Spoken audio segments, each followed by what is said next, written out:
silver, gold, burgundy, and pink. Gotcha. And Holly C's a traditional oak.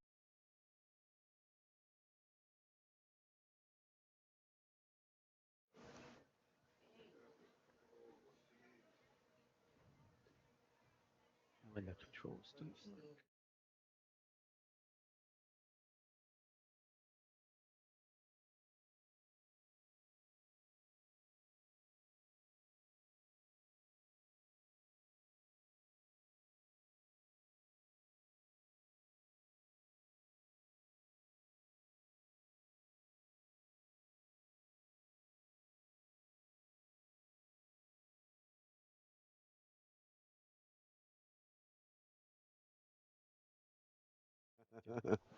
Yeah.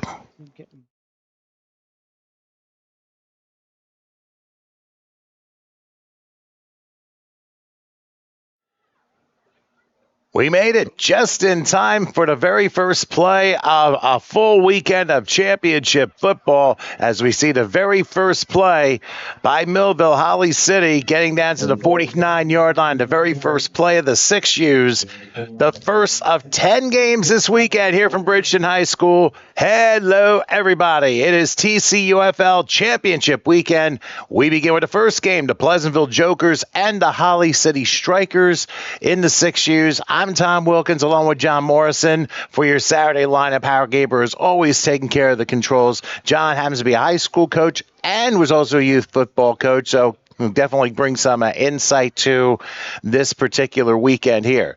Now, as we start the action, you haven't missed a thing. We just got started here. It is 2nd and 6 from the 49-yard line. And keep in mind, it is a running clock the whole way for the first half. So that's why you see 25 minutes and counting. Ah. And they're going to try a sweep left side. Oh, nice play by Pleasantville tackling probably for a 1-yard loss. Now, I know you've been in many of these situations before. I don't know about as a child, but as a coach, what's the feelings when you have to deal with these kids, especially for a weekend like this? Yeah, I know their emotions are running high. You know, some of them maybe their first championship. I mean, this is 6U, so this probably is their first championship game playing. But I know the coaches they want to just keep them settled.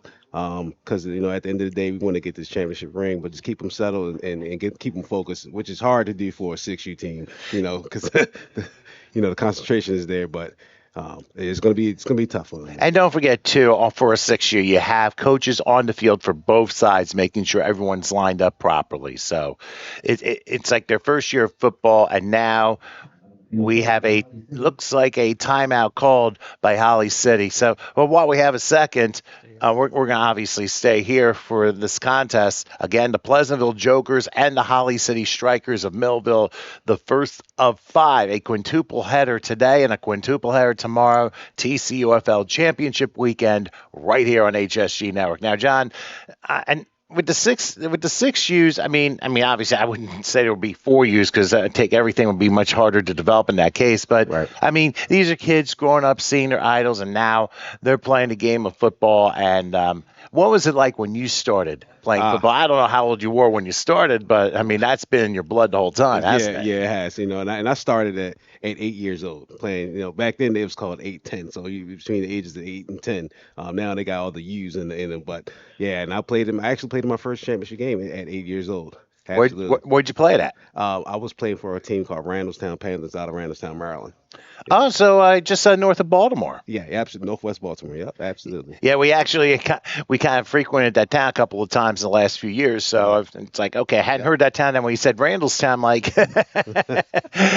you know how it is. Anyway, here we go. It's a 3rd and 7. A turn to the corner, first down and more inside the 35, down to the 31-yard line.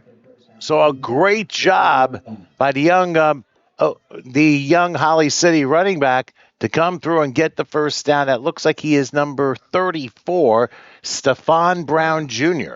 Yeah, he took that ball right around the corner there, and that was actually a touchdown saving tackle by the young corner over there. That So was a good job. 22 yards on the run. And so Holly City, who's in the orange and blue, they're known as the OBG gang, pretty much by everybody in Millville. Yeah. And Pleasantville, they are in burgundy helmets, gold pants, silver or grayish uniforms with pink numerals. And we were in Glassboro last week, and we saw the 10Us have that similar uniform.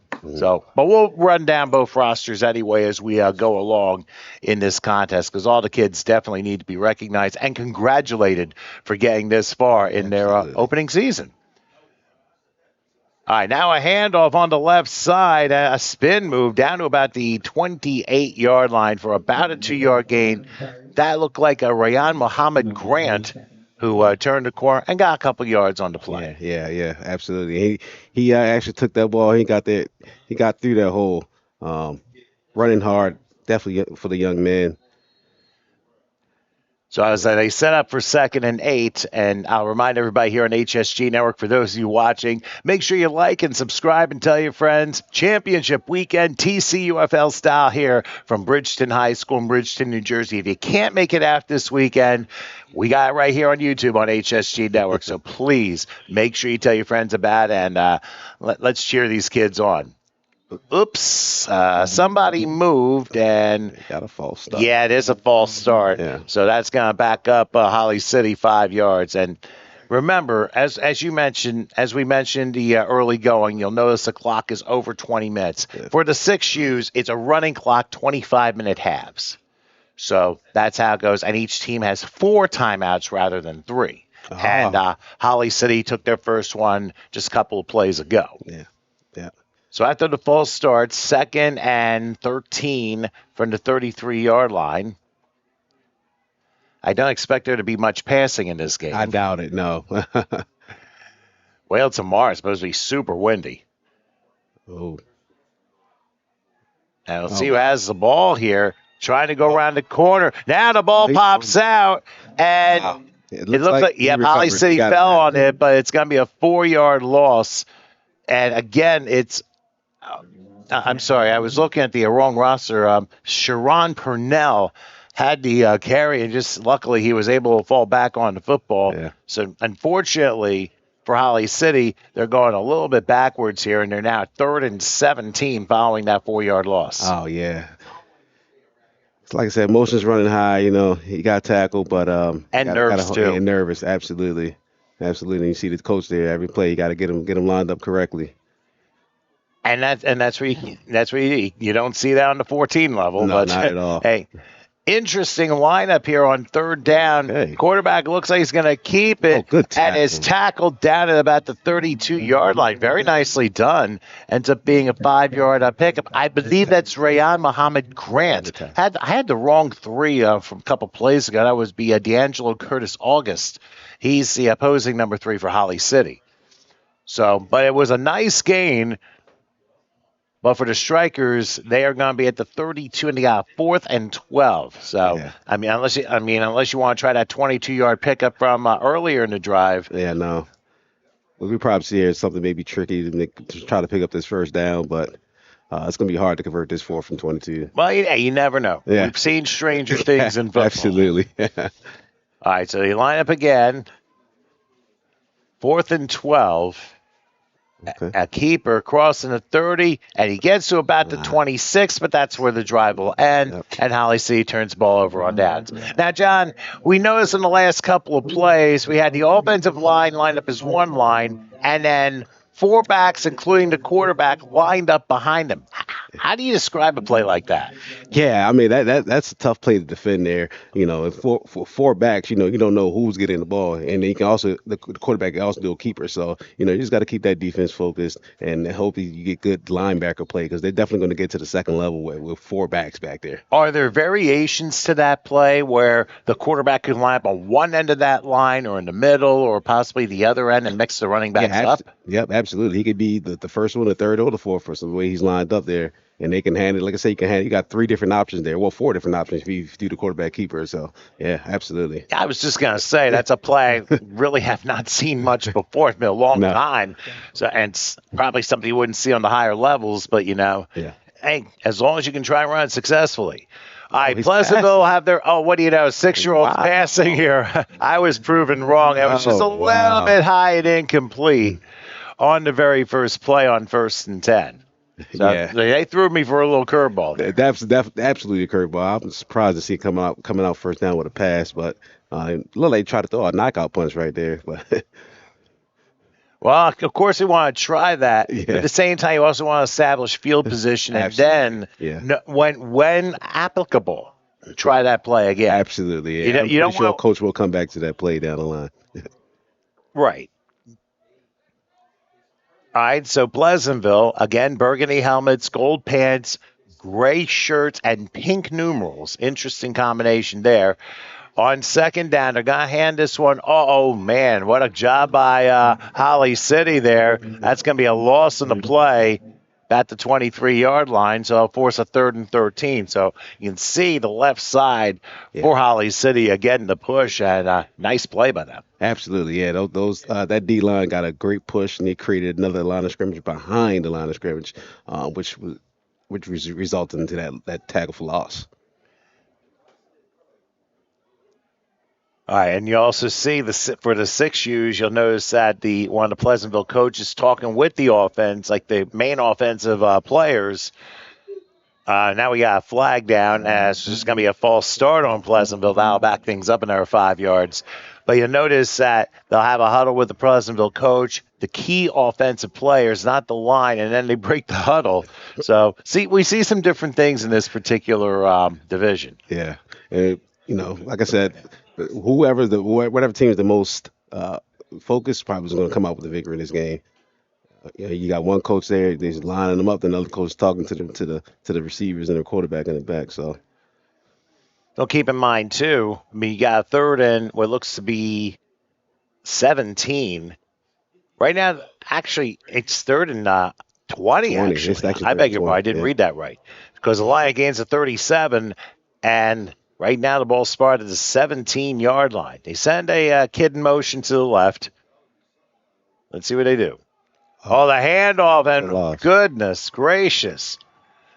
Holly City get penetration off Pleasantville's offensive line to force another loss on the play. Now they're going to be in great field position because you know the punt option's coming. Okay, yeah.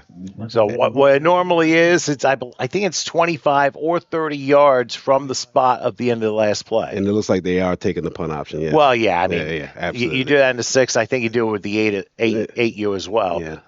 And we'll see where the spotting is. The play ended at the 12. It's going to be the 37, so it's 25 yards. Right, yeah, and that was a great tackle there by Kyrie Radford to cause the punt option. Okay, so for the second drive, Holly City will have 1st and 10 and the ball at the 37 of Pleasantville. So right now what we're looking at here, nearing the midway point of the first half, is a field position game. But again, one play can change things dramatically. And that's all it takes is one play. And one play it definitely can change things dramatically. And we'll see what they can do here on offense now. And here we go. Oh, they got the split back setback here. Oh, 3 backs again. Like you said, 3 backs. And the quarterback under center this time. He's under center, yeah. So it's not a 4 line instead, it's just a 3 line. 3, yeah. Oh, he don't know who to hand it to. Broken play. I think there was just uncertainty, and I think one thing you learn very quick in this game, if you're uncertain about something, you're not going to get positive yardage. Not and that was the case with the quarterback there. Yeah, absolutely. It looks like he looked to the right, and then his running backs were actually to the left. And he's like, uh-oh, what do I do? And then when panic sets in, you just go down pretty much. So it's a 2-yard loss. Yeah. And I'll make it 2nd and 12 right now at the 39-yard line. So right now, Pleasantville's defense, they stepped up in the previous drive. Let's see if they can do it again. Same formation as before. I think they may run it to the left here now. That left side looks open. They got the numbers. Well, we'll see. Yep. Run to the left. They do run to the left, and I tell you what, Pleasantville was ready for it. They were ready for it. So 1-yard loss on that play, and you have to consider we have a line all in the middle, and then you have Pleasantville's defense on the line spread out.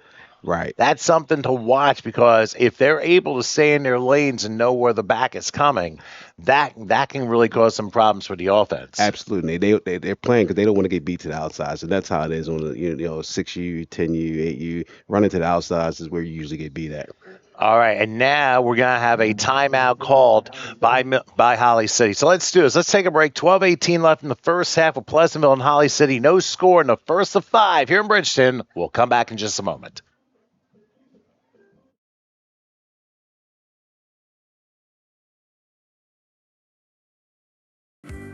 Fulfilling your dream is our passion. We have the staff, equipment, resources, and facilities to cater your next event. Our personal service throughout the process is unmatched. Spectacular food preparation and presentation, knowledgeable, hospitable servers, flexibility. We will modify our menu to suit your needs. We can cater off-site to your premise or venue.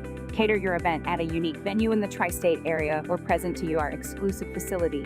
Innovative catering concepts will make your event one to remember. We are your complete caterer.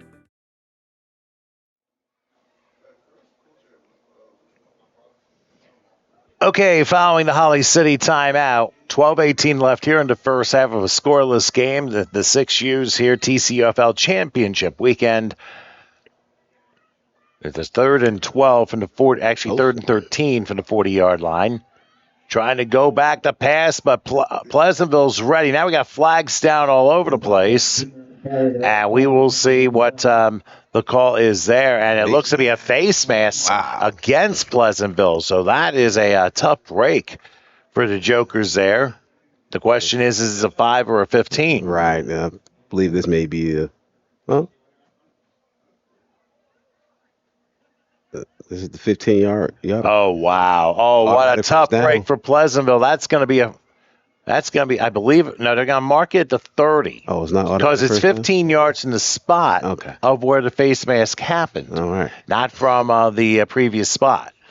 So they got a free 10 yards out of it, and suddenly Holly City went from 3rd and 13 to 3rd and 3. Yeah. So tough break for Pleasantville there. The officials are going to call it real tight, especially in a game like this. Yes, absolutely. And now Holly City looking to take advantage of this on 3rd and 3. They're at the Pleasantville 30. Let's see what they do. Keeping an eye on the line to make sure they are ready to roll. And here it is. And they hand it off up the middle, and not going to be a first down, but maybe a yard to the 29-yard line. Or for short. And once again, it looks like Stephon Brown Jr. was the one to carry there. So now, for Holly City, it's 4th and 2. So if you're the coach for Holly City, what would you call here? I would actually go right under center, hand it off right up the middle. Because they're again, like the Pleasantville, they're playing not to get beat to the outside. So that middle of the field is open. Get the right blocking, it will be open. It will be, absolutely. They can get a good push. They can get about 3 or 4 yards out of this. And there's that 4 line again on 4th and 2. They're running left side. Yep. And you called it. And it's a first down, 25, 24-yard line. So you move left and then cut in the middle when the hole opened up. Yep. And so for Holly City, they take advantage of that and take advantage of that big Pleasantville penalty and get a new set of downs. Yeah, that was a good read by the quarterback there, reading off his blocks and getting right up the middle. Like I said, that middle's going to open up because they're playing not to get beat to the outside. All right, so 1st and 10 with the ball at the 24-yard line.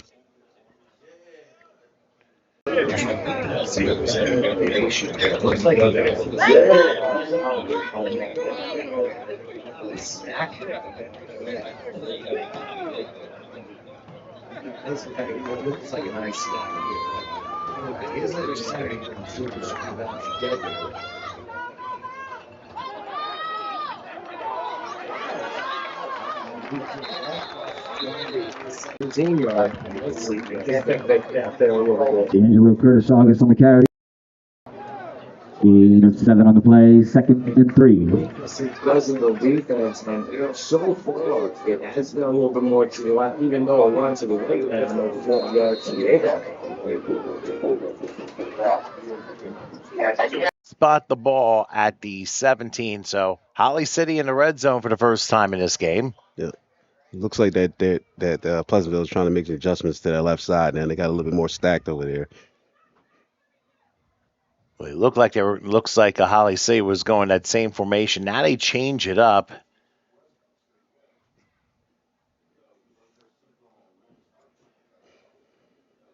And now the coaches are trying to help where the back should be. So it's a 3 line here on second, and it looks to be 2nd and 3. Is that a trickery? And they try and hand it off, but Pleasantville was ready that time. They were definitely ready. And might have lost a yard there, so it'll be 3rd down. So I tell you, for 6-year-olds to try and deal with all these variations that Holly City's been throwing, they've done a nice job so far. Now the matter is, can the defense close the deal? Yeah, that Pleasantville coach is doing a good job at keeping them closing and getting them in the right gaps, so not just prevent the big play. Okay, so we have coming up on 7.5 minutes left in the first half. Holly City looking to put the first points on the board. They have a 3rd and 4 from the 18-yard line. It's a 4-line here. Snap wasn't that great, but look at this takeoff. Crossing the 15 to 10 to 5. And did he get in? 1. His knee is down at the 1. Wow. What a run. And once again, Stephon Brown Jr. did damage there. And here's the funny part. That snap was off. But the lines went to the right. He went to the left, found a hole, and away he went. And if he just cuts just a split second earlier, goes straight and dives in, that's a goal. That's absolutely, yeah. But for Holly City, it's 1st and goal from the 1. Straight up the middle. Would not be surprised to see if the push is there. Yeah. And you can see Pleasantville trying to condense that line. Yep. If I'm Pleasantville, I'm bringing everybody. This almost looks like the tush push involving 6 coaches here. This looks like or at least a 6-year-old version here. Yeah, as you can see, the coach has the O-line splits very tight. Playing a little bit of a shell game with these 3 backs here. All right, who's going to get the football? He put his best blockers in the middle, I see. All right, well, let's see how this play develops on 1st and goal. It looks like he keeps it. Oh, he went down. No, he got in. He got in. I thought for a second it was a keeper, but instead that's a goal for D'Angelo Curtis August, who gets the first points of the day here in Bridgeton. And Holly City strikes first. And I'll tell you what, very impressive drive. But again, the key play of this drive was that face mask penalty, which led to that big run on 3rd down and short.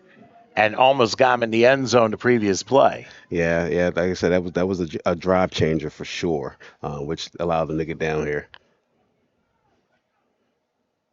All right, so we're going to try the conversion here.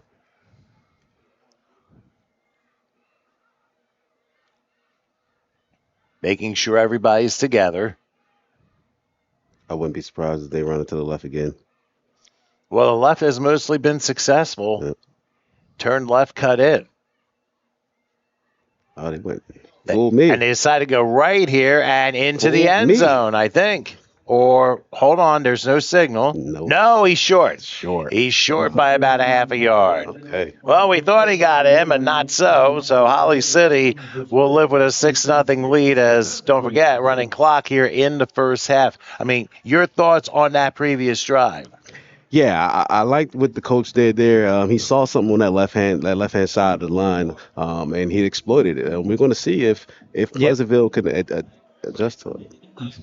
Can't. We got to kill audio. Okay. All right, so Killing audio.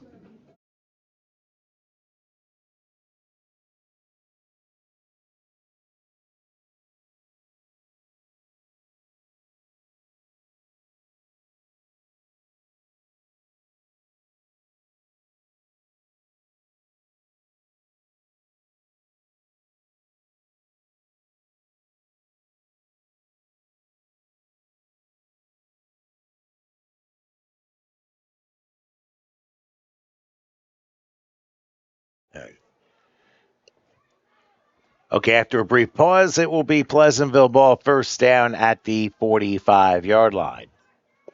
And there we go. For a second, we lost the scoreboard, but here we Wasn't go. us. Okay. You can see here what the Pleasantville coaches have in store for this drive. This is a very important drive. Yeah, You want to respond.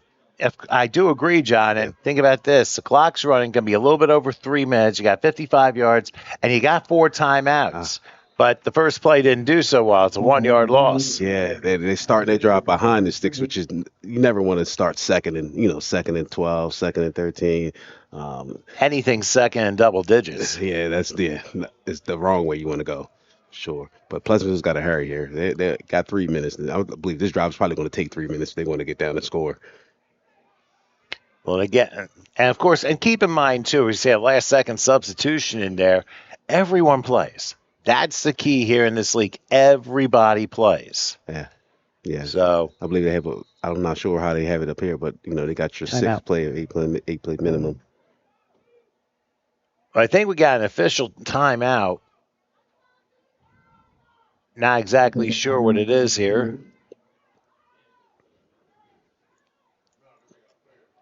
His player's shoe was an inside. equipment issue. Okay. Yeah, equipment issue.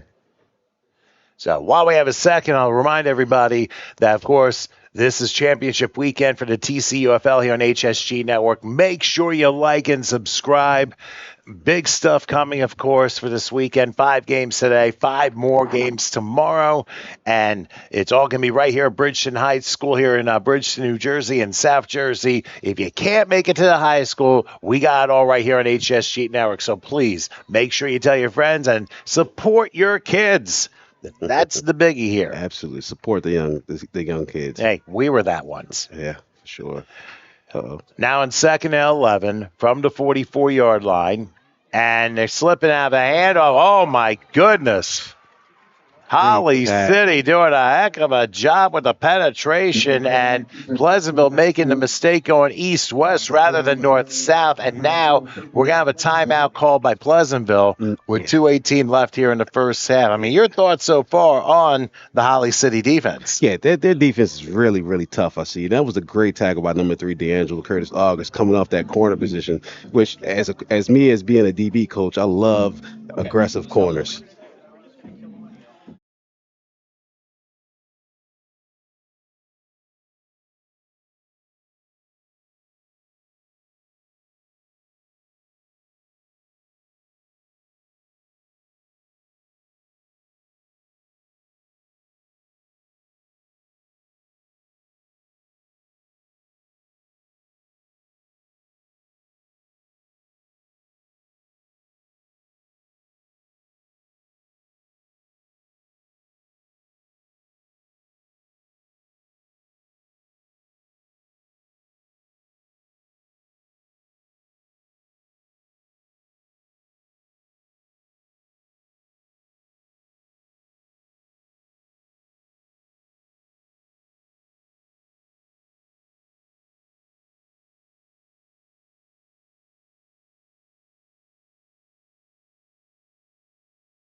Go ahead, Tom.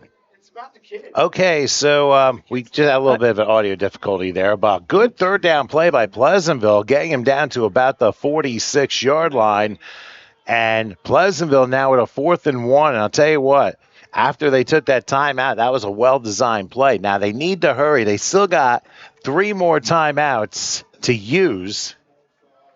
with the ball at the Holly City 46. I mean, that was a nice run. I think it was like 3rd and 20. They got like 19 yards on the play. Yeah. Now What a let's great see run. if they can go up the middle and Oh, get this. Oh, they dropped the football, and it wouldn't matter who recovered. And even though Holly City recovered, even if Pleasantville did, they would have turned the ball over on downs. Turnover and downs. What a tough break.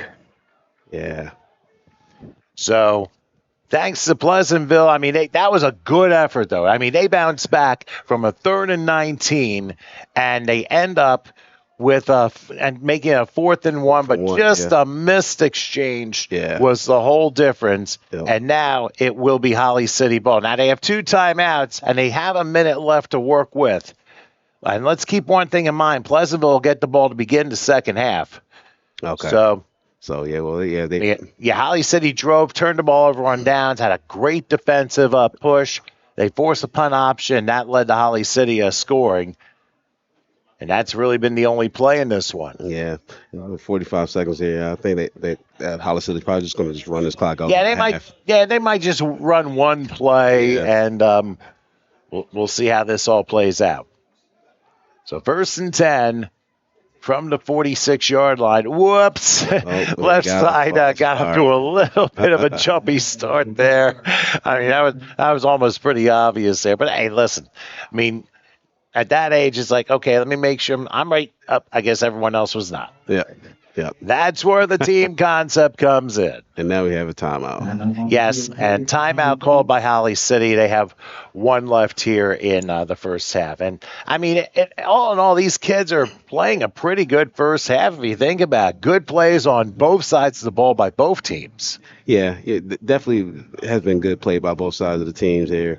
With 13 seconds left, if I was the coach for Holly City, I would just run this ball, go to half, and get my guys ready for the second half because Pleasantville, and if I'm Pleasantville coaches, I'm going to get the stop here, go to half, and we're going to have a nice conversation at halftime with my coaches so we can see how we can get back in this game because we get the ball coming out. So we want to definitely make an impact coming out here on the second half. Well, I definitely agree with that, John. And also I think when Holly City's talking about ball security, don't give the ball up on what's potentially the last play of the first half. Yes, ball security is important and imperative coming out here. All right, well, let's see what they do here. 1st and 15 from the 41. Uh-oh. And this is a keeper.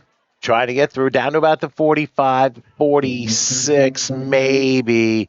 And I don't think they're going to use their last time out here. So not a bad first half, to say the least.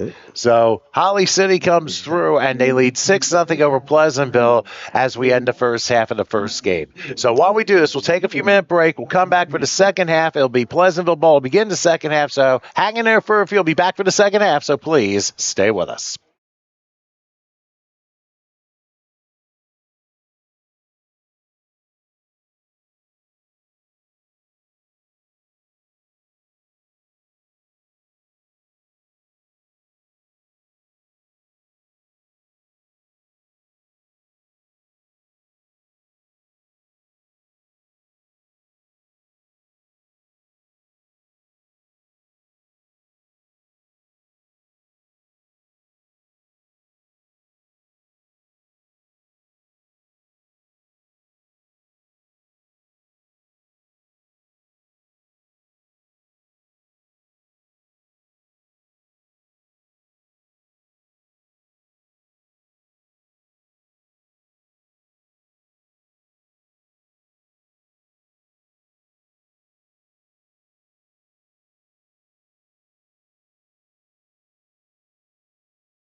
All right, folks, welcome back here to Bridgeton High School here in Bridgeton, New Jersey. Getting ready to start the second half of the 6Us, the first of 5 games of a total of 10, our TCUFL championship weekend. I got to be careful how I say it, otherwise I sound like Texas Christian. But anyway, we're ready to start the second half. I'm Tom Wilkins along with John Morrison. On the controls, as always, Howard Gaber.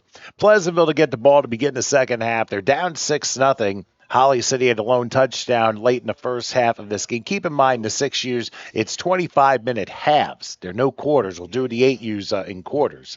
And each team has 4 timeouts and it's a running clock.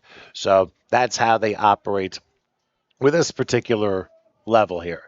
So Pleasantville in the grayish shirts and gold pants. They have 1st and 10. Ball pops out right away, and it is Holly City ball. Wow. Holly City of Millville comes through and forces a turnover, and they end up stealing a possession to begin the second half. Yeah, and as Pleasantville coach, that's something you don't want to see coming out of half, a fumble on your first play. And then as the Holly City coach, it's something you would love to have coming out of half.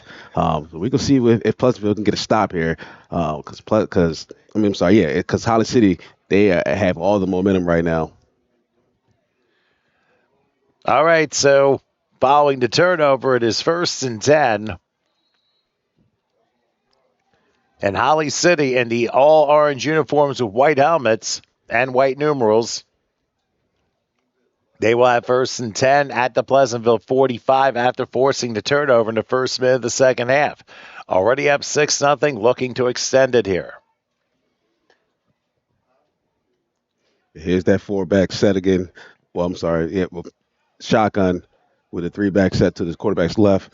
Yep. Well, the quarterback's going to keep it. Finds a hole left. Oh, good job with a flag down.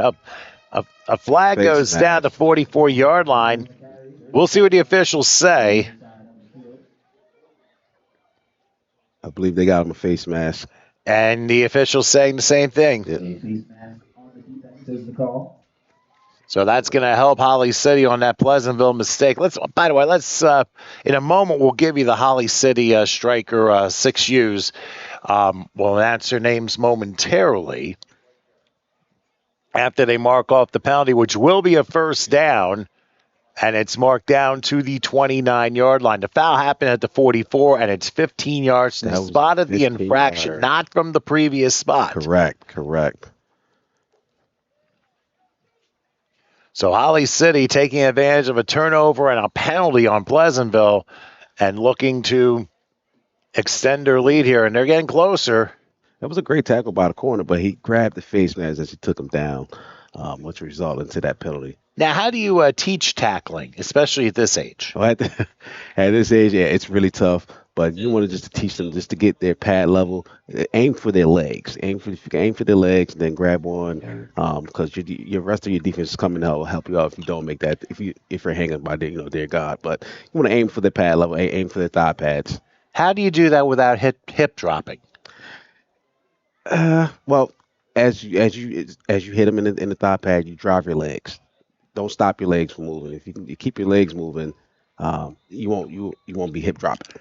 Well, Pleasantville did a good job tackling on that play, a 2-yard loss on 1st down. Let's give the Holly City a roster real quick.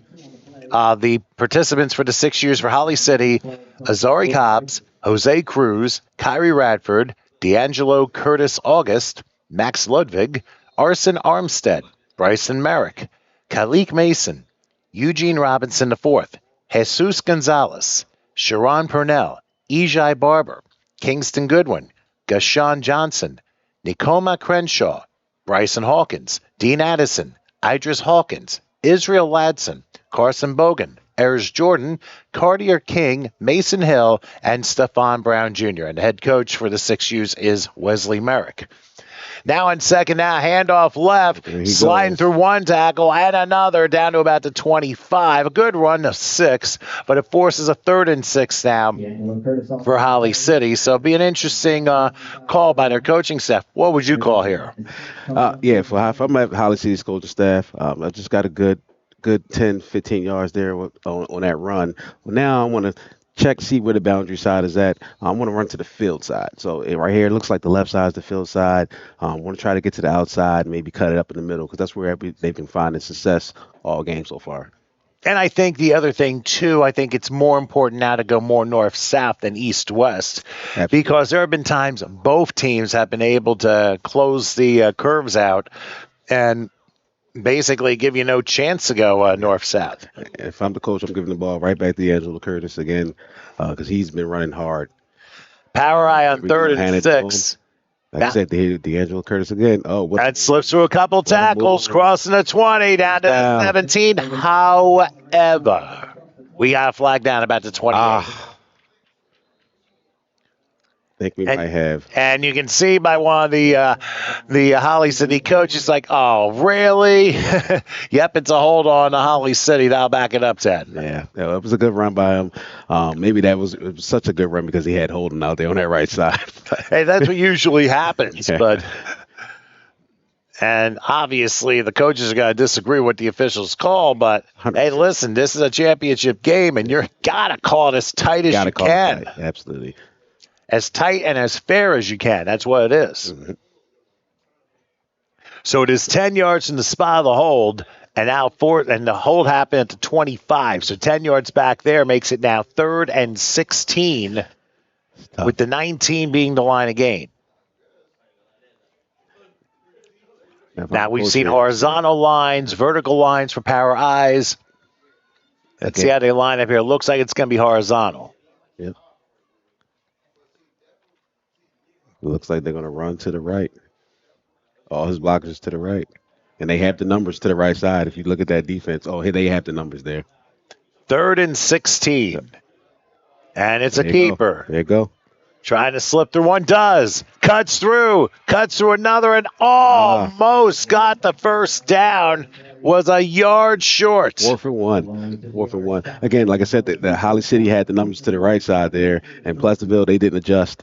I see what the coaches here in Pleasantville. He got to get his guys lined up correctly because it's all about the angles when they at this level. And not only that, I mean, the run was by Stephon Brown Jr. And he was on the very left side of that line, and he ended up getting the ball, and he knew which way to go with it. Absolutely, good run, a great run by Stephon. All right, so what are the chances that Holly City tries a 36-yard field goal at this age? Not a chance at all. But if I'm honest, I had to go there a little bit. I'm running straight up the middle. The 6U form of a we're going to have a timeout by Holly City to discuss 4th down. 18 minutes left. 6-0 in favor of Holly City. We got 4th and 1 coming up right after this.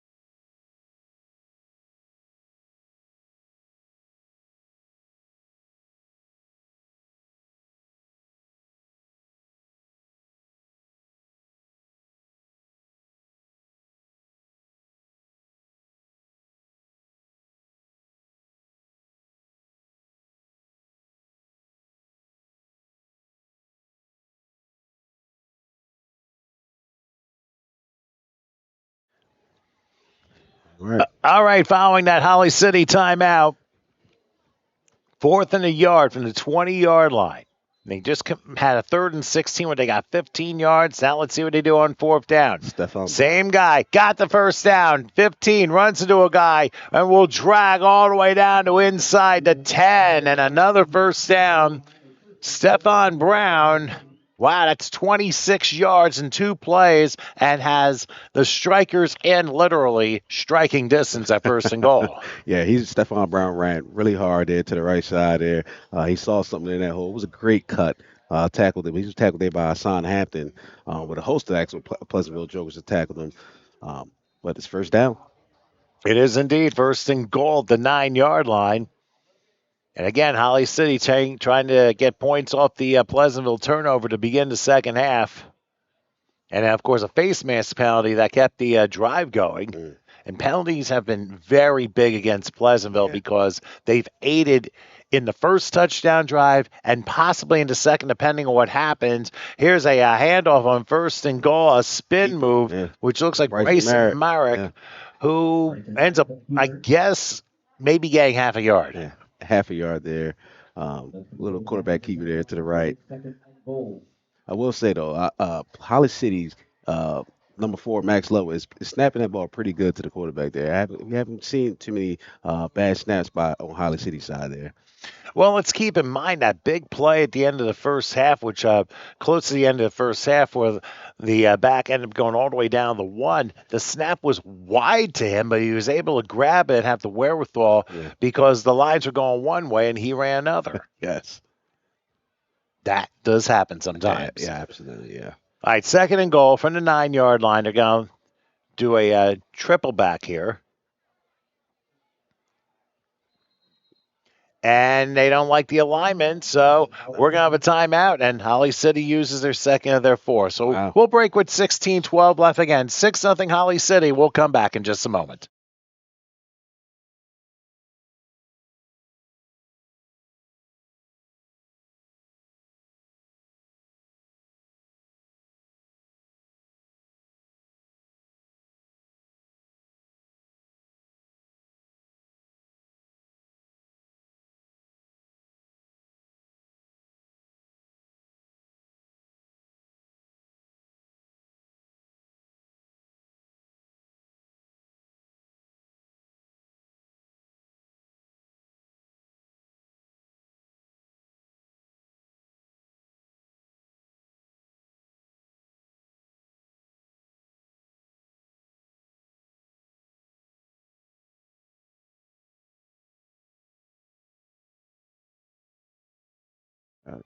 Looks like we're back.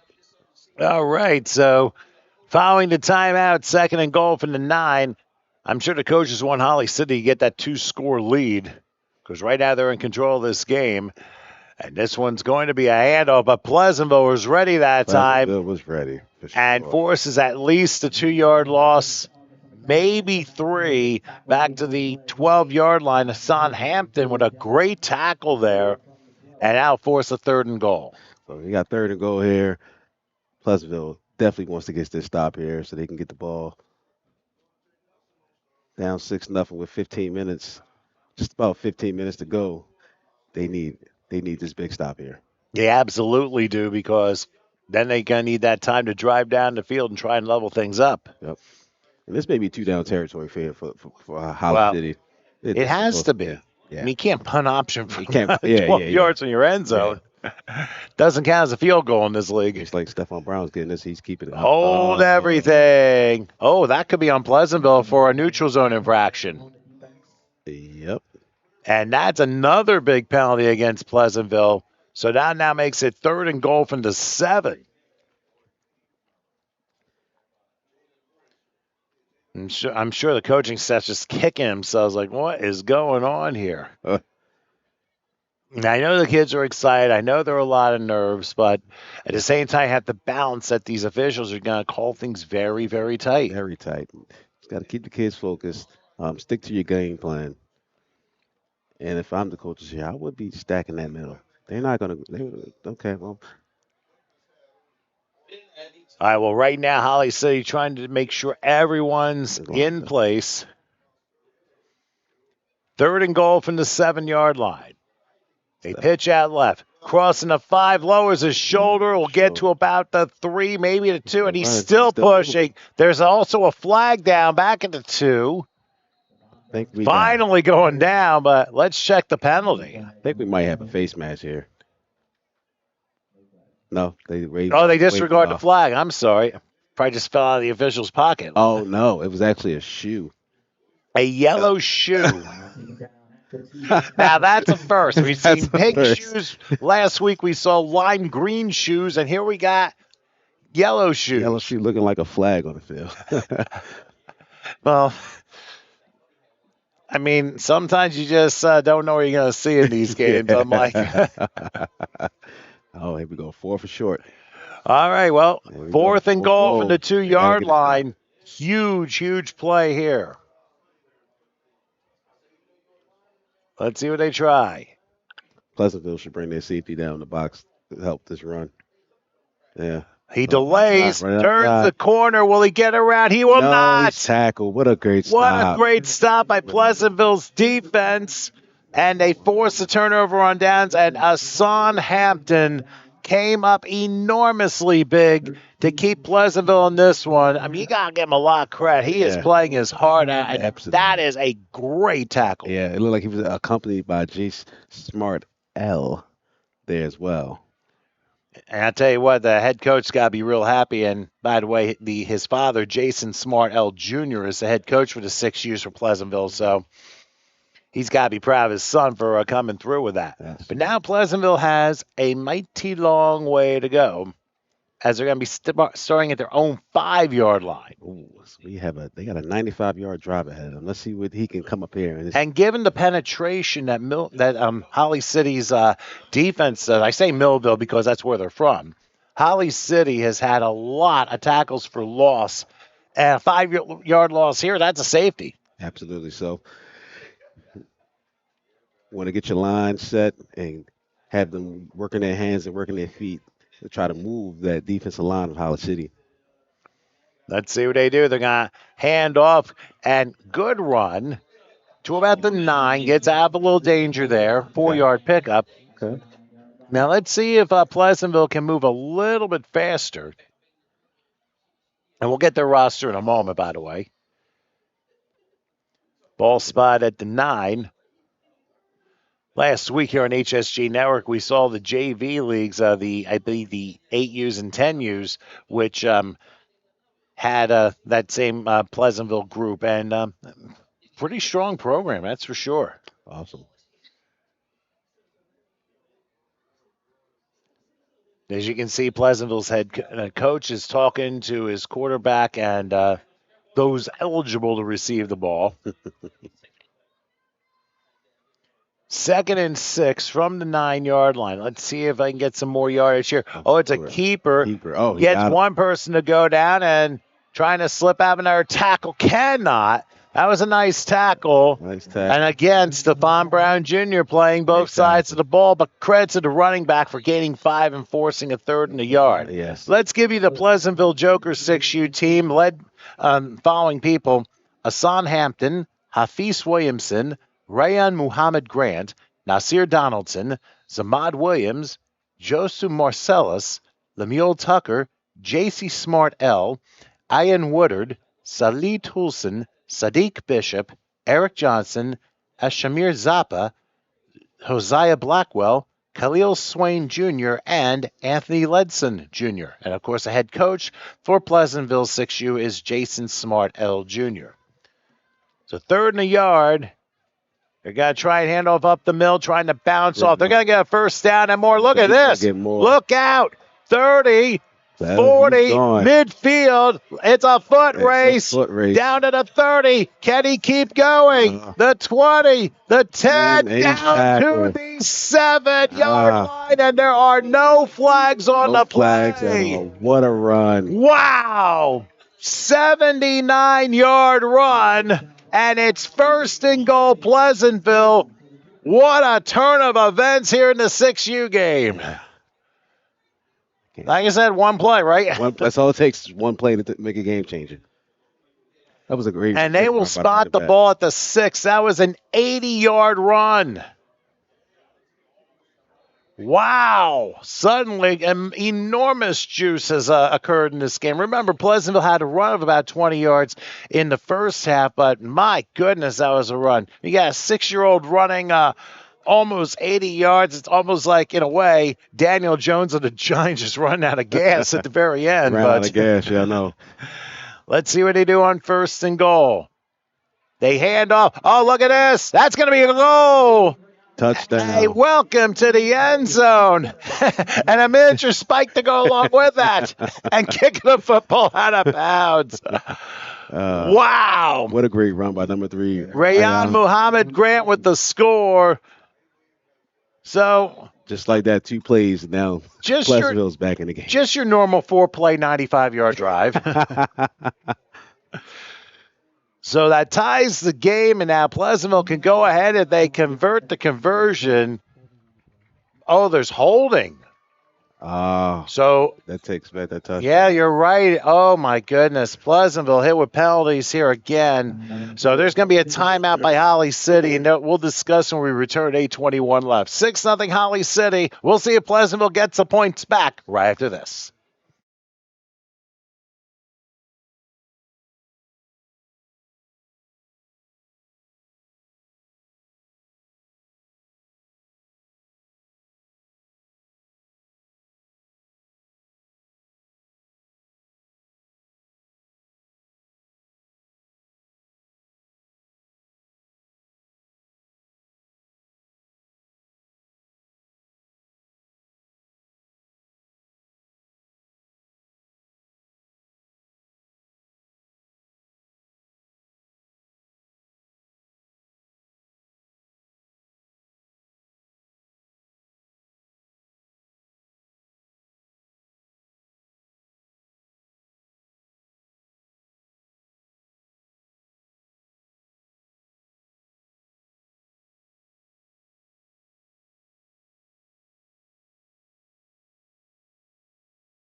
Well, following a holding penalty against Pleasantville, I mean, those penalties have been the difference in this game if you think about it.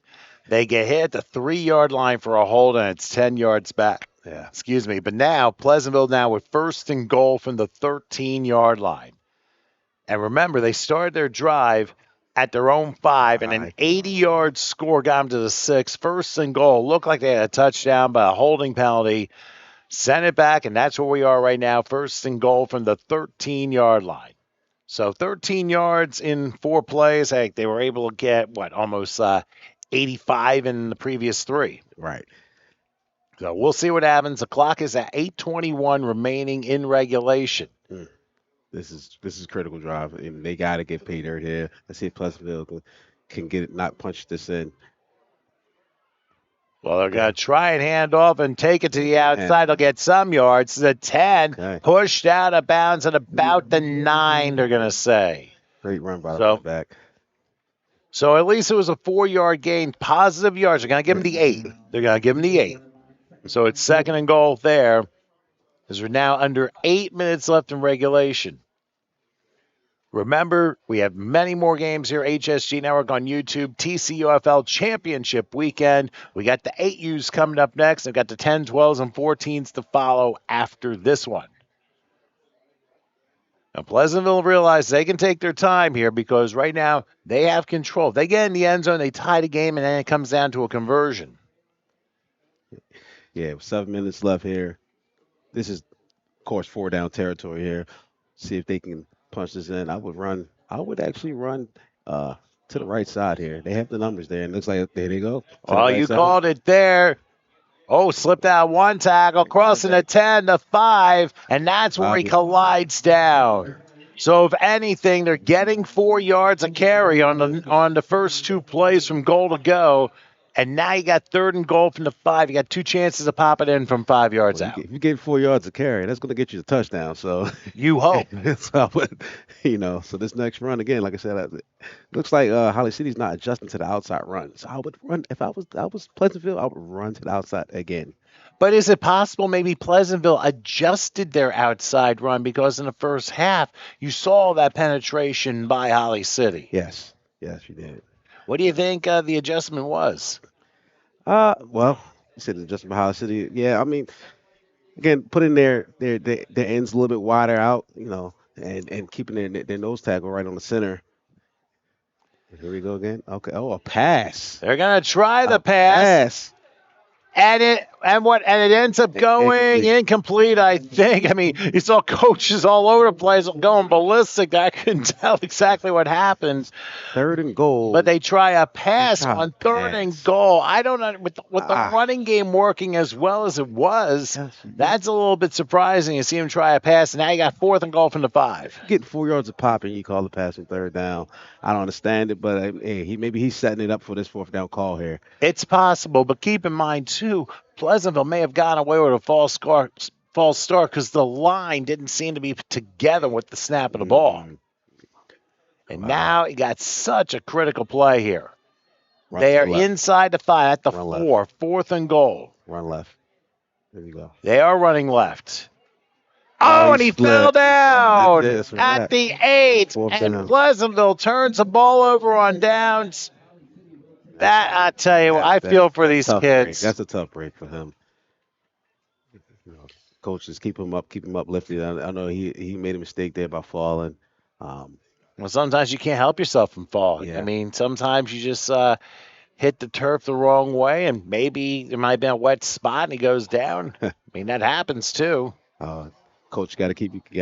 Coach has to keep his. They right back on defense. So they got to keep him focused there. They need to stop. Well, think about this: if they can get a turnover here, yes, Pleasantville's right back in. Right back in if they get a turnover here. And all it takes, again, is one play. Well, we saw that one play, and unfortunately, in the next play, they thought they had the game tied, but again, a holding penalty. I just feel bad because mistakes, when you get bigger into games, mistakes get more magnified. And we've seen a couple of face masks. We see that hold that negate a touchdown. Now let's see on 1st down. Oh, did he fall? Okay. Was not a clean handoff. Maybe it's for a yard to the 9-yard line. So if Pleasantville were smart, they may consider using a timeout on defense, especially if they're able to make a stop here on 2nd and I'll say about 9. Yes, if you get a stop here on 2nd and 9, I would definitely call my timeout. I got 4 left. Call a timeout because you're going to need to talk to you guys these next 2 plays after this. Well, actually, Pleasantville's going to use one. So why don't we break with 3:56 left, and Holly City had Pleasantville 6-0. We'll come back in just a moment.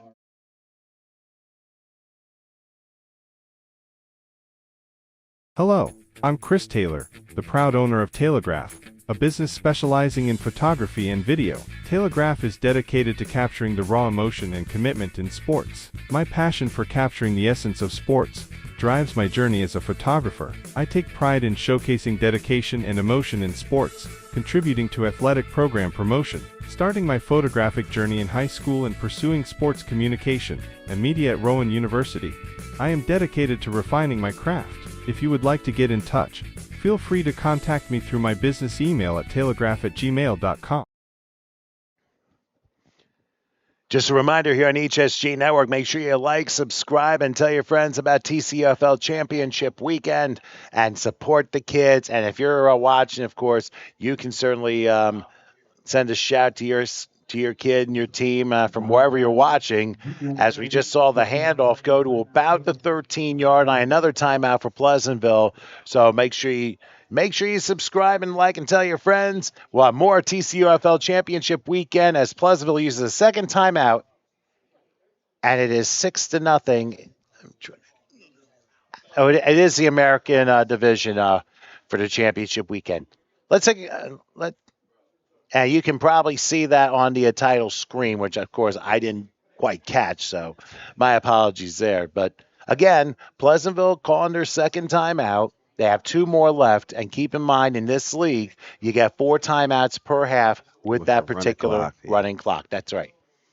Okay, so here's what we got right now. Ball spot at the 12-yard line. It is going to be 3rd and 6. Pleasantville has their corners out too wide. They need to bring his corners in because this is going to be a run. You bring your corners in more. Well, we'll see how it all plays out. An enormous play in this game. They're going to try it up the middle. They do. 15 to the 20. Got the first down. He breaks. Oh, he's going to get tackled. To the 40 and great all the tackle. way down to the 47. Good hustle by Pleasantville on the defense, but a 35-yard run. And, oh, goodness, that just smoked the wind out of the sails of Pleasantville. I don't see any flags, so that's a good 35-yard run. I tell you, these kids have played exceptionally well today. Yes, absolutely. A great run by. On both sides, let's put it that way. I believe that was number 22, Carson Bogan, with a great run there. And I think timeout's been called. Yes. And it's going to be Pleasantville. So now they're down to one timeout left. So we're down to 3:32 remaining. And this is, again, the American Division Championships for the TCUFL here on HSG Network on YouTube. And hopefully everyone gets the word out. We got 5 games today. We got 5 more tomorrow with the Nationals. Going to be a heck of a lot of fun. Some very entertaining games. So guarantee we're gonna have some fun with this weekend. Absolutely, yes. All right, here's a pitch out on first down, and a flag goes down as the handoff went to Stephon Brown to midfield. But let's see what the penalty is, and it's going to be a hold against Holly City. That will back it up 10 yards. But still a running clock, and every play's the down. You might want to consider. You might probably had to. Well, no, I would say consider maybe decline it, but no, you got to accept that penalty. He got a lot of yards on that. So. But that's an interesting. That's a very interesting point. What do you do? Yeah. And they pushed him back, but unfortunately the clock continues to run here, as you mentioned. So now you got. It was like a free 20-second, off the clock for them, even though it's the penalty. Coach is trying to line up Pleasantville and Holly City in their right places. Is 1st and 20. From the 38-yard line, we'll say. So it's 1st and 19, actually.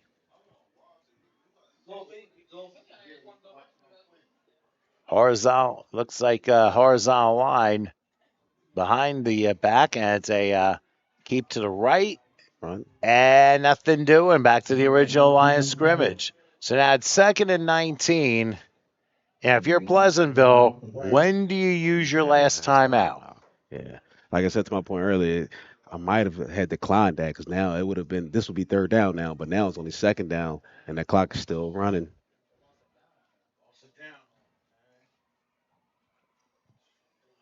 So it's a very interesting game situation. And I think the 6-year-olds are probably, it's hard for them to understand, especially in the focus and the context of the game. It's probably the first year playing football. So yeah, contact at least, yeah. You're still going to grow and learn so much more about how the game is played. So, but it puts them in a little bit of a tough situation if you think about it. All right, we'll try 2nd and 19 again.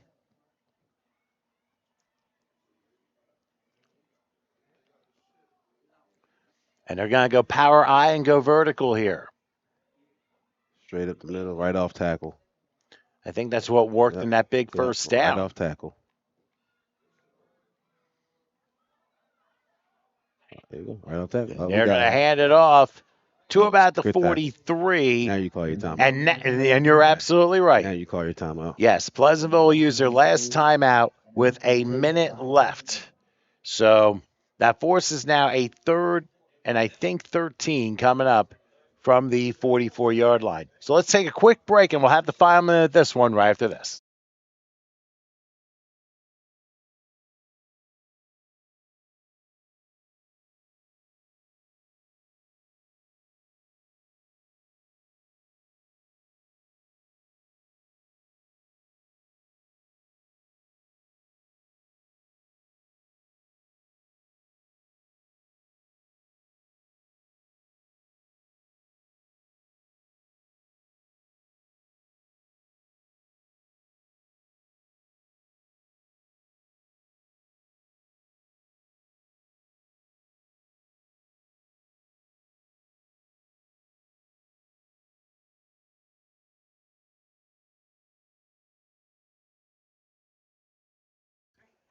Here we go, 4th down. All right, well, 3rd and 13 from the 44. Hold everything. False start against Holly City. That backs it up 5. Now, you accept this one because the clock is not running. It's a dead ball foul. Yeah, absolutely. You accept this one. Sure. So now 3rd and 18.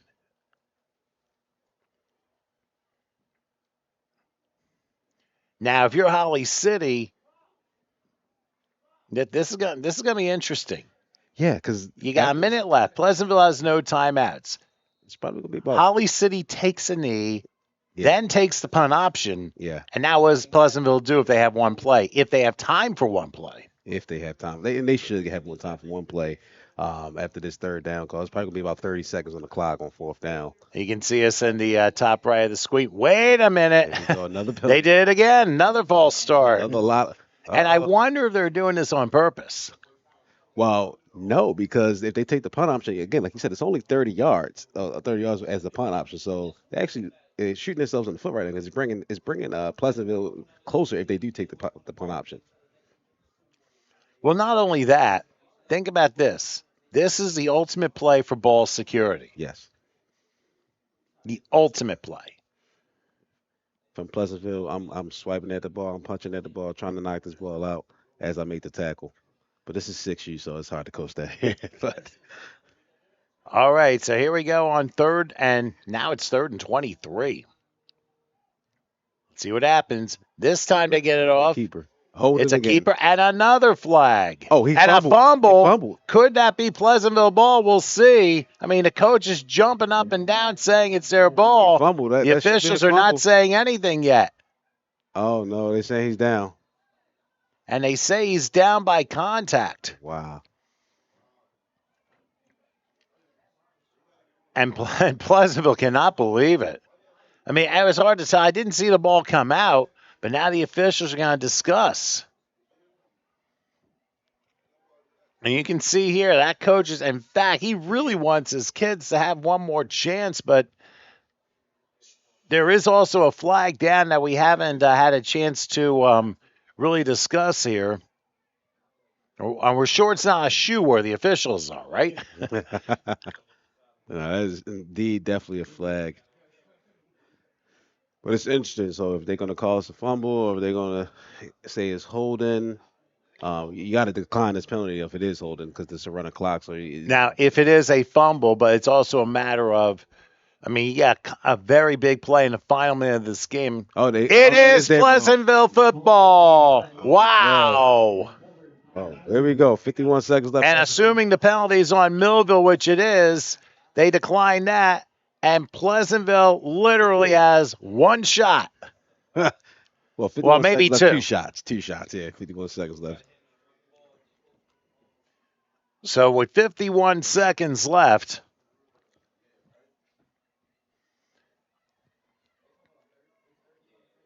and the ball's going to be spotted at the Holly City 34-yard line. Now, I wonder if they're going to try and go to the outside. Think we're going to soon find out. So if you think high drama is the case here with the 6Us, well, we get to the 8, 10, 12, and 14s after this. Get used to these this high drama here on championship weekend in the American Conference of the TCUFL. The Nationals are tomorrow, same times, at 10, noon, 2, 4, and 6 p.m. respectively, and they're all right here on HSG Network. You got two shots here, Pleasantville. Let's make it a good one. Make this a ball game. Well, we'll here's see. the pass. Back the pass. They're going to lob it. Little short, but it's incomplete. They stopped the clock. Okay. And even the Holly City coach are like, you got to catch that. Okay. Looked like he tried to throw it right at the seam. Just the quarterback didn't get enough air on it, but you know, at this level, it's hard to do that. You want to throw 2-3 yard passes at this level. Anything beyond five yards is going to be inaccurate. Or try and play the boundary game, too. Absolutely, yeah. I know there's a Pleasantville contingent watching down to shore, trying to pull their kids on.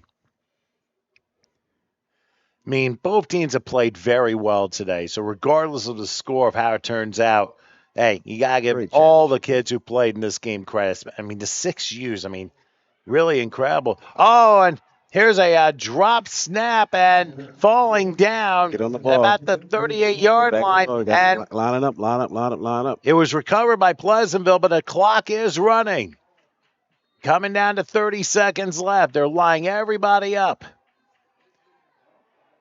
And now there's going to be a throw, It's dropped. knocked down, It's dropped. incomplete with 24 seconds left. So it's fourth down now. I guess you're going to have to go run the outsides and try and get to the line of game, which is a 24-yard line on 4th and 14.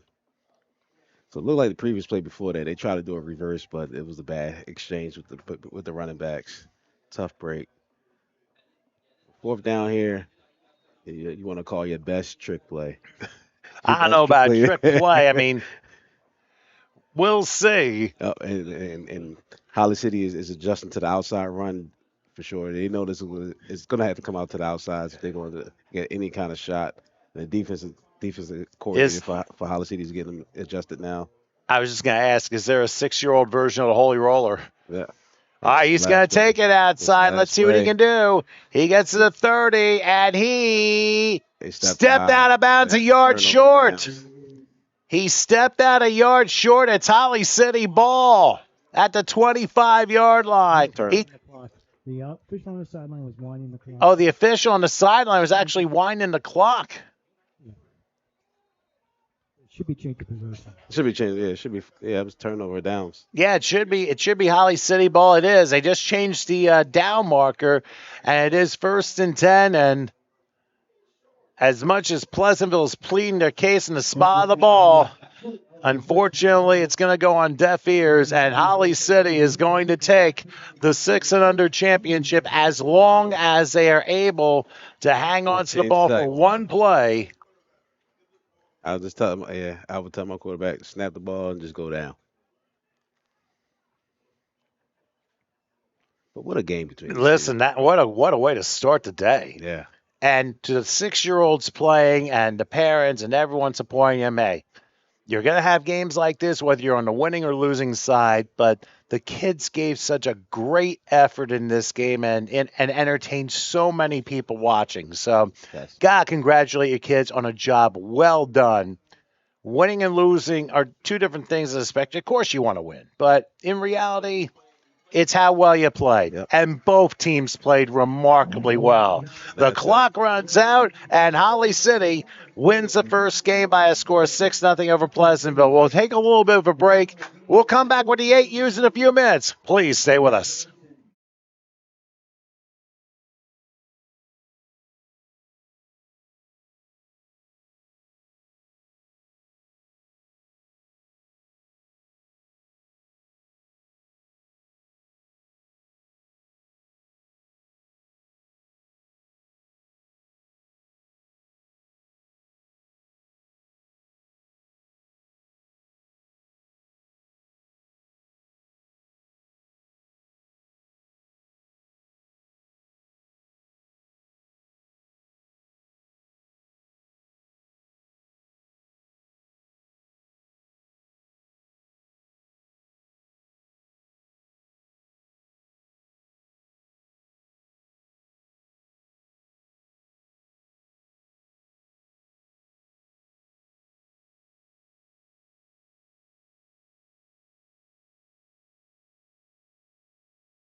All right, my friends, welcome back here to Bridgeton High School here in Bridgeton, New Jersey. A cloudy 54-degree day here in southern New Jersey. Thanks for joining us for TCUFL Championship Weekend. It's the American Conference today, and we have the 8Us coming up now with Bridgeton taking on Whitman Park of Camden, New Jersey. Should be a fun one. I'm Tom Wilkins, along with John Morrison. Howard Gaber, of course, taking care of the controls. And we already had the 6Us. And if you miss any of that, all you need to do is rewind right here on this particular site on HSG Network on YouTube as we are underway. And the ball, I don't know if it went 10 yards. It did not. But I think it was recovered anyway by Bridgeton, and they will get the ball to begin at the 43-yard line. Now, we did the 6U game. Now we got the 8Us between Bridgeton and Whitman Park. Now, I know you were a youth coach, but did you coach all youth football, or was it a particular age level? Yeah, it was a particular age level. I had coached I coached 8U actually. Yeah, so this is down your wheelhouse. Yeah, it's definitely down my wheelhouse. Yes, yeah. Coached 8U with my son, and now this level they're a little bit more disciplined. Still got to keep them focused though. Well, in the opening play, Bridgeton, who's in their white uniforms, handoff goes to the 48-yard line for a 3-yard pickup. And in the key, as far as discipline is concerned, now the 6Us, obviously, you're just starting out. Right. What do you learn between that age level and the 8U? Yeah, so with the 8U now, it's more so just getting them to remember the plays and which holes to run through and where to line up at. Actually lining up in their correct spots on the field. As you notice, in comparison to the 6U, there are no coaches on the field, so the field technically is a little bit more wide open. Yes.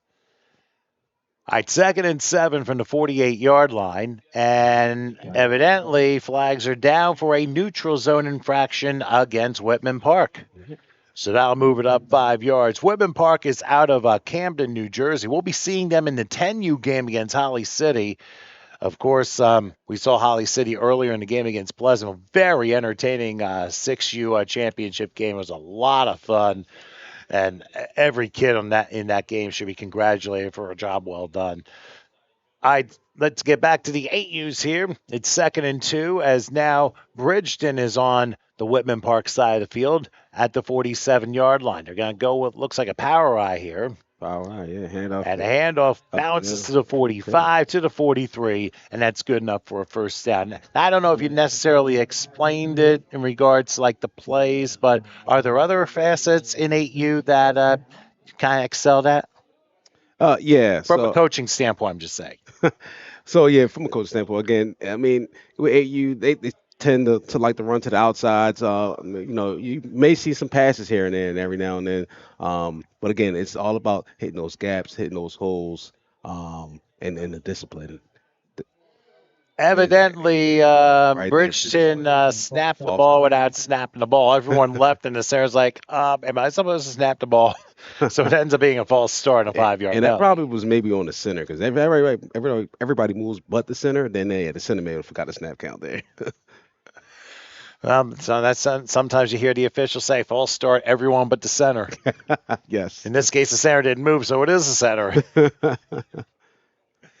But anyway, it's a 5-yard penalty. It's 1st and 15. We're back here in the 8Us and up. It's 10-minute running clock quarters.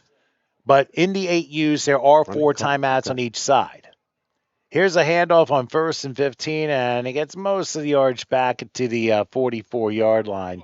And now, does your son still play football? Yeah, he does. He's 12. We'll be playing 12U. Got an injury here. Uh-oh. Yeah, shaking up Whitman Park player down about the 45-yard line. So we have a second. So you said your son plays 12U? Yeah, he plays 12U for the Rattlestown Panthers. They didn't do so well this year, but he's learning. He's going to be going in 8th grade next year, so he'll be playing 13U next year. So in 13U, that's the transition right there, going from Pee Wee football to JV football in high school. And that's really the thing too, because that's where the body starts to grow out and what have you. Yes. And there's just so many things that change, whether it be physically, mentally, emotionally, so many different ways here. So many ways, absolutely, yeah. And and right now he's currently hitting his push-ups and his sit-ups. He's definitely want to get his body right for his upcoming season. And here we are here in the top right. I'm on the right, and John's to my left. Of course, we had to get that one in a little bit here. And, well, it's good that your son's obviously staying involved with football, obviously how important that is to him. And maybe he was just on a team, though, just matchups weren't necessarily in the favor of the team, you know? Yeah, no. Not at all. And sometimes it just happens that way. Yeah, yeah. And now we're going to have a false start against Bridgeton. For a false start, somebody must have moved, and Bridgeton's like, really? So we've had a neutral zone infraction and 2 false starts in the opening drive of the game in just 2.5 minutes. So needless to say, this officiating crew calling it real tight. Yeah. And they have to, especially at a championship game. You got to get every little thing, and that's why as we grow, you got to make sure that you know what to False start expect. again. And here we go again. 1 flag on the near side, 1 flag on the far side, and we just continue to go backward for the 3rd false start of this opening drive. Looks like they're trying to run a jet sweep, but the timing is just all off right now. Either there's just no fuel. Yeah. So all of a sudden, Bridgeton finds himself all the way back to their own 46. Not exactly a way the coaching staff wanted to start this game. You don't want to be in 2nd and long. 2nd and very long, as a matter of fact. But they do sweep left, and part of the uniform came out, but the ball stayed put down for about a yard to the 47-yard line. Now, keep in mind, the 33 of Whitman Park is the line of gain, so that's a 3rd and 20 coming up for Bridgeton. That's your 2 false starts right there. Yeah. Yeah, it looked like they tried to run another jet sweep here. That was to number 18, Josiah Jones on the carry there. And we'll definitely announce both rosters a little bit later on. But we, of course, those of you watching this game on HSG Network on YouTube, if you can't make it to Bridgeton High School, make sure you check us out here and for your support on the message board here. Here's a handoff on 3rd down at Whitman Park, kind of ready there. It ends up being a nice gain of 4 yards, but now the ball is at the 49 Whitman Park, and I don't think he can punt option from here. No, not no punt option. I see it here at 8U, so either he's going to they may go for it, or he may just punt the ball. Well, I probably would have to go for it. Well, they do have to go for it because I don't think he can punt. Oh, you have to go for it once you pass the 40. Okay. So here it is, 4th and 16 from the 49. Let's see what Bridgeton has here. Another false start, it looks like. No. I'm sorry. This time it's on Whitman Park, and that's a neutral zone infraction. So that's going to help Bridgeton here. It's now going to be 4th and 11. Yeah, make things a little bit easier here with that neutral zone infraction. Do you think it's just a lot of nerves for these kids? A lot of nerves going on right I mean, we've had 5 penalties that were pre-snap. Yep. And that's indicative of a lot of nerves going on, a lot of jitters they're having there right now in this first quarter. I bring another substitution in. Keep in mind, all the players play in this game. They have to have some time playing. That's the rule here. 4th and 11, now to 44. And then they're going to try, they fake a reverse, and it didn't work anyway. So Bridgeton turns the ball over on downs, and I hope that player's okay because he took a pretty good hit. Yeah. And for Whitman Park, they will get the ball, I believe, at the midfield stripe, 1st and 10. Yeah, that was number 8, Al Heidi Page there on the stop there. Great stop on 4th down to get Whitman Park. And we take a look at our replay to see how that play was. You'll notice that they were looking for a reverse, but what happened here, John? Yeah, so it looks like here, we're going through here. Tried to get up, run to the left, and number 8 came right through the hole there. Big guy and tackle for loss. Great stop there. And that was more turn to page. Our ball. Let's do the next segment of this storybook 8U game. As 1st down. Oh, how about that? Turnabout is fair play. So a tackle for a loss now from yes, Bridgeton indeed. side. The return of Des Mack for a 3-yard loss. Nice. So it forces a 2nd and 13. So we've seen both defenses fire off here in the opening parts of this game. But now it's just a matter of how disciplined can you stay. Yes. It's like this may be a defensive game type game. Okay, so the coaches are allowed to come up to the field, just to the hashes to see, talk to his offense and get him to play. Oh, okay. So that's one thing I didn't know actually. But they can't stay on the field, but they can at least. All right, here's a 2nd and 13. A handoff, sliding through, crossing midfield, and going down to about the 47. So that's a 6-yard pickup. And again, and that was number 13, Amari Sanchez, with that carry. So nice return gain of 6. So now Whitman Park has a 3rd and 7. It looks like they're going ahead. No hurry up offense here. Yeah, they're going tempo. Man, kid in motion, a bobbled snap, and they Bridgeton ball on it. Yep, Bridgeton ball. Yes, Bridgeton they ball. did. A bobbled snap by the quarterback, couldn't contain it, and Bridgeton falls on it, forcing the first turnover. And if you think about it, if you're Whitman Park, may not be the worst thing in the world. Because if you're, and let's say, and why don't we look at the replay and see exactly what happened with the quarterback there on that snap?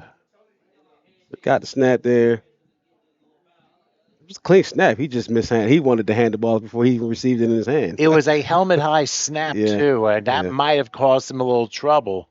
I mean, I can understand 3D movies, but when it's real life, I mean, that definitely scares you. Huh. So Bridgeton with 1st and 10, they get the ball back, and a good run to start for about 6, maybe 7, close to the 45-yard line, back in Whitman Park territory.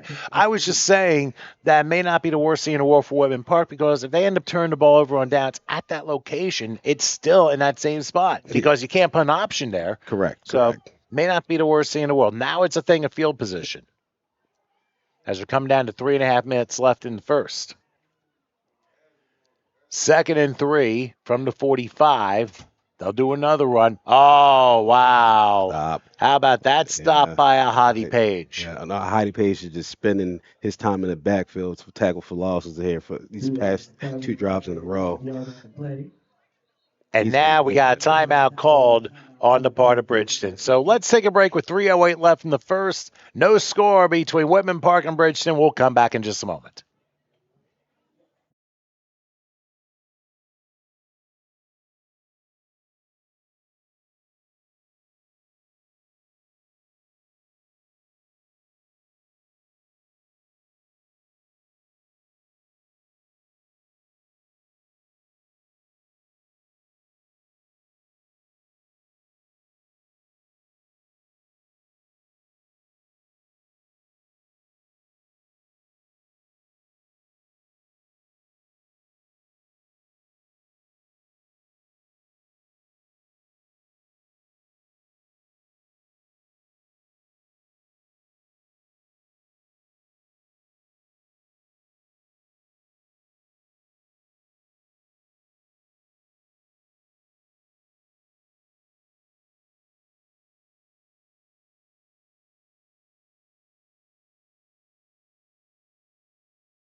This place.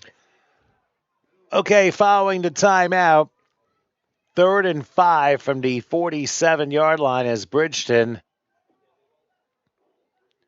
They have the ball, and they're trying to score first here with 3:08 left here in the first quarter. They do hand off, trying to turn the corner. He ran to his own guy, and Whitman Park was waiting. Yes, he was. And that was a great tackle there by Des Mack, number 13. But I thought he was the running back there. If it's Sorry. Whitman Park, that'll be Amari Sanchez. Yeah, Amari Sanchez. I do that too. Bridgeton, you can tell they're in the white uniforms and white helmets with maroon pants and numbers. And you can see that at Whitman Park, they're pretty much all blue. They're going for it on 4th down. Handoff up the middle. Get back to the 45. They'll be 3 yards short, so they'll turn the ball over on downs. and Whitman Park, all in blue with orange helmets and white numerals and shoes. They will now have the ball 1st and 10 from the 45. So the turnover wasn't all so bad after all. Not so bad after all. They lucky that Bridgeton didn't capitalize off of that. So here we go. All right, so on the near hash is 1st and 10. Ball spotted at the 45-yard line as they get the play in from their head coach. Looks like the quarterback for Whitman Park is Zaire Lytle. He'll take the snap and a handoff, slipping out one tackle, but still not getting back to the line of scrimmage. It could have been a whole lot worse, but the running back was able to make it back up. That was Sanchez with the carry. Funny thing is, we have a pair of running backs, and both are wearing number 13. Yeah, How lucky can the you odds get? of that for us, right? All right, so it ends up being only a 1-yard loss. Okay. So 2nd and 11. Yes, now they full house it on 2nd and 11. Actually, it's more modified. It's going to be a keeper, and Lytle falls down for a 1-yard loss. But I'll tell you what, Bridgeton's defense pretty fast to the ball there. Yeah, they are pretty fast to the ball there. See, they're flying down there on the field. Great team defense that they're playing there. Causing with taking their correct angles, causing the ball runner to run back to the middle of the field. And that's really what it comes down to. And usually team defense does the job. Everyone chips in. It's not one player being surrounded by a supporting cast and you being the leader. Everyone chips in. Yes. And that's what you have to do. 3rd and 12 from the 43-yard line. Another drop snap. He's got to fall on it. He couldn't fall on it. And Bridgeton falls on it instead. That's the 2nd time in this quarter where a snap has gone awry, and Bridgeton has taken advantage of it. What could be the issue here? I don't know. I don't know if the ball's a little slippery or he's using gloves here. But they got to make a change there. Not necessarily make a change, but the way he's getting that snap, he's got to focus. Like I said, those first quarter jitters. It's very possible that's the case, but I mean, you'd have to calm down in some way. Yeah. So because of that 2nd time that Whitman Park's turned the ball over, and timeout Whitman Park. Whitman Park's going to use a timeout. So we'll break here with 54 seconds left in the first in a scoreless game, and we're back in just a moment.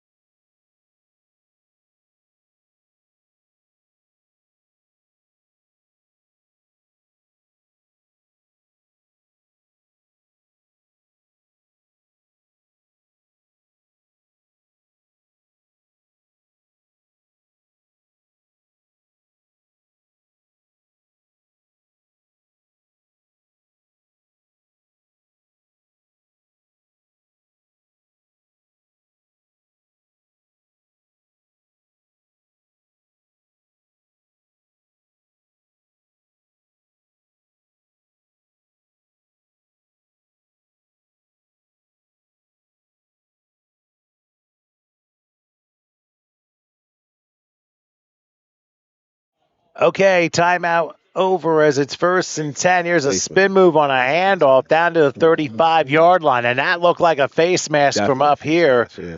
So that's going to be against Whitman Park because that tackle looked real high, and the officials were right there to get it. The question is this a 5 or a 15? So here at the 8U, I guess they have modified face masks as well. Yeah, they're only going to say 5 yards. Yeah. And we got more action coming up later on, John. What do you got? Yeah, we have the 10U coming up here at 2 o'clock. 10U Holly City versus Whitman Park. And at 4 p.m., we have the 12U Deptford versus Salem. And at 6, we got the 14U Deptford versus Gloucester. We saw a fun one in the JVs on Sunday, and they're going to be added. We got another bunch here for this. Here on 1st down, a handoff and a wide open space running to Salem and the end zone. What a run by Azzy McFarland. a 30-yard touchdown run, and they end up getting points off of the turnover, and Bridgeton scores first. Wow. Yeah, Tom. It looks like the end lost containment there. Number 2 just took that around the corner. There was no one there, and I mean no one there to contest him for that touchdown. And first of all, great awareness by McFarland there. It seemed like everyone went left, somebody went down, he went right, and right to pay dirt pretty much. So what a run by McFarland. Great job there. And now they will do the conversion. And they might do a little bit of wing action here. Double wing. Double wing. Single receiver. Quarterback keeps it himself. Flag is down. He got in, but hold everything. We got a flag down, and it's coming back. So they're now going to do the conversion from the 13-yard line. And I don't think you're going to get extra points for the conversion at the 13 following a penalty. Yeah, you're not going to see any kicks from here. But so Bridgeton will talk this over and okay, let's see. How can we get in the end zone from the 13-yard line? So that'll definitely be fun. While they discuss, don't forget, for the 6U that was between Holly City and Pleasantville, if you miss any of the action, all you need to do, just hit the rewind button here on this site, here on HSG Network on YouTube, and you'll catch what you missed. And it was really a fantastic game, some fantastic plays, and definitely one you don't want to miss. All right, so here's the conversion from the 13-yard line. Okay. Let's see what they try. Hand off to the right. Oh, it's a pass. They go option. Do they get him? There's another. They didn't get him incomplete, but there is a flag down. But it's going to be another hold against Bridgeton, and obviously the conversion will fail because Woodman Park's okay, decline this one. Let's have the ball. Yeah, that was a great call. Unfortunately, had holding there, and the receiver, he just misjudged the ball there. But I'll tell you what, that was pretty interesting gadget play by an 8U team. And don't be surprised, they may come back to that play later on down the line in this game. It's a matter of having it work, Yeah. I can remember there were days at my former high school that we had plays where we had a gadget play where we wanted to start the game with a gadget play, and we failed every single time. And then after that, what happened was we tried again, and we failed three games later. We tried again, and that failed. Finally, in the 7th game of the year, we tried, and it worked. And it worked. So you just don't know what's going to happen with these things, Yeah, sometimes you just got to stay with it, And that's really what it comes down to. So we might see it again. We'll see. All right, so for Whitman Park, they will receive the football now. Obviously, ball security has been an issue in the first quarter. One of those, unfortunately, resulted in points for Bridgeton. It looks like we might get an onside kick here. Well, don't forget, it was Whitman Park who I think tried to kick 10 yards. Yeah. So can't touch it till it passes the opponent's 45-yard line. So we'll see how this plays off. Yeah. In this league, you got to remember these divisions, you're going to have more directional kicks than actual kickoffs. Yeah. Now, if an 8-year-old kicks a 60-yard kickoff and it goes for a touchback, then signs the Dallas Cowboys. Yeah, we got to get him signed immediately. Yeah. So they got 6 guys here on the left. Man, they just got to go to onside kick here. Well, it's a directional. Taking it to 38 and down to about the 40. It was Tetrell Stubbs with the return for a couple of yards. And with 17 seconds left in the first, Whitman Park will have 1st and 10 from the 40-yard line. So it should be a lot of fun. Mm-hmm. And for those of you watching, make sure you on the same thing. You got the message board you can root your kids on. And whether you're watching from South Jersey or any place else, if you got HSG Network on YouTube and are watching this video, feel free to support. I mean, we had people from Kentucky and Florida that checked in last week in our broadcast. So why don't you go ahead and check in, let us know where you're from, and we'll definitely get you shouted here. And, of course, you can see the score of the 6U game. Like I said, you can rewind to see any of the action that you missed previously. All right, so Whitman Park out of Camden with 1st and 10. They got a lineable receiver on each, actually 3 wide receivers. slot left. You don't see that very often in 8U. A juggled snap again. It's going to be a keeper, and down he goes for a 2-yard loss.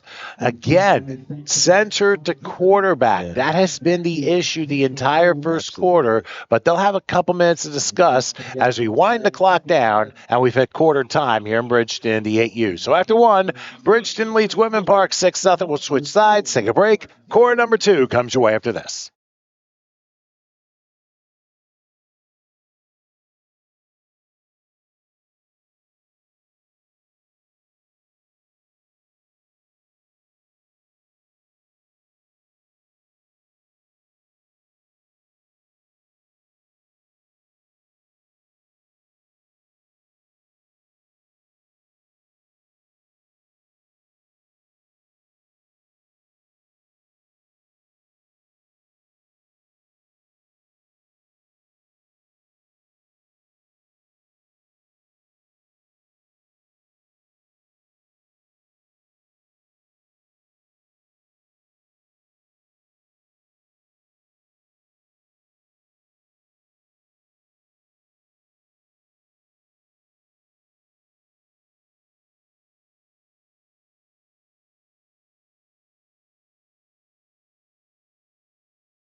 All right, we are back here in Bridgeton as Whitman Park has 2nd and 11 from the 39-yard line.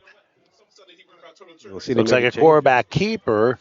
And I tell you what, Bridgeton's defense being very persistent to the ball as they force another 1-yard loss, and it becomes 3rd and 12. Yeah, I'm sorry. Yeah, they move fast to the ball, which is good. Like I said, they play great team defense here, and I see that Whitman had made a change now. They're going under center. They're not doing the shotgun anymore now. They've been having some shotgun issues, and you can't necessarily be led astray thinking every professional team does shotgun because that happens, but you got to get under center first and then work on the snaps. Absolutely. They'll go I formation on 3rd and 12. Handoff, which is going to be a nice gain to the 42-yard line for a gain of 4. Now it's 4th and 8, and we'll see what they do. They passed the 40, so they have to go for it. Right? Well, they do have to go for it. They passed the 40, so that's got to make it 4th and 8. Let's see what they do here on this 4th down. They are going back into shotgun. Let's see if this exchange works a little bit better. They get a man in motion. And now they're going to go under center, so a little audibleizing. Okay, he turned the corner. He does, but he's not going to make it. He's going to get to the 47. 3 yards shy of a first down, and Whitman Park will turn the ball over on downs, and Bridgeton gets the ball right back. I mean, is that defense you teach your kids? Yeah, absolutely.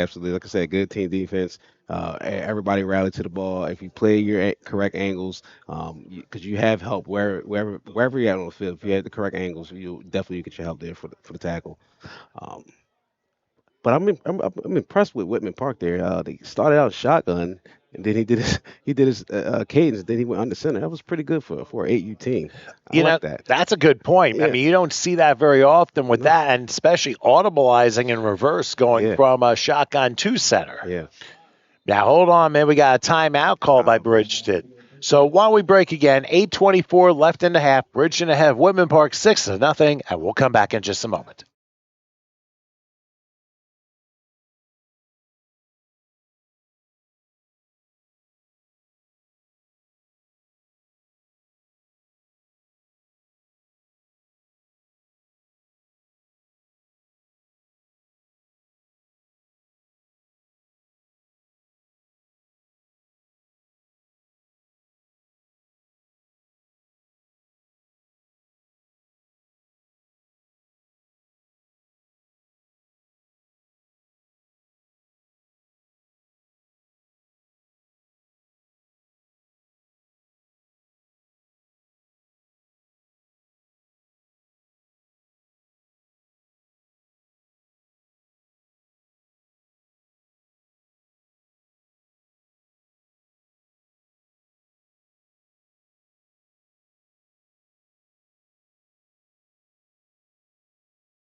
All right, we are back. Bridgeton ball, 1st and 10 following the timeout. They go inside handoff, and looked like it was an inside handoff, but a good job by Whitman Park closing things out. Maybe a yard to just outside the 46-yard line.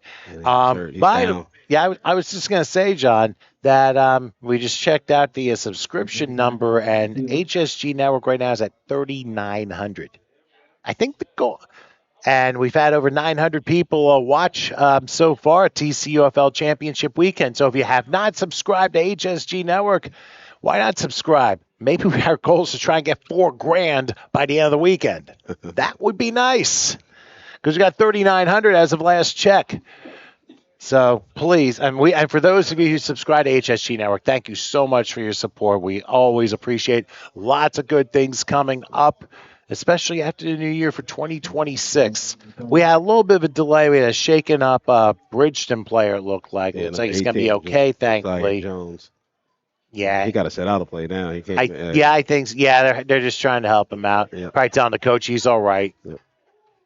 But in any case, I mean, we're at 3,900. Let's see if we get a goal of 4,000 before the weekend's over. That'd be very nice.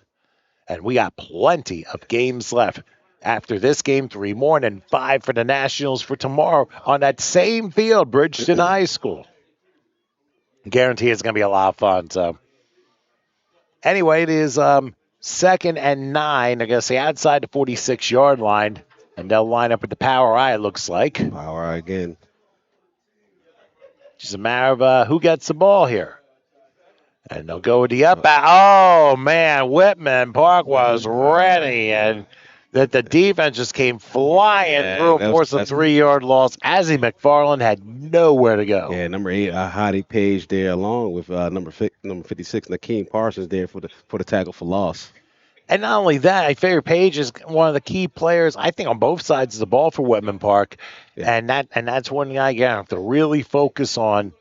So we'll see what happens. By the way, crazy shouts to all the people from Whitman Park checking in to our broadcast here. Thanks for the support for your kids. I'm only like 10, 15 minutes away from there, believe it or not.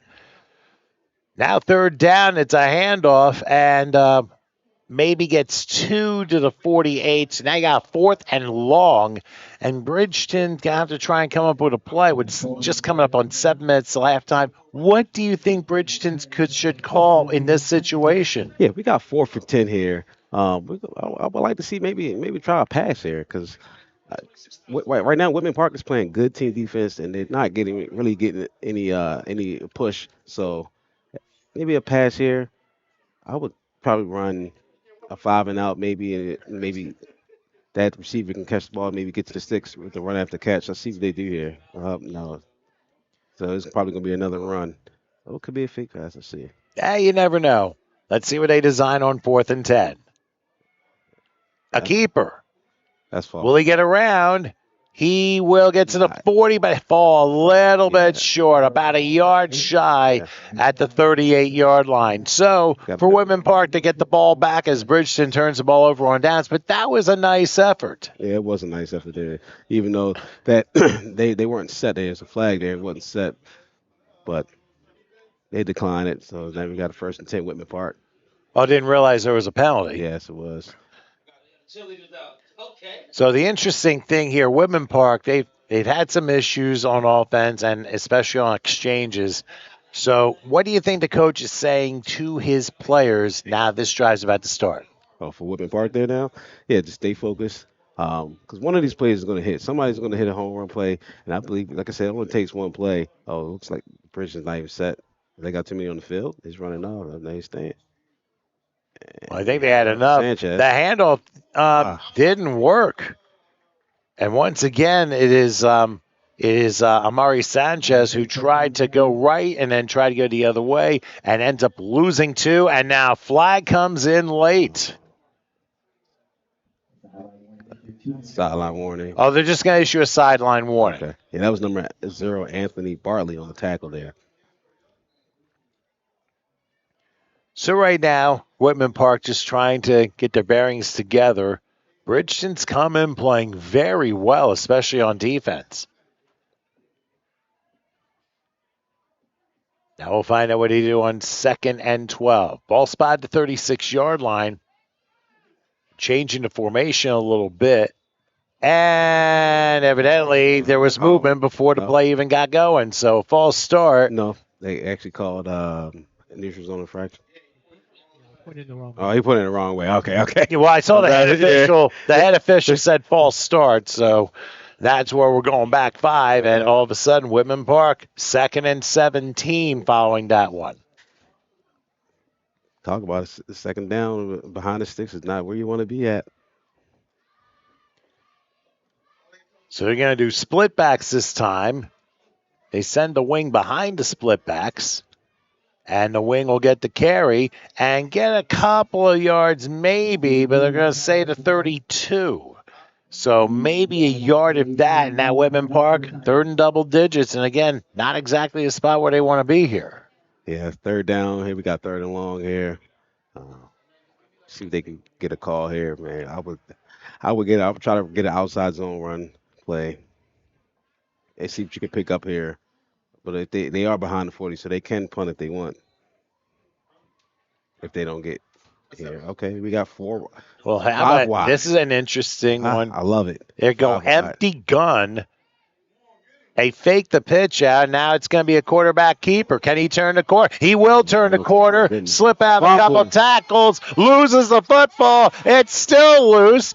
Dog pile on whoever gets it. And finally, it is recovered at about the 32-yard line. So all that running around for a 1-yard loss. Wow. Yeah, number 21 from Whitman Park, Jason Clark with the recovery. But that was an interesting play there with empty backfield with a quarterback keeper. The quarterback kept it. Tried to do a little too much razzle-dazzle. Again loses the ball. And luckily for Whitman Park, they're able to use the punt option this time. Yes. And now put the ball at the 43 of Bridgeton. That's where they're going to start 1st and 10 with 4:09 left till halftime. So I can see why that Bridgeton coach was upset they didn't get that recovery because they knew they was going to get the punt option behind because Whitman Park was behind the 40. That would have been great field position for them. And that's where the punt option saved Whitman Park. Absolutely. And now if Whitman Park returns the favor and forces the ball coming out, then things get rather interesting.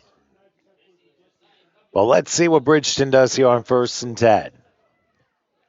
They're up 6-0.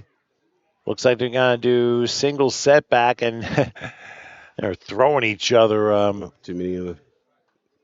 Okay, I guess it's not a He's lucky he was able. Oh, my goodness. Trying to get through, and the pass ends up going incomplete. And I'll tell you what, Whitman Park really firing on cylinders there. Yes. Bridgeton very lucky there wasn't a huge loss. And I got to give credit to Bridgeton there, the Bridgeton quarterback there, for even though he broke that tackle, to getting the ball out of his hands so they don't get a tackle for a loss for a sack. And Bridgeton was lucky that they didn't get a too many men on the field penalty, too. Yeah, I saw that the guy run off the field late there, but that was right there. That was very close. It was very close. Luckily for Bridgeton, it's an incomplete pass, and it's 2nd and 10. But I think now Whitman Park's waking up on defense, and they're looking to try and force a turnover here. Yeah, Bridgeton got to identify number 8. He's the one that's been getting that steady pressure in the backfield. Well, this is a quarterback keeper, and there was Number 8 nowhere to go. And yes, you're right. Al-Hadi Page again with the job on the quarterback there. Al force a 3rd and long. Yeah, they put a double team on Hadi Page, and he still made the play. Now against McFarland, who of course had that long touchdown run as the only points of this game so far. But at this juncture, you'd have to think that Whitman Park's been able to figure things out here. Wherever numbers they at, I would not run his way. Not. He's getting pressure and tackle for losses every time. Well, 2 is the spy you want to focus on. They power I, middle back gets it, and only down to about the 42-yard line. The only problem is they can't punt option here at this juncture because they're at the 41. Have to go for it, yeah. I think it's Josiah Jones who had to carry on that last one. Yep, tackle by number 21, Jason Clark. No, they can punt option. Maybe it was the 45. Oh. I'm sorry. Okay. So we learned some things during the broadcast. So Whitman Park will now get it at the at their own 34. and that's where their drive will begin, 1st and 10. Keep in mind, Women Park has 3 timeouts to Bridgeton's 2. And granted, hey, it's been a bit of a back and forth game, but execution and precision has been the difference in this game so far. Yes, it has been a difference in this game so far. Who can execute and stay disciplined is going to win this game. All right, so the ball spotted to 34. Be 1st and 10. As you can see at the top of the screen, coach is talking to his quarterback and those eligible to receive the football.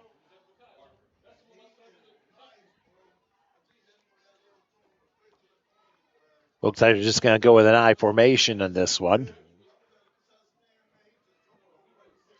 And they hand it off. Gets to about a yard to the 35, but that's about it. That's where forward progress is stopped. Yeah, we got some more laundry on the field. Another flag. Oh, they're going to get a face mask. So just the 5-yard face mask, but it replays the down, and you have the very rare 1st and 4. 1st and 4. You don't see that a lot. Well, it's a 5-yard penalty, and you replay the down anyway. And this is actually a great drive starter for them. 1st and 4 is always where you would love to be at, starting a drive off. Maybe Northern Nevada has a football league where you get 1st and 4. I don't know. All right, and they're going to option around the right side. May not have been the right choice because going down for a 3, maybe 4-yard loss again was Sanchez. And Bridgeton able to bounce back after that one. Number 15, Carter Johnson on the stop. That was a great tackle by the corner out there.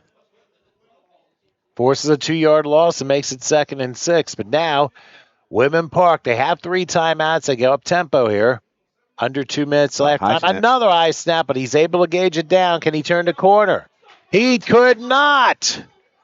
What a stop. Number 0, Anthony Bartley.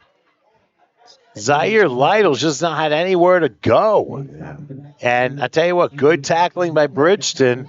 Yeah, Bridgeton their coaches teach great tackling, I can tell, because there's a lot of one-on-one tackles that they're making, which is indicative of coaching. And for the most part, they are proper tackles. Yes. And like I said, tackling makes all the difference in the world, especially you do it right, you do it wrong. You do it wrong, there's going to be a flag every single time. Absolutely. So 3rd and 11. Let's see what happens here. Sanchez lines up in as the back. Actually, there's 2 backs here. They didn't call that? Wow, they didn't call it. They do have a pass, but trying to bounce off of one player and getting to about the 35-yard line is Sanchez. A little surprising because you were right. As you pointed out, the back was moving a little forward. Yeah, they didn't call that. Wow. I mean, he got away with one. Well, let's see if they declare the punt option. They could with 50 seconds left. And if they do declare a punt option, then Bridgeton will have the ball at the 40-yard line. I think we may also have a timeout, too.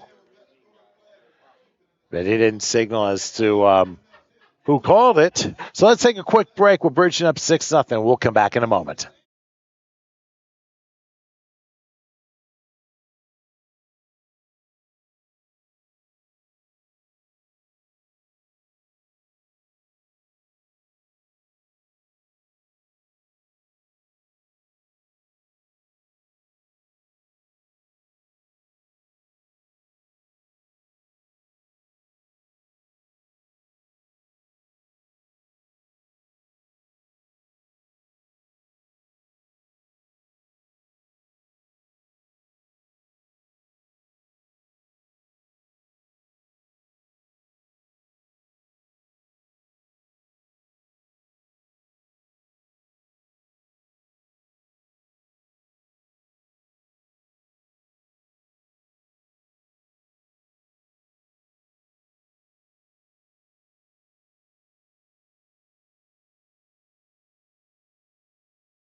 Okay, Bridgeton called that last timeout, so they're down to 1. Whitman Park declared the punt option, as you're seeing, so they're going to spot the ball, Bridgeton, at their own 40-yard line. So 50 seconds left till halftime, 60 yards to get a score, and 1 timeout. Not necessarily the best spot for Bridgeton, but you never know. 1 missed tackle, and look what happens. So Bridgeton deciding, okay, what should we call here? I'll tell you one thing to call. Call ball security. Ball security, absolutely. Gotta have ball security here. You don't want to give Whitman Park a chance to score here before half. It looks like Tetrell Stubbs is coming in late for Bridgeton.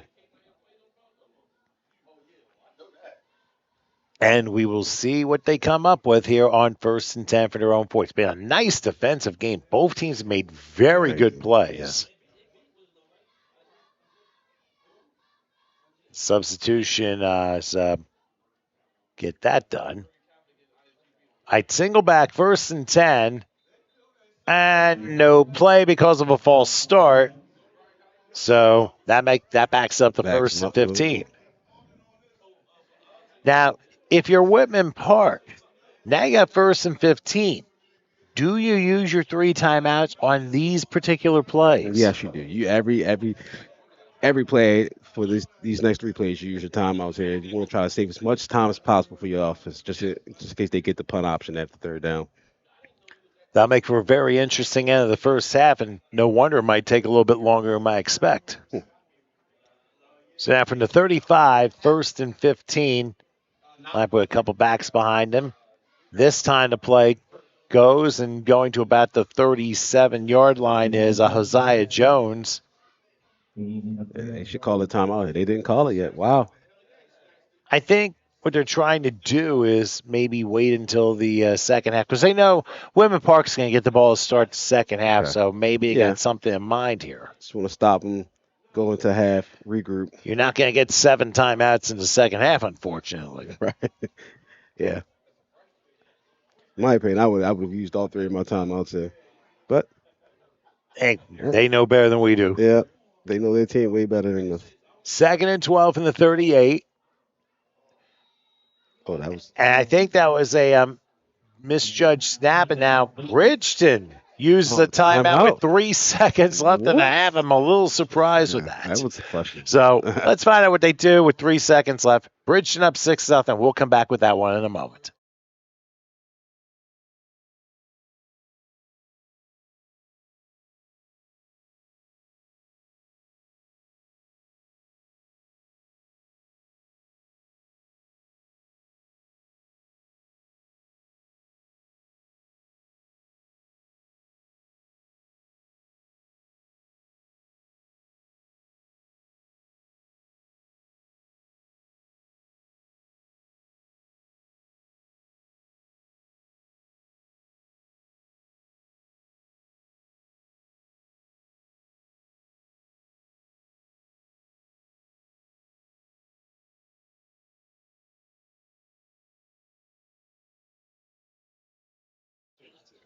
Okay, barring a defensive penalty, looks to be a final play of the first half.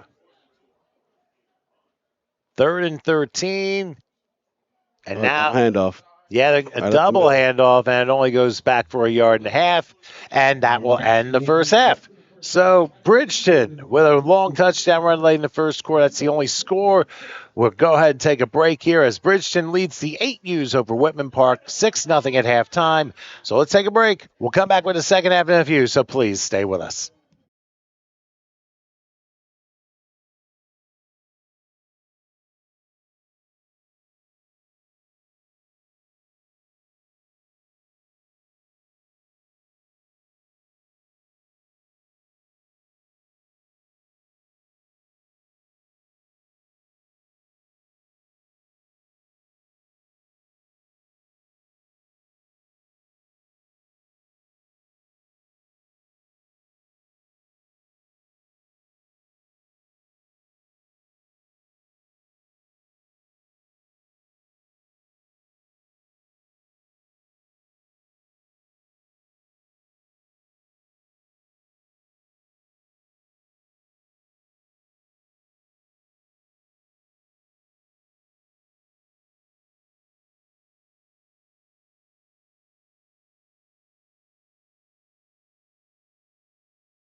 All right, we are back on the campus of Bridgeton High School here in Bridgeton, New Jersey, about to start the second half of the 8U's, the American Championship Conference here, championship weekend here for the TCUFL action here on HSG Network.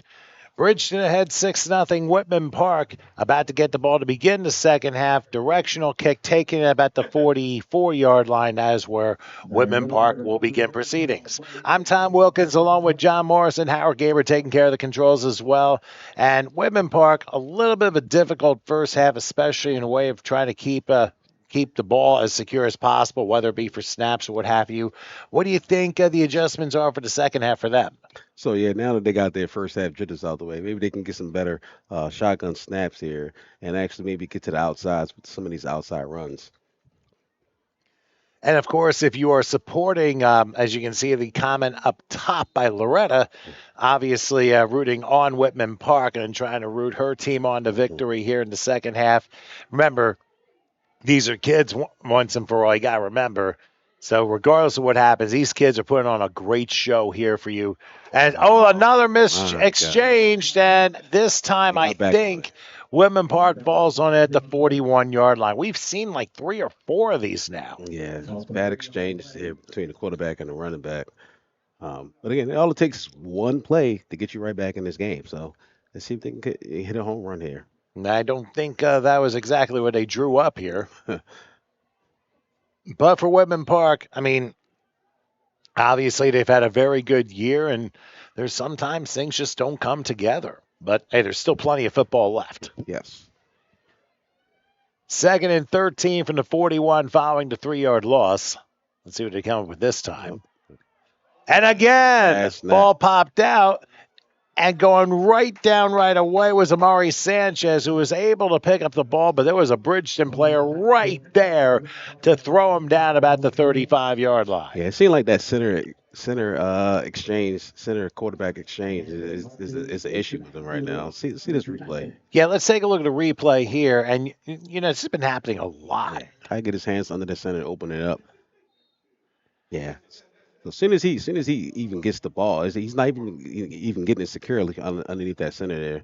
Looks like he was going to try to hand it off there, but now we may not know these the kids well, but is it possible maybe they're using a backup center and their main one's not here? We don't know. Yeah. Well, they changed the quarterback just now, so that was the difference. Maybe that might have been a difference. That was a clean handoff there.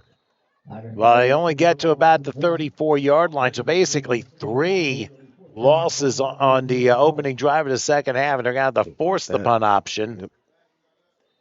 So from the 34, it will go to the 41 for Bridgeton, and they'll get the ball starting on their next possession. Well, and like I said, we'll run down the list of players for each side in just a few moments.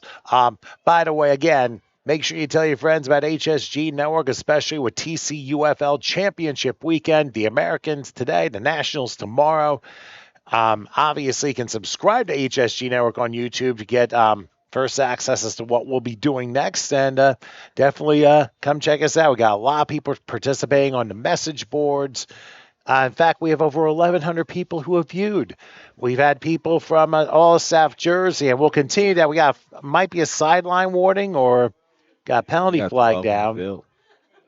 Or do they have enough players on the field here? Too many things, yeah. They got 12 of them. Yep, too many men to huddle against Bridgeton, so that's going to be a 5-yard penalty. But again, to continue the thought, we've had over 1,100 people check things out. Mostly in South Jersey. Other places are checking. I understand I got a text at halftime from Terry out in Southern Michigan who's checking on the game, wanted to see what was going on. So thanks so much for your support, Terry, and everyone else who's checking us out here on HSG Network on YouTube. Here's a handoff on first down, slipping out of one tackle and getting most of the penalty yardage back to about the 40, maybe the 41. He might have gotten the whole thing back. Yeah, that was number 18, Josiah Jones there on the carry there. He runs hard. He was running a little high there, but he was breaking tackles and got that yardage back. He's had a good game so far. And how ironic, somebody asked, what's Mr. Jones doing so far? Or Master Jones at 8 years old, Yeah, Mrs. Jones, he's running that ball hard. Yeah, absolutely. Well, let's see if it continues on 2nd and 10 from the 41-yard line. And handoff goes to about the 43, 44-yard line. A lot of fast-paced action here as they're not taking too much time between plays. Yeah. So you got 3rd and 8 now to 43-yard line. So Bridgeton's walking a little bit of a fine line here as to what to do. Yeah. With that, there was 3rd and 7 here. They got to get to the 45. If past 45, they want the punt option, but of course they want to try to get this first down. But Bridgeton, like I said, don't run the number 8 way because he's spending his time in that backfield. Well, Page has had an exceptional game, especially in the first half. Here we go on 3rd and 8. Inside hand. No, it's a fake. And let's see if he tries to move. Gets through one tackle. Can he get around the other? 45 midfield. He does have a first down at the 46. Talk about a tightrope run. And I can guarantee you that was probably McFarland again. Huh. What a run. On a 3rd and 8. I mean, that was a tightrope, tight corner turn, and he was able to move the sticks. That's impressive. That was very impressive by Mr. McFarland there, tightrope in that corner on the sideline, just to get just enough for the first down, to extend this drive even longer. And now we're going to have a timeout, I believe, called by Whitman Park. So let's take a break with 6:34 left in the third. Bridgeton ahead 6-0 and looking for more. We'll come back and see if they get in just a moment.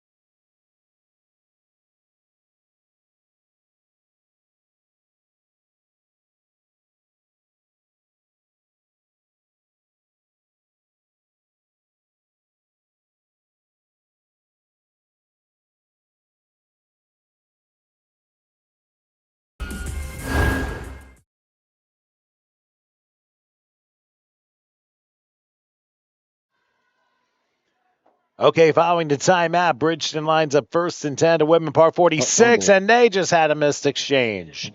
But the quarterback falls on it for a 1-yard loss to the 47 for 2nd and 11. By the way, this Bridgeton club, the 8Us, let's read them off real quick. Anthony Bartley, Tytrell Stubbs, Azzy McFarland, Kimon DeShields, Joe Mack, Cash Coleman, Arnold Green, Seven Levette, Cameron Palmer, Christian Artis, Royce Williams, DeMarge Bowser, Des Mack, Marshall Crump, Carter Johnson, Alex Vasquez, Oscar Vasquez. We'll get the rest after this play. Here's a handoff. Trying to get through one tackle. Gets to about the 40 to about the 39-yard line. So a nice 8-yard pickup to force a 3rd and short play. We mentioned the Vasquez, Alex and Oscar Vasquez. We had Hosea Jones, Tyree Campbell, Liam Hernandez, Damir Crump, Tyshawn McCray, Keyshawn Walker, J.C. Walker, Jaden Lewis, Adine Hill, Jacob Hernandez, A.J. Moody, Rashid Mills, Hosea Banks, Daquan Thomas, Elijah Haddon, Alicia Molina, and Dylan Wilden. That's the 8Us for Bridgeton, who right now have the ball and a 3rd and 3 at the Whitman Park 39-yard line nearing the midway point of third quarter. And they're going to go single back. It's a run to the right. Oh. No run at all. Stop. No run at all, says King Artis. He just got right through the line and said, oh, no, you don't. That was a great stop by number 17, King Artis. As soon as the ball snapped, he was there right back there. Well, look how quickly he got in. He's lined in the middle. You expect the run to the right. But somebody missed the block. Yeah, definitely missed block there. A key play now after the 2-yard loss, 4th and 5 from the 41-yard line. They're going to line up now split backs behind McFarland. They send the man in motion, and McFarland keeps it. Can he get to the outside? He gets through one tackle. He's going to get the corner and get a first down, and a little bit more than that at the 32-yard line. So again, a 4th down conversion, and it's the dazzling running of Azzy McFarland that keeps the sticks going for Bridgeton, and a 1st down to 32. Yeah, what a great run there by Mr. Azzy McFarland, knowing where he needed to get to the sticks and got there. It gave a great move to number 13 there to get to that outside there. So now after what they needed 5, they got 9, and now it's 1st and 10. Let's see what Bridgeton does. And I got a try back. It looks like a full house here. Ball spotted at the 32-yard line. And they will hand it off left side, bouncing off one tackle. Can he turn the corner? He'll get to the 30. He'll get to the 25, and that's where Hosea Jones will jump out of bounds and get another 6 or 7 yards. There you go, Mr. Jones again, running to the outside and using his speed to out leverage that DB there out there. And what's Mr. Jones doing again? Like I said, there you go, Mr. Jones. All you need to do is watch. Keeping up with the Jones, or at least that Jones. Gain of 7. That makes it 2nd and 3. They're going to spot right outside the 25-yard line. Let's see what Bridgeton does. This time a single setback. Whoops, 2 people from the left side clearly moved. That's going to be a false start. Clearly knew where that ball was going, to that left side. Well, they jumped, and then everyone else did. It does not take much. Yeah. It takes less than a tenth a second, you notice. So back him up to the 30 and force a 2nd and 8. And I wonder if that's going to alter Bridgeton's plans on what to call here. Doesn't look like it is, as they're going to go with a single setback and a 9-man front. And somebody jumped again that time. You may want to try another play at this juncture. So another 5-yard penalty for a false start. I was going to say there's a pretty clean second half when it comes to penalties, and then we had back-to-back false starts. So now 2nd and 3 is now 2nd and 13 from the 35-yard line. They're shooting themselves in the foot right now. 2nd and 13, where you don't want to be at on 2nd down.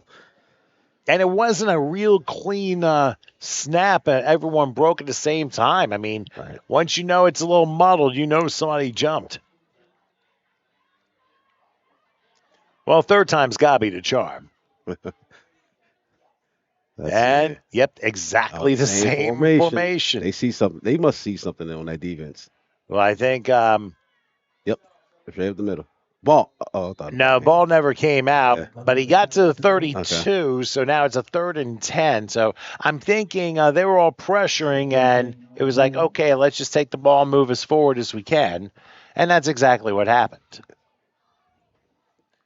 Clock winding down to 2:25 left here in the 3rd. And now Bridgeton really has had control of the game for the most part. Yeah, 3rd down here. 3rd now they break for a 3rd and 10. Keep your eye on number 2, Azzy McFarland. He's under center here. And number 18, Mr. Jones. Hosea Jones as well, but we'll see.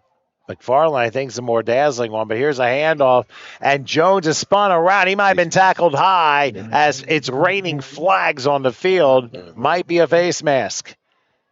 And Bridgeton hoping that's the case here, because one of the coaches was pretty upset by it, but that's exactly the case. It was a face mask on Whitman Park. Now is it a 5 or a 15? That's the question. I think it's just the 5-yard variety, yeah.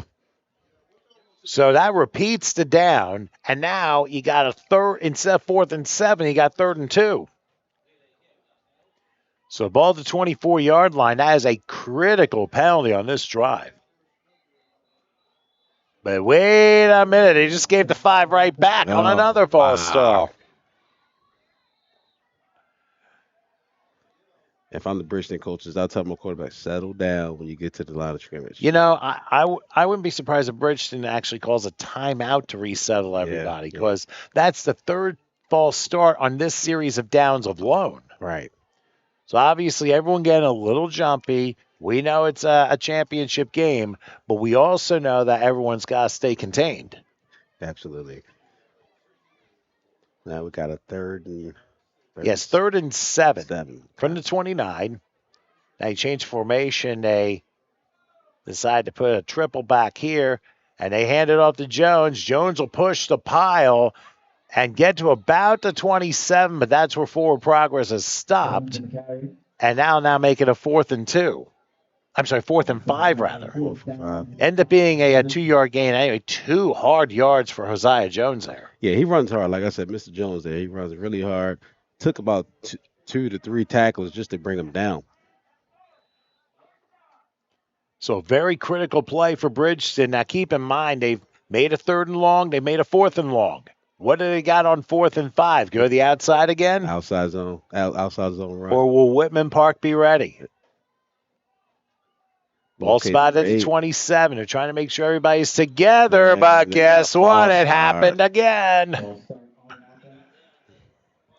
I'll tell you, the coaches for Bridgeton's got to be beside themselves here. There's that timeout you call. And finally, they get a timeout just to make sure to get everything all settled. So we'll break with 33 seconds left in the third. Bridgeton up 6-0. We got a 4th down call coming your way right after this.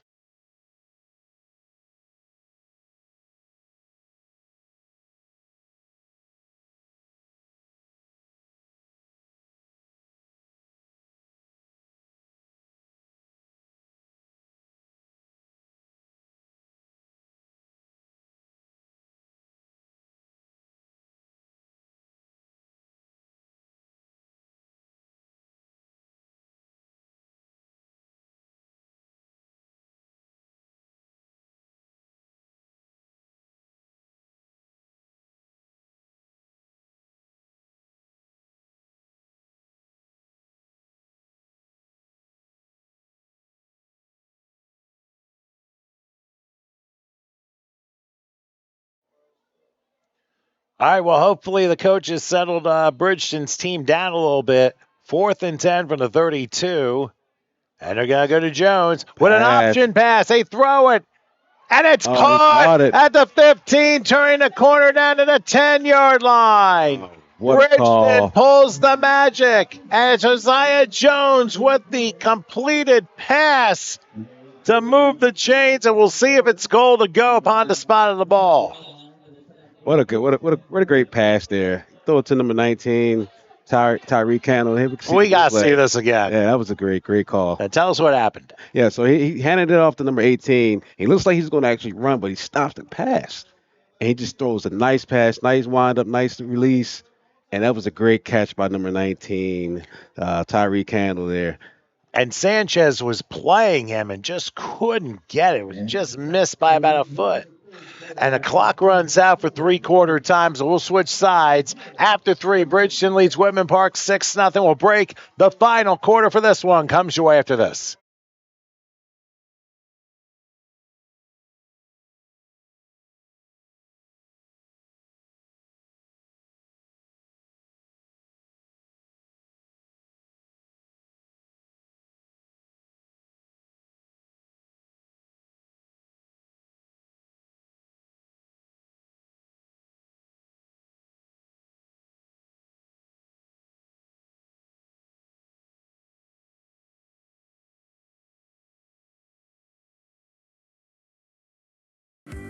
Fulfilling your dream is our passion. We have the staff, equipment, resources, and facilities to cater your next event. Our personal service throughout the process is unmatched. Spectacular food preparation and presentation, knowledgeable, hospitable servers, flexibility. We will modify our menu to suit your needs. We can cater off-site to your premise or venue, cater your event at a unique venue in the tri-state area, or present to you our exclusive facility. Innovative catering concepts will make your event one to remember. We are your complete caterer.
And Bridgeton will go for the conversion here.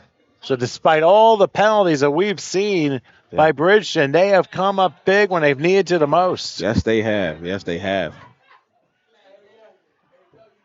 And now trying for the conversion, trying to turn the corner to the 5. He's got the corner. He's got the point. But we got some laundry on the field. But, yeah, you might be right. Yeah. I'm looking. There's a flag right there. Yep. Oh, okay, in the end zone. Yep. In the end zone. This is a little different. It's going to be holding. Well, we're going to find out. The officials are going to discuss. I mean, if it was in the end zone, you would think maybe it was defensive holding possibly.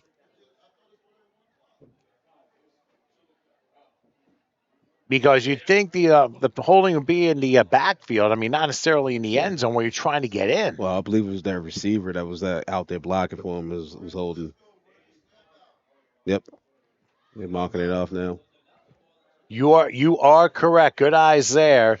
So they will mark the holding foul, and the conversion is going to go all the way back to the 15-yard line. Yeah. And it's also possible. It might have been a illegal block or a crackback. Who knows what? Yeah, that's possible as well. That is possible.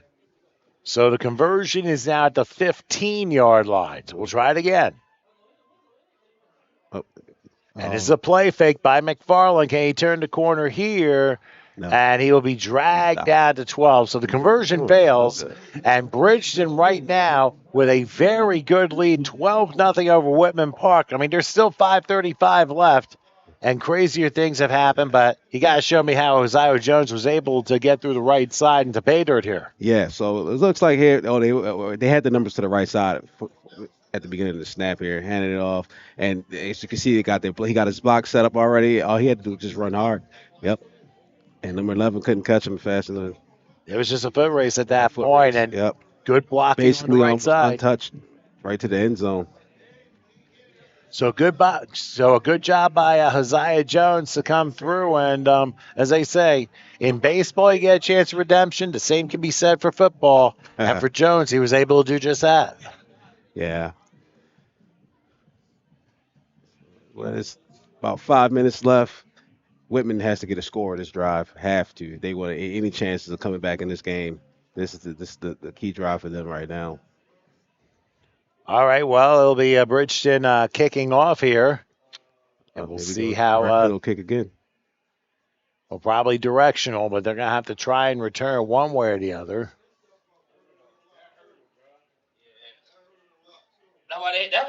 So let's see how Bridgeton approaches it and how Whitman Park will respond. They're going deep with it. They are. Taking about the 28 and down there, and that's where Whitman Park will begin. They have not had good field position in this game, but I'll tell you what, the early turnovers kind of did them in a little bit too. Yeah, it has done, and especially that questionable call for going for the fourth down deep in your end zone, that hurt them as well. You figure you give it a try because you wouldn't know how things are going to turn out. Right. Very strange sequence there, but it'll be 1st and 10 now for Whitman Park. And we'll see how they pull this off from their own 29-yard line. They're not going to have much time. They got 5:33. They have 3 timeouts, but it's going to be fast forward from here on in. Yes, it is. So let's see how this all plays. Okay. So now we got. They're going to go 3 wide slot right here. Maybe a double slot, but they have a wing to the right.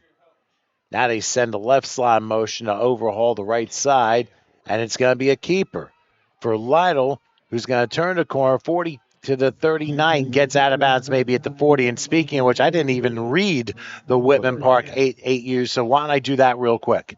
Rabon Watkins, Jaleel Miller, Sincere Green, Bryson Roman, Amir Langston, Al-Hadi Page, Zakai Montgomery, Anil Cruz, Zaire Lytle, J.C. Anderson, Amari Sanchez. We'll get more after this. And trying to turn the corner, cannot, ends up losing some yards on the play, is Lytle, so it'll be 2nd down. The rest, Amari Sanchez, Jesse Boyce, King Ortiz, W. McDaniels, Jason Clark, Amari DeClemente, Lissandra Ortiz, Carter Downey, Nakeem Parson, and Javari Freeman. Head coach for Woodman Park is Timothy Stewart. And now they're going to go empty gun here. Heavy on the left. They tripled the left, actually, to 4 receiver set. And somebody moved on to Whitman Park side. Mhm. So now they're really up against it. 2nd and 20. I'll tell you, Bridgeton has played a much more spirited game, and they have exploited the strengths of Whitman Park and have done an incredible job neutralizing them today. And that's why the situation is what it is right now. Really, now they're forced to pass, and here we go. Here's a pass right side. Incomplete. Nearly brought down, incomplete. That was a good effort, though. But it goes incomplete, and it ends up being a 3rd and 20. And it's like, might as well try it again. Yep. At this point, you have to pass the ball. You're backed up 3rd and forever. I would stretch the field out with my 4 wides, and that's exactly. They're going 5 wide. Okay. Yeah, they're going empty gun here, heavy on the left. And he's going to call his own number. Slips out 1 tackle and adds a tug of war to get yardage, and maybe gets about a yard, maybe 2 to the 32-yard line. So now Whitman Park faced with a 4th and 18. Yeah. You have to go for it. So ain't literally no choice here.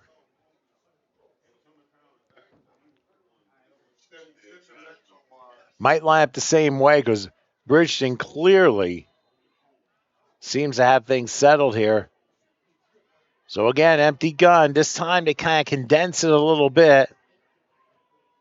Gonna turn the corner. 35, gets the 40, skedaddles. Gonna be short. Good effort, though. He got to about the 44, but he's 6 yards shy of the line of gain. And once again, Whitman Park turns the ball over on downs. Bridgeton will get it with 3:27 left. And you can see the coaching staff on the near sideline saying, hey, pump it up for these kids. Yeah. They start to smell the taste of victory coming. You still got 3 minutes left, but starting to smell the taste of victory here. Whitman Park's going to have to use all 3 of their timeouts this drive right here. All right, well, of course, Bridgeton in their white uniforms today with their maroon pants and numbers. I mean, the coaching staff really put together a great game for these 8Us, and it obviously has shown. Yes, it has. It has. They're playing great defense, great team defense, and now number 18, Mr. Jones here. Up there, he got the ball again. Here you go. Let's see if he bounces around. He puts a stiff arm, spin move to the 40, still falling forward, and finally runs out of gas at the 37. That's a gain of 7 for Jameer Jones, or Hosea Jones, rather. And I think the gentleman who keeps asking, what's Mr. Jones doing so far? He's done a lot, good and bad in the second half, but mostly good. Yeah, well, I'm going to go there goes that man again, Mr. Jones here. He's been carrying the team for them. I just keep playing it over. I think Howard is behind because that must be his favorite comment right now. Definitely his favorite comment. So it is it's going to be 2nd and 4. A delayed handoff to Jones. He will turn the corner, get a first down. He will break through to the 20, to the 10. He gets his 2nd goal in the second half. Touchdown, wow. Mr. Jones. Hosea Jones, his 2nd score this time from 36 yards out, and probably your most valuable player in this 8-under game. Definitely his MVP in this game. He definitely made up for the earlier miscue, but you know what? He, like I said, as long as you're able to get redemption, he's gotten that and then some for Bridgeton. Have yourself a game, Mr. Jones. Have yourself a second half, that's for sure. Or at least have yourself a fourth quarter. Yeah. Because that's where both of those touchdowns came in the fourth quarter. And really amazing stuff. All right, Bridgeton will try the conversion here.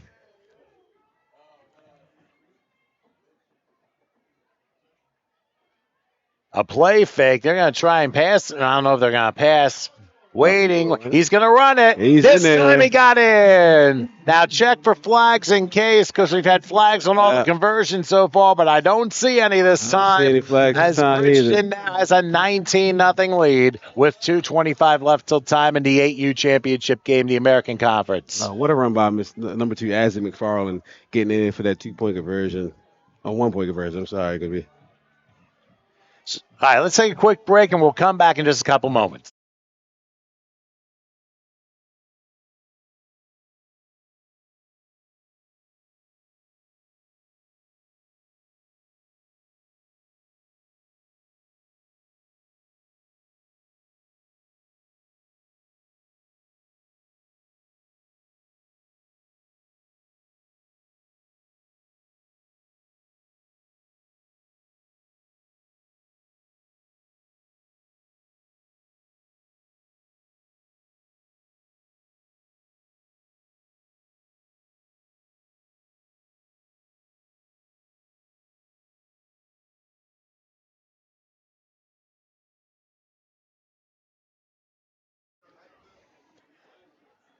Okay, Bridgeton with a 19-0 lead in the 8Us. By the way, folks, here on HSG Network, coming up to 10Us at 2 p.m. Eastern, Holly City against Whitman Park. So Whitman Park, again, our chance for a conference championship. This time against what they call in Millville the OBG gang, Holly City. That's going to be a fun one for sure. That's going to be at 2 o'clock, so don't leave us, folks. It's going to be we still got plenty of football left today and tomorrow. TCUFL Championship Weekend here on HSG Network. Here is a directional kick that goes off of it went off of the foot of a Whitman Park player. Guess who got it? Bridgeton. Mr. Jones. Guess who? Mr. Jones with the recovery. Wow. You might as well build the resume for one quarter. 2 touchdown runs and a recovered kickoff. Wow. The ball's just bounced every way Bridgeton could possibly get here. Yeah. So Bridgeton ends up stealing a possession with 2:22 left, and they are just that far away from winning the 8U TCUFL American Conference. Oh, we got a timeout? And, yeah, we do have a timeout called by Whitman Park. So why don't we break? 2:22 left and Bridgeton up 19-0. We'll come back in a moment.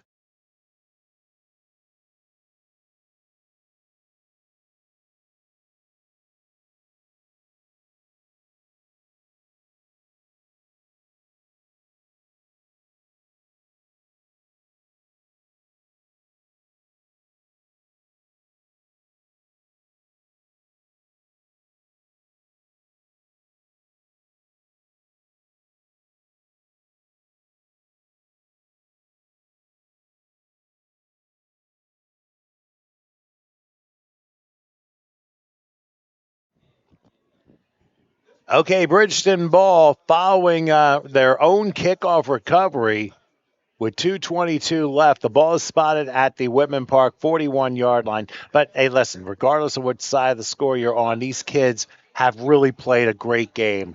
Let's not forget about all they've accomplished this year. But Bridgeton, I'll tell you what, they had a game plan, and they executed it extremely well. And Whitman Park just did not have much of an answer. No, they didn't. And like I said, Bridgeton executed a great game plan and got Mr. Jones started. He's taken over this game. And even the Bridgeton cheerleaders are already celebrating their 8-and-under championship lined up on the track. First down, and here's Jones. Let's see what he can do now. He's got more to the 30s. He's got the hat trick in 1 quarter. Are you kidding me? Yeah. With the hat trick. Well, now it's safe for the cheerleaders. How about the champions lineup? Good Lord. What an amazing performance in the 4th quarter by Haziah Jones. Something else. What do you think? Wow. Yeah, that's amazing what he's doing in this quarter here. He's taking the ball and just scoring one play after another. Well, I'll put it to you this way. From I think a few years ago in Atlantic City, I remember this 8-year-old kid from Brick City, Newark. Forget his name, but he had 3 touchdowns. The third being a 99 and 2/3 yard touchdown Wow. at 8 years old. I mean, that is saying something. And Yeah. Isaiah Jones having himself a fourth quarter Yes. in this TCUFL 8U championship game. And needless to say, I mean, Bridgeton's got to be sparkling proud of this group. Now, Jones did not get out of that tackle. That's a good play by King Ortiz for the tackle. And hey, you can't get too upset at that. Yeah. So Bridgeton, who's opened this up, 2 touchdowns in 19 seconds, both by Isaiah Jones, 3 touchdowns in the corner, and they're up 25-0 right now. Just really an amazing performance. Let's grab a break and come back in just a moment.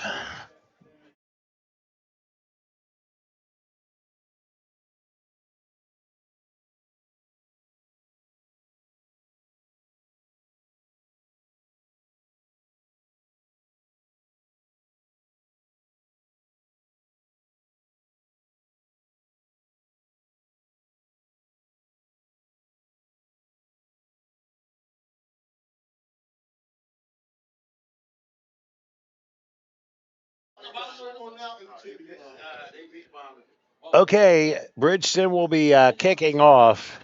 I mean, this was a point avalanche here in this fourth quarter. And I mean, you're going to look back here. If you missed any of the action, for those of you just joining us, if you've missed any of the action, all you have to do is rewind here in this exact link here, HSG Network on YouTube, and you'll see what's going on. And make sure you tell your friends about us, and make sure you like, subscribe. We have coming in over 3,900 people subscribing. We need another 100. If we can get that by the end of this weekend, that'd be fantastic. Get to the 4,000 mark. That would be completely awesome. In fact, we've had over 1,300 people check in to the 2 games so far. Kickoff goes over one of the up men's heads, and it'll be taken by one of the guys to bring it back to almost the 30-yard line. So, again, we've had over 1,300 people watch this game. We're going to have a lot more with 3 games left to go. So make sure you tell your friends about us, HSG Network on YouTube, whether you're watching in South Jersey or anywhere else. I mean, even if you're, you could be in the other end of the United States watching. Just let us know, and we'll definitely shout you here. Yeah, with 2 minutes to go here, it was Whitman Park. You're down by 3 scores. You just want to finish the game out strong. Don't give any signs that you gave up. Just finish this game out strong. You still got to play. You still got to give the best effort that you can. Yeah. And that's, I mean, obviously a game's been unfortunately decided on the Whitman Park side of things, but they gave it a great job here in the third quarter, and in the fourth quarter it was just all Bridgeton all the time. Yep. So they got handed off and moving over to about the 32, 33-yard line. So, but hey, give Whitman Park credit. They had some good players. I mean, look at Amari Sanchez, the game he had. Zaire Little gave it a great effort too. So, and King Ortiz on defense, he was very good on certain plays. And number 8, Ahadi Page, right? Oh, I forgot about him. He had a great first half. He definitely had a great first half. Kind of got neutralized a little bit in the second half, but they ran away from him. They started running away from him. And it's like I said, football is a chess match. Yep. It's a gritty chess match if you think about it. 2nd and 6. And now a delayed handoff, trying to bounce around the other way. Still got to go north-south, and unfortunately that play went south for a loss on the play. But on the other side, to Bridgeton, all the credit in the world, and especially the way they played defense, the way they were able to neutralize Whitman Park's game. And, and they came out all cylinders busting in the final quarter. Yeah. And, of course, led by Isaiah Jones. And I'll tell you what. It's the fourth quarter.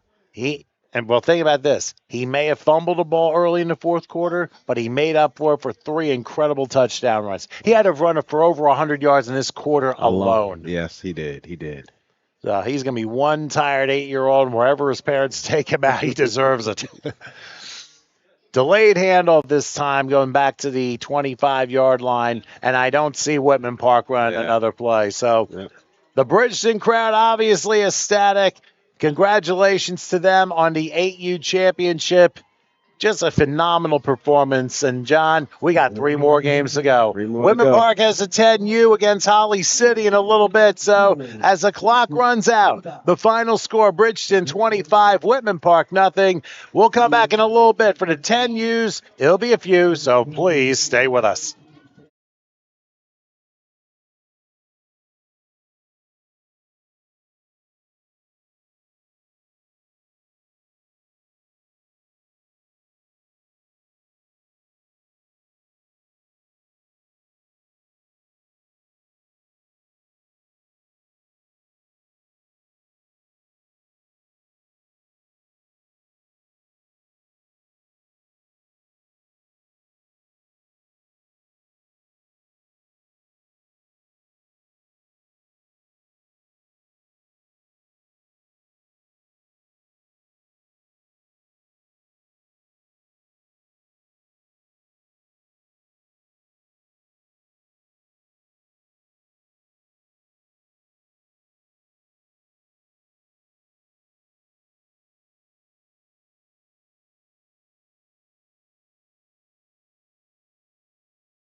That's good.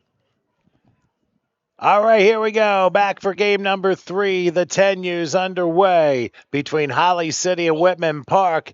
And it looks like Whitman Park getting the ball first. Wow. Here's a bounce off. He going got to the angle. midfield. The 40. Will he be caught? He will. No, Oh, he lost the football. He lost the football. And where's that going to go? That's touchback. That's It's a gotta be touchback That's if it's touchback. recovered by Wow. Holly City. Holy mackerel. Wow. I didn't expect to come into this game that way, but it did. What an incredibly tough break for man. Whitman Park. Oh, I feel for these guys. See if we can see that again. But that was can't. okay. Yeah, that was a great hustle by It's okay. Whitman there, Whitman Park. I think it was Holly City. I'm sorry, yeah, Holly City's that was a great hustle by Holly City. That was astonishing. Anyway, I'm And it was Tom number Wilkins one, with King John. Triple. Yeah, I'm Tom Wilkins along with John Morrison, Howard Dick Gaber doing the controls as always. TCUFL Championship Weekend, game number 3 of 5 here on this Saturday in the American Conference. Holly City and Whitman Park. A tremendous kickoff return by Whitman Park, and it looked to be an opening kickoff for a touchdown, only to be having the ball knocked out right before getting into the end zone, and I believe it went out of the end zone, which means automatic touchback. So what an incredibly tough break for Whitman Park. So Holly City, they're in the black uniforms with camouflage numerals, which is rather interesting. They'll have white and orange helmets. For Whitman Park, they are in the orange uniforms with red and orange helmets. Their numerals are in blue, by the way. So a pair of OBG gangs clashing here, but Holly City is in the black. And we get started 1st and 10 from the 20-yard line after one of the most bizarre plays you'll ever see to start a game. Here's a handoff right side, spinning off a tackle, trying to reverse direction, and lucky to get back into the line of scrimmage to the 20-yard line. Yeah. Have you had moments like that to start a game before, No, John? I haven't had a moment like that to start the game. With that, change of possession, like on the first play. That was a great hustle, man. That was a great hustle, though. Great hustle. That's what hustle does. It rewards you. Yeah, absolutely. So no gain on the first play for Holly City. It'll be 2nd and 10. Holly City in the black, Whitman Park in the orange. See what they do here on 2nd down. They hand it off up the middle. And now that ball comes out. But it looks like Holly City fell on it. Yeah. So like we talked about, those first half jitters, those first quarter jitters, got to get them out right away. Well, we've had jitters all over the place today. And so for Holly City, they'll have it 3rd and 7 from the 23-yard line. Really an exciting game, to say the least, between teams from Millville and Camden. Of course, Millville is a little bit east here on 49 from where our part is here in Bridgeton. Now let's see what Holly City does here on 3rd and 7. From the 23-yard line, it's going to be a handoff up the middle, and that's a first down to the 31-yard line. Gain of 8 after he needed 7. So he passed the line again and moves the sticks for the first time. Yeah, that was a great run there. Can't quite see the name. It looked like number 7, Chase Black, on the carry there for the first down. Well, we will do our best, as you can see close up. Those are the numbers we're dealing with. So, obviously, Millville decided to go with the camouflage route. But, hey, we didn't design the uniforms. We'll do the best we can. We'll just call it best way we can with the way these plays are going. So now behind a line of 3 backs, 1st and 10 for the 31. Slipping out of a tackle, getting some more positive yards, and getting tripped up to about maybe the 39-yard line, depending on the spot of the ball. A nice first down gain of nearly 8. And they'll set on the near hash mark, 2nd and looks like 2. Of course, just getting past the 41 will be the line again at this point. So, yeah. So 2nd and 2, and they're going to hand it off, bouncing outside. That'll be a first down, crossing the 45 and going to about the 48. Another 9-yard pickup and the chains move for Holly City. So what have you seen so far in this opening drive? Yeah, I mean, they clearly have a game plan here, and they're going tempo here, I see. Oh, fumble again. And now another missed exchange, but the handoff's going to be for positive yardage as the ball just bounced to the 47-yard line. We do have a flag down as noted, and it's coming back for a hold. It's coming back for a hold, Holly City. But they clearly have a game plan here, starting out really fast here, going tempo and moving. With this 10U, 10U is a little bit more disciplined, and you can get your guys lined up correctly and going fast. Well, let's also not forget the game is a little faster too. Yes, the game speed is definitely faster. The kids are much faster on the field. You would hope so. After comparing from 10 to 8-year-olds, you had to pick up speed at some point. Right. Longer strides. Take longer strides as they're running. So now they spot the ball at their own 38 for Holly City, 1st and 20. They'll go in another handoff, and a nice tackle down to the 42-yard line. So Whitman Park with a good defensive play and forcing a 2nd and 16. Can't see who had to tackle, but whoever it was, that was a nice play. Definitely a nice play, yeah. 2nd and 16 here. Hopefully you can get. If I was Holly City, I'll do a run to the right side. It's the field side. Well, sometimes it's just a matter of execution and how you move the ball. True. Ball's on the near hash. And waiting for the coach's call from the sideline. Now, coaches can't run out onto the field and huddle with the players like they did with 8U. Might see more passing with these 10U teams. But they're in the run formation, though. They never know. 2nd and 16, and that looked like a broken play, but the run goes all the way up to the midfield stripe. And for Holly City, they've got a 3rd and 8, which beats 3rd and double digits. Yeah, that was number 5, Carter Patterson there with the carry. Fumbled the snap at first, but he got positive yardage out of it. Well, trying to get Whitman Park lined up in the right direction here. So here we got 3rd and 8 from midfield. Same formation as before. Quick snap, handoff up the middle. Not going to be much to the 47. The line against the 42.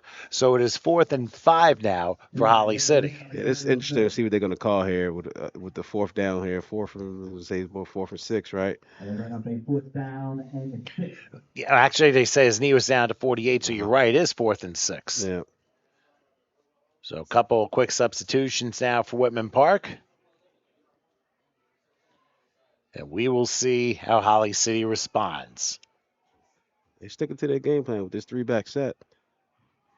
They snap it, and the handoff turn the corner. Oh, he fell down. He fell down, and that forces Holly City to turn the ball over on downs.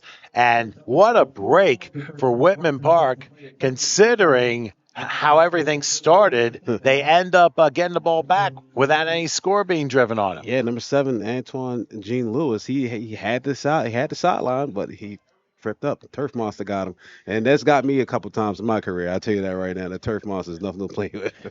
Not necessarily. I mean, a lot of schools now are going with this particular drainage of turf. I mean, there's some schools that still play on grass. I mean, that's more preferable. But then again, with this stuff, you just don't know. Yeah. You just really do not.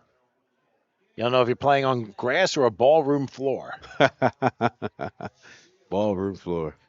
So for Whitman Park, they dodge a bullet here. They'll have the ball in their first possession of the game, 1st and 10 for their own 48. And they're coming out in the traditional offense with the spread offense. Yeah, they're going spread here. They send a man in motion, and they're going blitz. Wow, I'm actually surprised Holly City wasn't called for offside there. That was close, but it ends up working out as a sack and a big loss on the play. Big loss on the play there. It came out with that 4 wide. It looks like they were trying to get something downfield, but Holly City, Whitman Park brought that pressure Holly City brought that pressure right away. Well, the Holly City gang ends up forcing a 10-yard loss. Now you got 2nd and 20 all the way back at the 38-yard line. So Whitman Park's going to have to try and adjust somehow. Never how you want to start your drive off. Second and 20, no. And with a sack on the opening play for their scrimmage. Here's a handoff, and somebody must have grabbed a jersey and threw him back, and that's going to be another loss on the play. And Whitman Park just having issues here in their opening drive. Yeah, Hollis City is spending their time in the backfield, having their way right now with that line. So that'll now force a 3rd and 22, it looks like. They'll spot the ball at the 36-yard line, the opening quarter of the 10U game, the American Championship game, TCUFL Championship weekend here on HSG Network. And for those of you fans that are just joining us, make sure you like and subscribe and tell your friends and family members about this game and cheer your kid on. And you can also note down the message board that's also connected to this page. So you guys chime in. They go empty gun on 3rd and very long, and he might call his own number, and it got disconnected. There's another loss on the play. Another tackle for loss. They haven't gotten no positive yards this drive at all. And like I said, that defensive line for Hollis City is just spending their time in their backfield. Oh, they have been very impressive. Yes.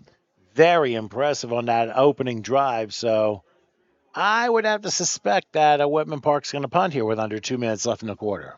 I would suspect a punt here, too, as well. There's no reason why they should go for it here. We got a they do punt option at 10. Okay. So punt option for the 10U. So They have a choice if they can punt, whether they can use the punt option or actually punt. So if they have a kicker, they can actually punt. Okay, so I actually got some clarification here that in the 10Us, you have the option to kick it away or go to punt option, which is 25 yards anyway.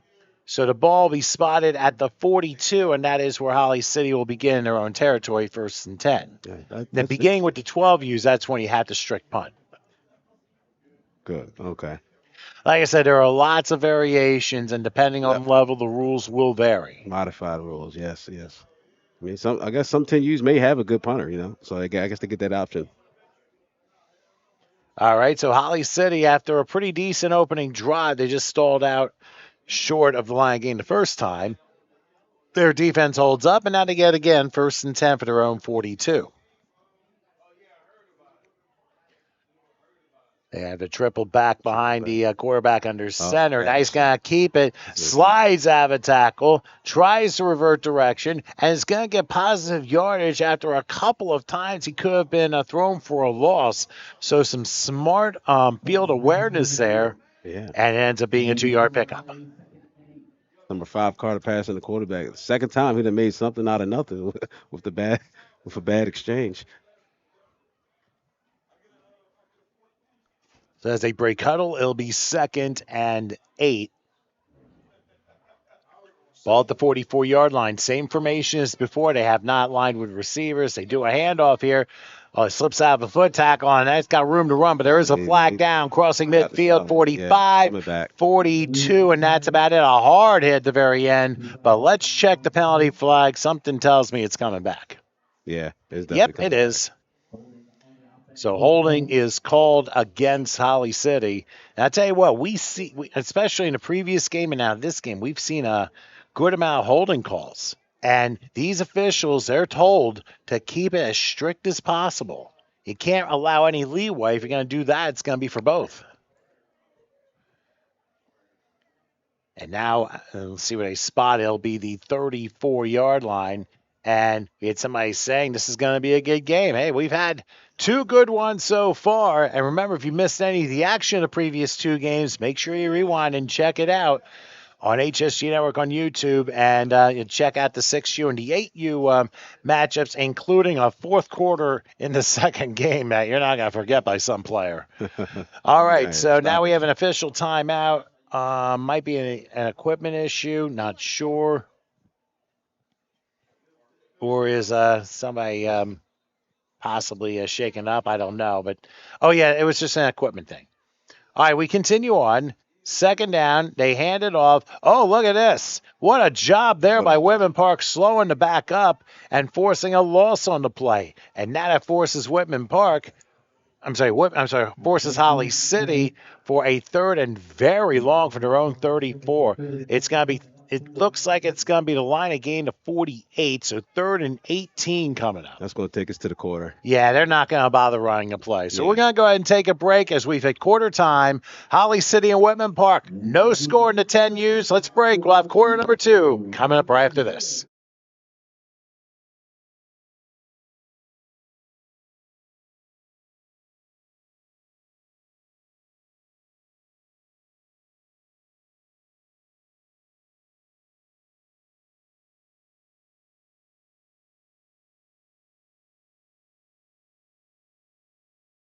Hello, I'm Chris Taylor, the proud owner of Telegraph, a business specializing in photography and video. Telegraph is dedicated to capturing the raw emotion and commitment in sports. My passion for capturing the essence of sports drives my journey as a photographer. I take pride in showcasing dedication and emotion in sports, contributing to athletic program promotion. Starting my photographic journey in high school and pursuing sports communication and media at Rowan University, I am dedicated to refining my craft. If you would like to get in touch, feel free to contact me through my business email at telegraph@gmail.com.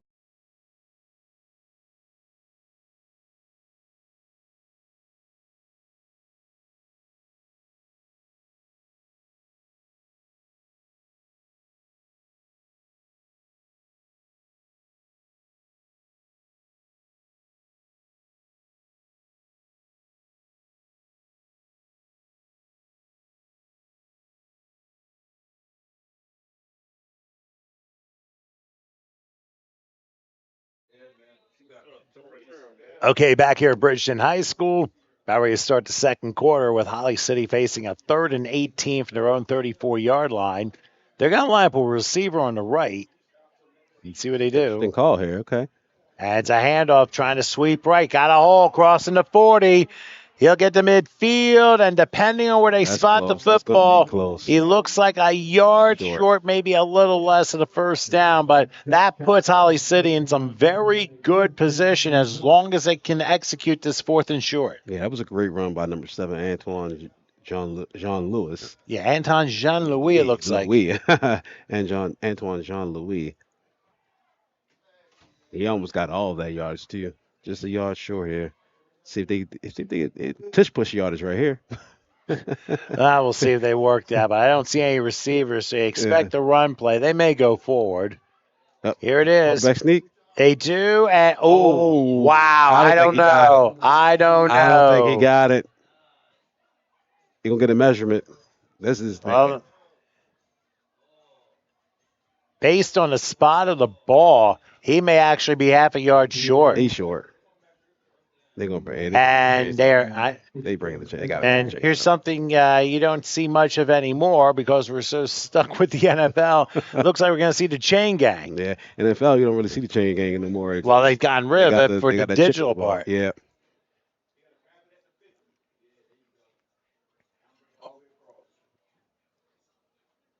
So enjoy it while you can. You see chain guys doing their work. You're going to see one sideline erupt and one sideline be extremely upset right now. I don't know about it. Extremely upset, but I would say confident about what the results are going to be. But, yes, coaches can ask for a measurement if necessary. I mean, this is not speeding up the game process. But you can hear a pin drop in this right now. Well, the ball's at a 48.5, and the line gains the 48, and he is not as short as I thought, but he's still about 6 inches short. Yeah. So Holly City turns the ball over on downs, but not without a good effort there. Yeah. And so Whitman Park will get it back 1st and 10. So this has been a little bit of a war of attrition here in this first quarter plus. By the way, I'm Tom Wilkins along with John Morrison. Howard Gaber taking care of the controls as always.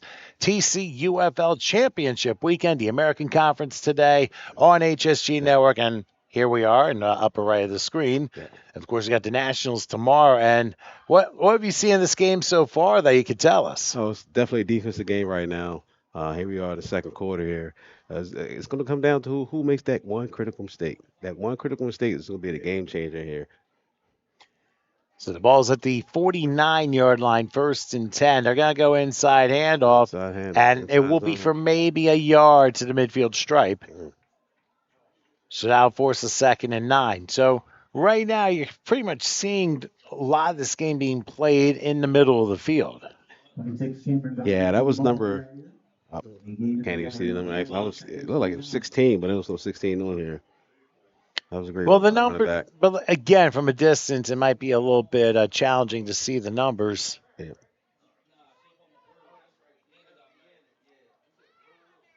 They're working on a little bit of a muddle huddle here, and now they're going to break that and serve up a 2nd and 9 from the midfield stripe, and it looks like they're going to go full house here. Full house. Quarterback looks like Marquis Williams. He's under center. Oh, and he got a missed exchange. He's trying to push to get a yard, and he might get that depending on where they spot it, but it's going to be 3rd and long for Whitman Park. Yeah, it's 3rd and long here at Whitman Park. Not getting anything in the middle right now. Try to take this up. Try to get this to the outside zone. It's a matter of being smart in the way you come through with these with these plays, because right now it's been a little bit sloppy. Yeah, Holly City got some big boys on their front line right there. It's hard to get anything in between the tackles right now. But right now the ball is spotted at the 49 of Holly City. Let's see what Whitman Park does. 3rd and 8. And they're going to line up a receiver on each side. It's going to be a shotgun from, split backs, but they do have, no, it is a shotgun. I'm sorry. Now they're going to sweep it, trying to turn midfield. There might be room. 45, good tackle at the 44-yard line. Good tackle. And is he down? Oh, yeah, one of the Whitman Park players is shaking up at the end of the play because he went down pretty good. Yeah.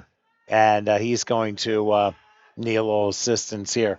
Just a reminder, folks, we got 2 more games after this when we get to 12U's between Deptford and Salem at 4 p.m. And at 6 p.m., the 14U's, Deptford and Gloucester. That ought to be fun. And on top of the screen, you'll see the results of the 2 games played earlier today. Any of the action you may have missed, just go hit the rewind button here on this feed, here on HSG Network on YouTube. Make sure you like and subscribe and tell your friends about what we're doing here. At over, I think we got to be over 1,300 people checking in the first 2 games plus. And who knows, probably going to be a little more than that. Yeah. In fact, we're a little bit over 3,900 as far as subscribing goes. Let's get to 4,000. Try and do that before the weekend's over. We can hit that today. Well, we got a shot, but we'll see. Yeah. Yeah, we're actually over 1,600 as of right now. So we're getting the views. So tell your friends about us here, HSG Network on YouTube, here on this Youth Championship weekend.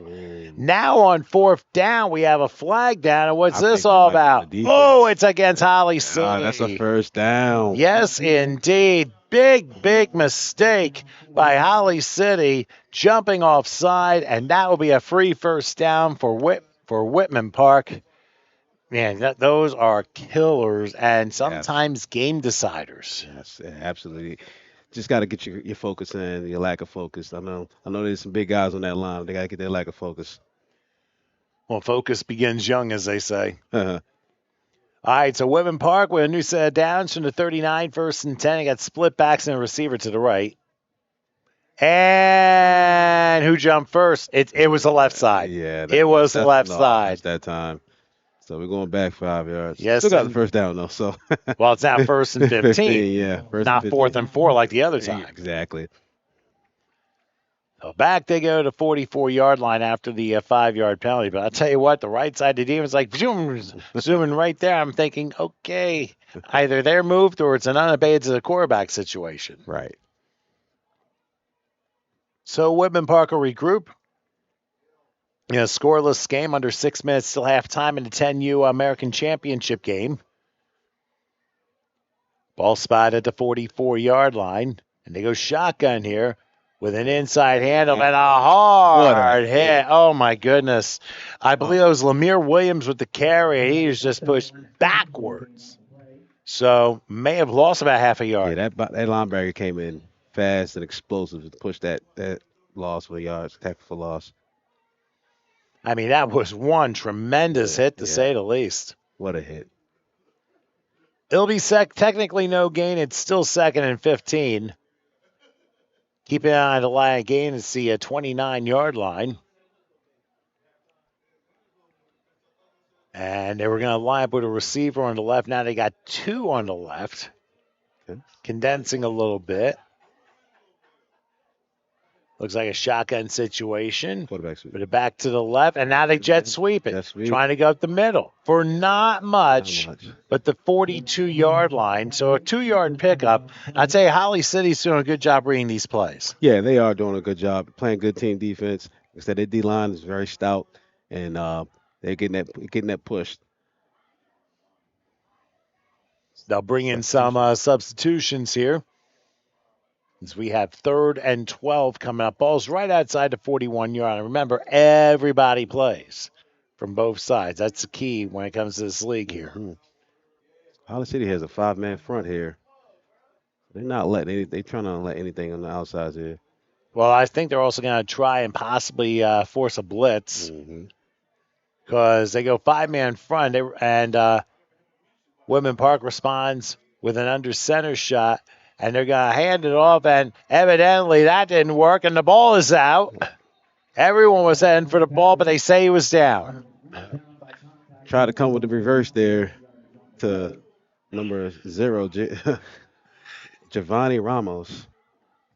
And now timeout. And timeout will be called by Woodman Park. So let's take a break with 3:42 till halftime. Still no score in this one. We'll come back in a moment.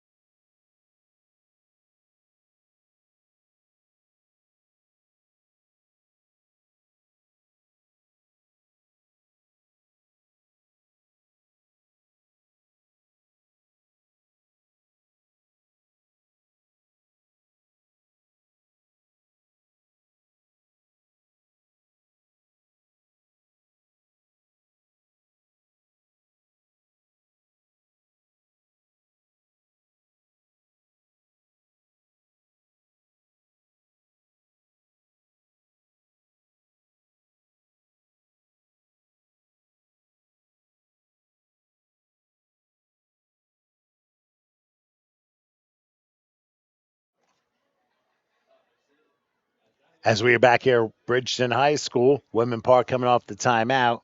And let's see how they line up. This is going to be a long 4th and 16 job. Actually, 4th and 17. Yeah, definitely going to be a pass here. I like this quarterback. Well, let's see what he can do. Going empty gun here, being chased, slips out of one. I don't think he'll slip out of the other. He will not. No. He gets a yard to the 45, and Whitman Park turns the ball over on downs, and Holly City will get the ball with all 3 of their timeouts and 3:34 left in the half to try and do something. Yeah, see, anytime you got 4 wide and they got a 5-man front, that ball got to come out quick because they got it's right now it's man on man in that line. Somebody's going to get through, so you got to get that ball out a little bit quicker. Even though this is 10U. But look how quick Holly City's been getting off the ball, especially on the corners. Yes, they've been out getting quick off their D ends has been getting off the line quick on that side.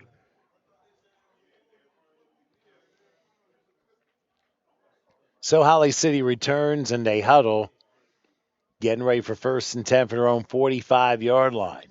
Now Whitman Park's done well defensively. Let's see if they're able to keep this up. Behind a triple back, and they hand off right side. Not much. Not much at all. That's a good play down to the 47-yard line before being brought down by Kassan Page. So a yard gain, 2nd and 9 coming up. Still got Whitman Park trying to keep the play pretty much in front of them, which I think has been the big issue here. Yeah, if I'm Whitman Park, I would get a timeout right after this. 3 minutes left. I mean, you want to have as much time as possible to maybe get a score before half. Probably a good idea, but I think this play will define what their decision's going to be. Yep. Same formation, 2nd and 9 from the 46, and they hand it off, turn the corner with a good gain, cross the midfield down to the 45. Believe that's Antoine Jean-Louis again. Yep. And he was marked a yard shy of the 1st down at the Whitman Park 46-yard line. So now you got a 3rd and a yard, and obviously Holly City taking their time. They're taking it But they want to make the right play call here, wouldn't you think? Yeah, and I think the right play call here would be running right up the middle, just to get that first down, and get your first another set of downs, and then get ready for your 2-minute offense. So the lineup at the 46-yard line of Whitman Park, 3rd and a yard. Handoff up the middle. That's going to be a first down, down to the 42-yard line. So a good the front and back ended up getting that one and moves the chains up. And timeout is called by Holly City. So they'll use their first, and we'll take a breather with a minute 54 till halftime. Still no score. Come back with more in just a moment.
Yep.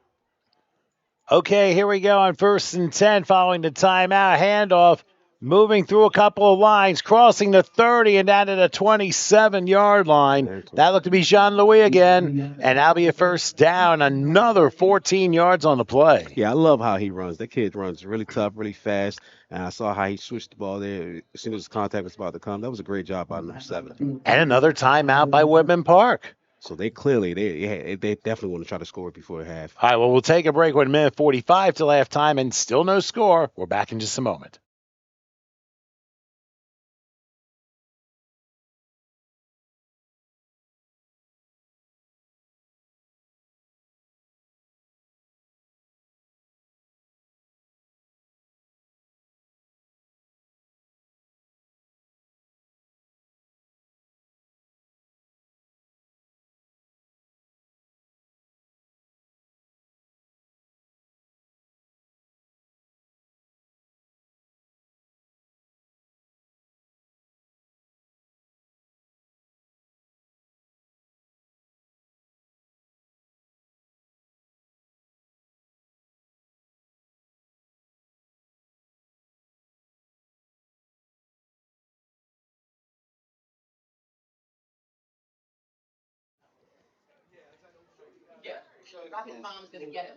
Right now, Holly City down to 2 timeouts. Whitman Park with 1. A little surprising they took that timeout there.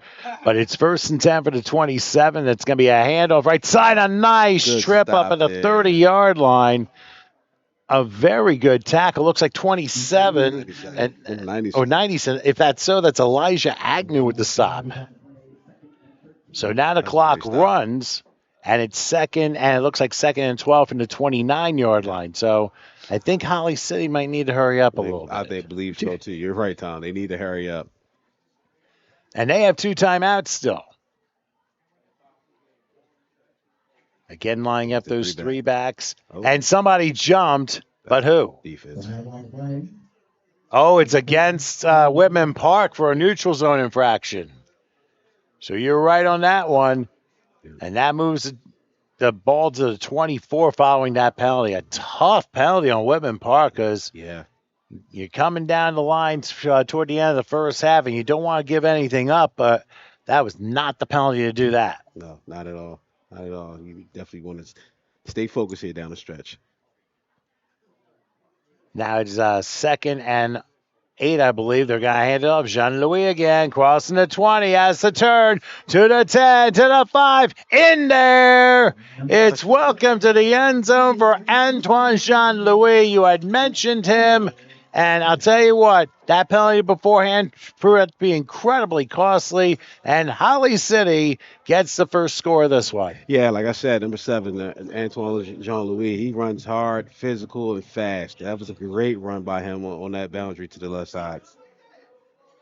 And I'll tell you what, for Whitman Park, it's like, what we have to do is stop this guy.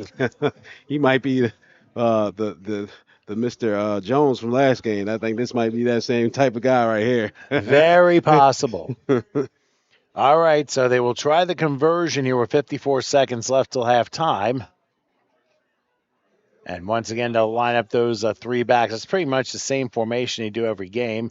They hand it off, trying to dive through, and I think he got it. Yes, he did. What a run. I love that. So 54 seconds left till halftime, and Holly City has the 7-0 lead, and Whitman Park will have the ball with 1 timeout left, depending on what happens here. But I'll tell you, that Jean-Louis kid, he looks something good. Yes, he looks really good, really good. I'm pretty sure we're going to see a lot of him in the second half here. Well, does he have a different style of running, or is it because he might be a small running back and throwing people off? Why don't we look at a replay of that touchdown, and I guess we'll answer that. Yeah. Like I said, number 7 here runs really, really fast, tough. And he just gets to the outside before everybody else. That's how fast he is. Well, definitely very quick in that regard, and turned the corner at exactly the right time. I helped that score happen, so that's exactly why. His run style reminds me of Jahmyr Gibbs from the Lions. Oh, interesting comparison. Yeah.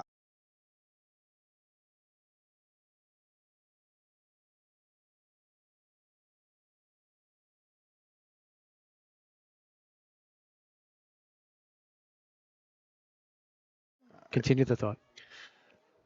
Now, you'd mentioned we had a little audio blip. We had a case you mentioned about him comparing to Jahmyr Gibbs. Yeah. The way his run style is, fast, physical, and just outruns everybody. Outruns everyone. That's pretty interesting. You mentioned that because the Detroit Pistons actually put up a post saying, Lions, you got next, after Detroit played the Sixers, I think, a couple times this week. And ended up winning both games, including last night. Yeah, because the Lions played Philly this That's Sunday. correct, tomorrow night in Philly. They got next. We'll be done in time for that one. Oh, yeah, we should be.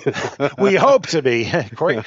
Anyway, here is the kickoff to Whitman Park, sliding down about the 43-yard line. That's where they will begin. Now, they almost had an opening kickoff for a touchdown, but they got stripped just shy of the goal line, and the fumble ended up going out of bounds in the end zone, which resulted in a touchback. But Whitman Park's going to try to get 56 yards, and with 1 timeout, 52 seconds left, that'll be interesting to see how this all plays out. What do you expect him to do? 52 seconds left, sorry, going into the half. I was expecting. It depends on how many yards they get on this play. If you can get a nice, good chunk of yardage this play, then that'll decide if you're going to try to go ahead for the score or not. You only got 1 timeout left, so your options are very limited. All right, so they break huddle.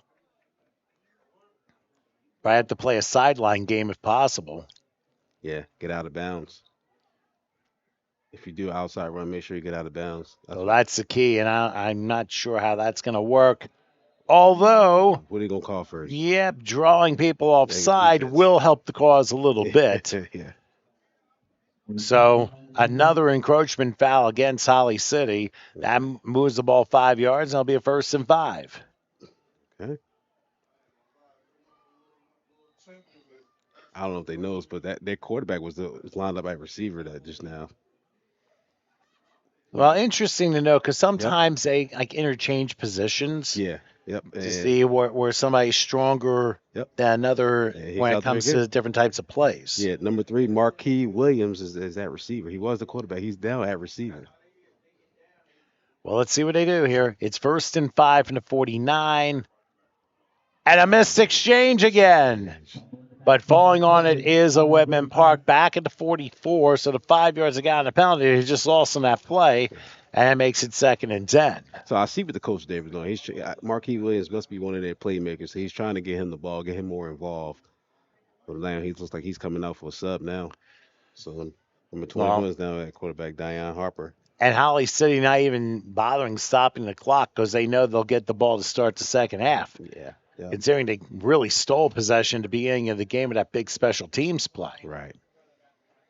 All right, ball at the 44-yard line, 2nd and 10. They send a man in motion. They'll sweep it around. Not much, maybe a yard. And it looks like we're going to have a timeout. So who called that? Yeah. Whitman Park called it. Yeah, Whitman Park had one timeout left. They're going to use it. And we'll do the same with 3 seconds left in the half. And Holly City up 7-0. We'll come back in a moment.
Okay, barring a defensive penalty, looks to be a last play of the first half.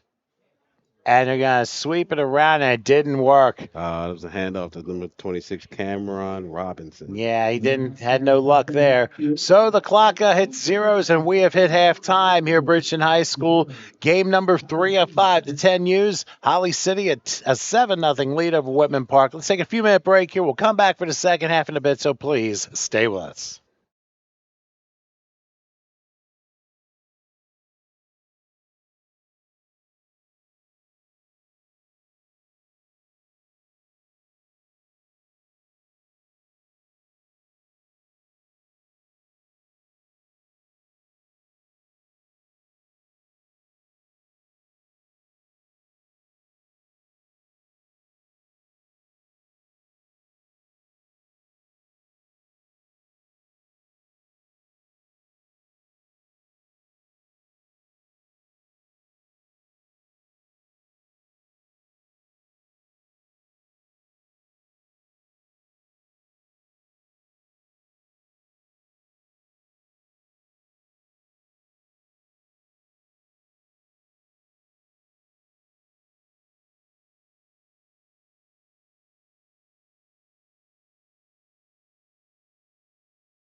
All right, we're back here at Bridgeton High School here in Bridgeton, New Jersey, about ready to start the second half of the 10U game. Holly City and Whitman Park.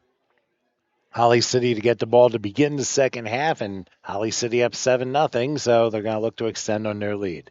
I'm Tom Wilkins along with John Morrison. Howard Gaber, of course, is always at the controls here on TCUFL Championship Weekend. Here in Bridgeton, the American Conference today, the National Conference tomorrow. We've already done 2 games. Got the first half of Game 3, and then 2 more coming up. Deptford against Salem in the 12Us at 4 o'clock, and then the 14Us at 6 p.m., Deptford and Gloucester. Should be a lot of fun because we get to see Deptford the next 2 games. Here's a line drive kickoff to begin the second half. That is going to be down at the 39-yard line, but we have a penalty flag possibly for offside. We'll see what the officials decide. May not have had the right formation to kick off. Yeah, it looked like it was offsides there by Whitman. He started off. He just took off right away before the kick even occurred. And so they will start the thing up again. This time they'll back it up at the 40-yard line, and we'll see if the kickoff ends up being returnable. So we'll see how things line up.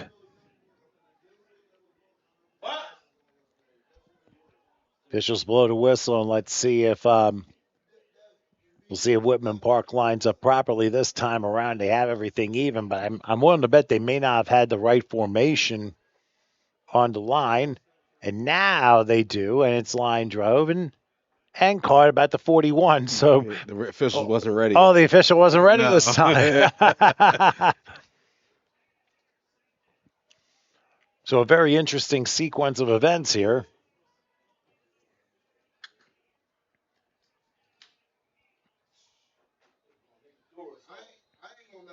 Now the referee will blow his whistle, and we will try a third time to start the second half. And this time will work. It bounces about the 35 to the 40. And look at this, crossing midfield. Spin move down to the 45 of Whitman Park. So that offside play ends up proving costly for Whitman Park as Holly City will start in plus territory at the 45-yard line. Yeah, that was number 0, Jermaine Alves on the return there. Explosive, running that ball. Well, we're going to go ahead and read the rosters for both 10U teams in just a couple of minutes.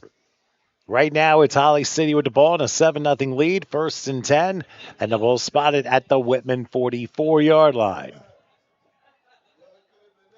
Let's see what they do here. Same formation. They go handoff up the middle and kind of like more to the left and brought down at about the 41. They're going to say the 42. So just a 2-yard pickup. I wonder if Whitman Park's going to be making any adjustments on defense here. Yeah, I would assume they would be making some adjustments here because they need to get a stop here coming out here so they can get back into this game, get their offense the ball back. Looks like they coming out. They would have the 5-man front. Well, they're trying to counter the horizontal trio of backs that Holly City presents. This is a play fake, reversing direction, trying to make a spin move and go down, and he finally does. About the 38-yard line, a 4-yard pickup, but could have easily been a loss. But I'll tell you what, the charade of trying to find out who has the football deal is really fooling Whitman Park at this moment. Yeah, that was what Holly said. That was number 5, Carter Patterson with the carry. Again, he turned around, no one was there, and he just took what he can get, and he ended up getting positive yards again. And now only spark a 3rd and 4 from the 38-yard line. I don't see Holly City doing much of another formation because this has worked out so well for them. So they hand off up the middle, but it's not going to work. Stop that time. Only a 1-yard pickup this time as the defense digs in for Whitman Park. Yeah. And that'll force a 4th and 3. And this is where Whitman Park cannot make the mistake of jumping offside. Absolutely cannot. It looks like they're making some subs, bringing some bigger boys in on that D-line. expect another inside run here from Holly City. Well, they must have gotten a good talking here in the second half. Mm-hmm. And now, just an official timeout. We just had a little bit of a electrical malfunction.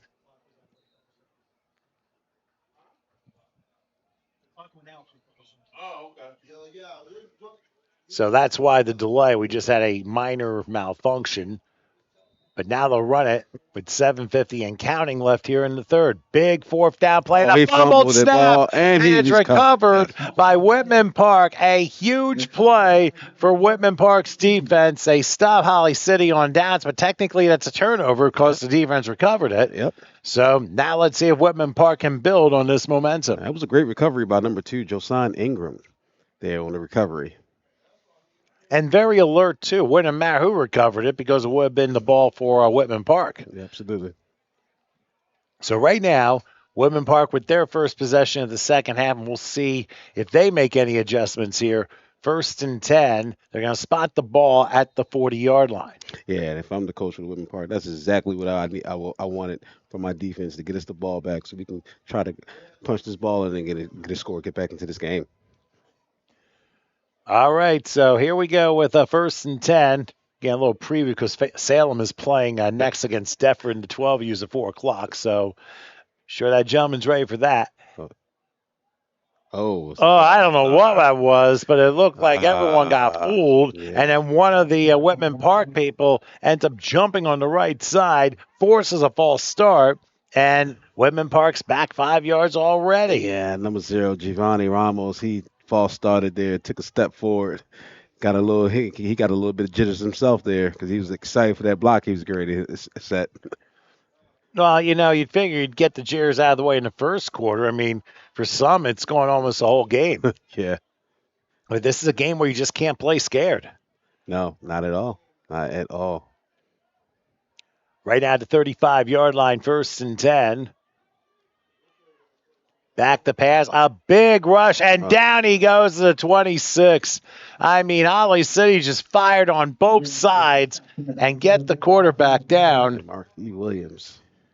Marquis Williams, the quarterback, really didn't have much of a chance there, and a long loss on that play. Yeah, he got the snap, and pressure was immediately in his face as soon as he got the ball. You would have to figure that you'd be able to get the block on the outside. They just haven't been able to do it all game. Those outsides been coming free. I'm not understanding what's going on with the blocking scheme up front. But if you want to pass this ball, you got to probably get it out quick because the outside ends are rushing up the field extremely fast. All right, so it is 2nd and quite a bit. Ball's at the 27, 2nd and 23. And now they're going to sweep around left. There's going to be some yards here, 30, down to the 39, and a hard hit down. That was almost like a hammer down, but still a 12-yard pickup and a nice run. That's a nice run there. Number Cameron Chestnut with the tackle there. Huge hit, but that was after a gain of almost 10 to 15 yards. Yeah, about a 12-yard pickup here. So it's 3rd and 11 from the 39-yard line, and Whitman Park trying to get some offense here. That might be their longest play from scrimmage in this game. Yeah, I think that was the longest play they had from scrimmage of the day. Let's find out what Whitman Park has after which. 3rd and 11. And I wonder if Holly City will try blitzing again. They're going to hand it off. There's a little bit of space, not terribly much, but he gets to about the 44-yard line. So now it's a 4th and 6. Now, if you're Whitman Park, this is going to lead to an interesting decision here. Yeah, definitely an interesting decision here. It looks like the ball is placed in the middle. So, you have options here. You can go left, you go right. You can go for it. You can kick. You can punt option. Well, they're definitely going to go for it. Definitely going to go for it here. We got an interesting one here. 4th and 7. Okay, split eye. Yeah, it looks like split eye. Look at a full house behind him. See what they do. They might try and draw him offside. Instead, timeout's going to be called by Whitman Park, and they'll use their first. So let's take a break with 5:14 left here in the third, and Holly City ahead. Whitman Park 7-0. We'll come back in just a moment.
And the clock's out again.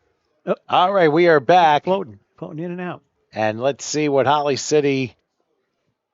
It's Holly City ball because the punt option happened with Whitman Park. So it's 1st and 10 from the 31-yard line.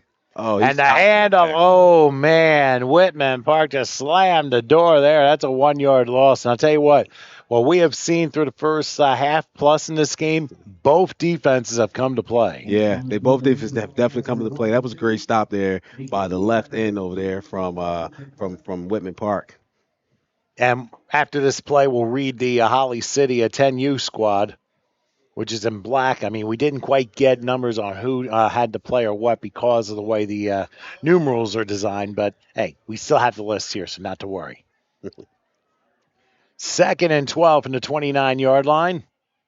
Oh, there's another snap that's loose, but it's, I believe, recovered by Holly City. It'll be 3rd and long. Let's give you the list, beginning with Raymond Ideen, Jermaine Alves, King Temple, Isaiah Lennon, Cullen Mason, Tariq Pierce, Carter Patterson, Justice Chestnut, Antoine Jean-Louis, Hosea Henderson, Dante Thomas, Guashawn Johnson, Yassine Lotman, Hosea Dawkins, Jeffrey Payton, Richard Blewett, Jonas Mulligan, Anthony Jackson, Jomel Rivera, Cameron Chestnut, Jeremiah Rodriguez, and Jason Gonzalez. Those are the 10 U's from Holly City, who lead 7-0, but have 3rd and long, and it's going to be 3rd and a little shorter after this encroachment foul against Whitman Park. Yeah, that was a great job by Holly City's offensive line, not jumping in and quarterback with his cadence got the defense to jump. That or a harder count. Yeah.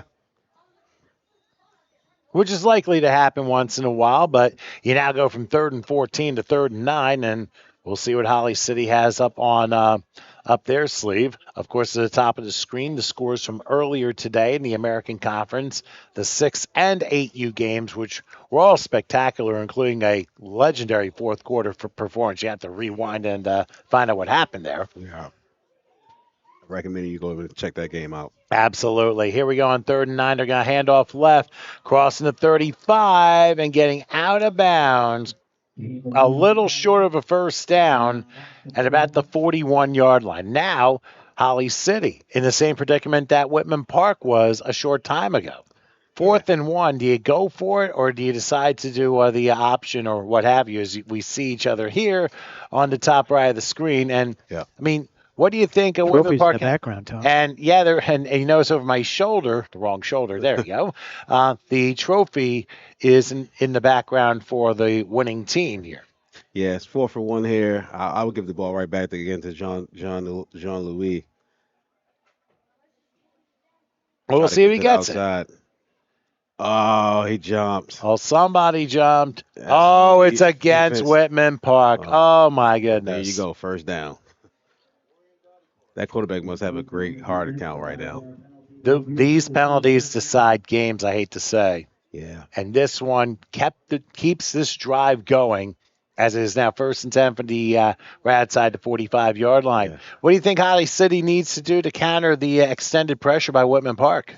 Yeah, like I said, just refocus up now. That's 2 offside penalties they had this drive now. Just refocus up and D-line see their keys to the ball. So just inside their own 45, 1st and 10. A little bit of a different formation this time. But the handoff's going to be some yards and some more, crossing the 45, 40. And I think he stepped out of bounds at about the 36. So that's going to be good enough for a first down. 19 on the play. And like I said, that 4th down offside call, how costly that is. Yes, that was definitely costly. Now they got another first down. Looked like that was a run by number 7. No, it wasn't. That wasn't Antoine Julie. Hard to see that guy name that was running the ball, but the running back definitely got a good run there. Holly City will huddle. We're down to 3 minutes left, and now we got an official timeout, I think. Timeout called by Holly City. So why don't we do the same thing with exactly 3 minutes left in the third? Holly City ahead of Whitman Park, 7-0, and we'll come back in just a moment.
Okay, we are back here, and it's first and 10. They're going to hand off left side, crossing the 30, and then getting knocked out of bounds probably around the 25-yard line. And it's Krishan Johnson who's able to get 11 and force a first down. And now They're going tempo. Yeah, they were going tempo, and the officials are like, no, no, no. Well, no, Whitman Park was like, no, no, no. Yeah, so they call timeout. We'll do the same. Again, 7-0 Holly City. Will give us a minute. We'll come back.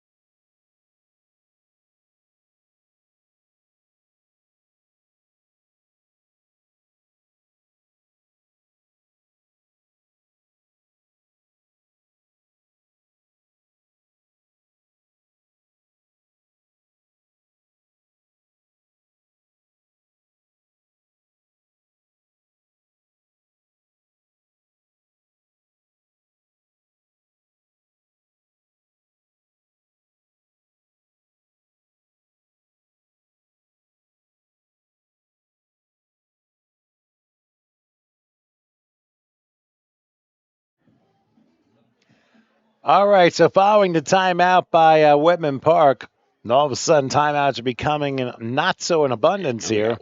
Yeah, Whitman Park only has one remaining, Holly City with two, and we have 2:47 still left here in the third quarter. Now, Holly City is driving. They're up 7-0 and looking for more, but this is a very crucial part in this game for the Whitman Park defense. For sure.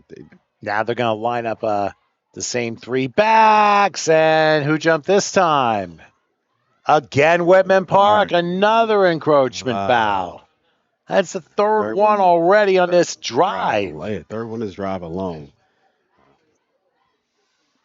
That's how championships and games get decided. Yes. Fewest mistakes. Fewest mistakes. Team who makes the fewest mistakes usually comes out victorious. Yeah, I always say usually because stranger things happen.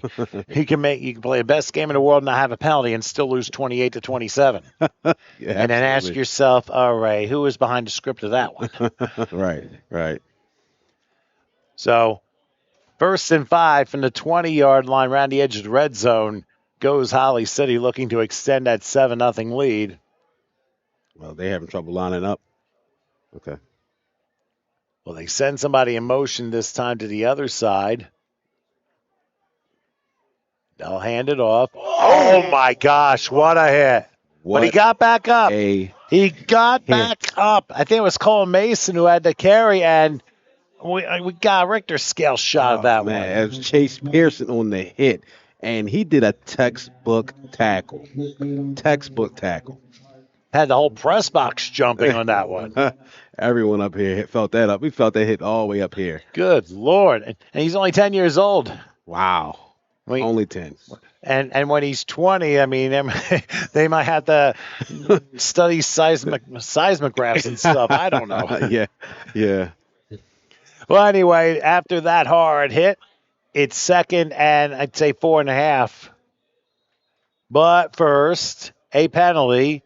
And again, it's on Whitman Park. The fourth one of this drive. And that's first down? Yes, it will. Oh, goodness gracious. Now, let's take a look at the hit on the replay there. Yes, we have number 15 here at the end. And it looks like you know what he did? He came from inside. Yep, inside. Oh. Wow. Normally, you don't see that from a DN, but he read that. I mean, as a coach, I don't want him taking that inside like that, but if you make the play like that, it's nothing I can say. And there was a little bit of a mismatch between running back and defensive end. It was like you get hit and you end up going around the circumference of the world with that hit. But anyway, it is first and 10, but now the ball at the 14-yard line for Holly City. Now they go vertical with their backs. Now it's a broken play. Quarterback's going to take it inside the 10 and roll his way to about the 6. I wonder if he had a little problem handling the snap, so he took it himself and went forward for several yards on the play. Yeah, he's been having trouble handling that snap all game, but it just been working out in his favor. He's been getting positive yards every time he's been mishandling the snap. And they're going to spot it at the 6. So you're looking probably 2nd and 2 coming up as we're under a minute left here in the third quarter. And Holly City making sure they make Whitman Park pay for their mistakes.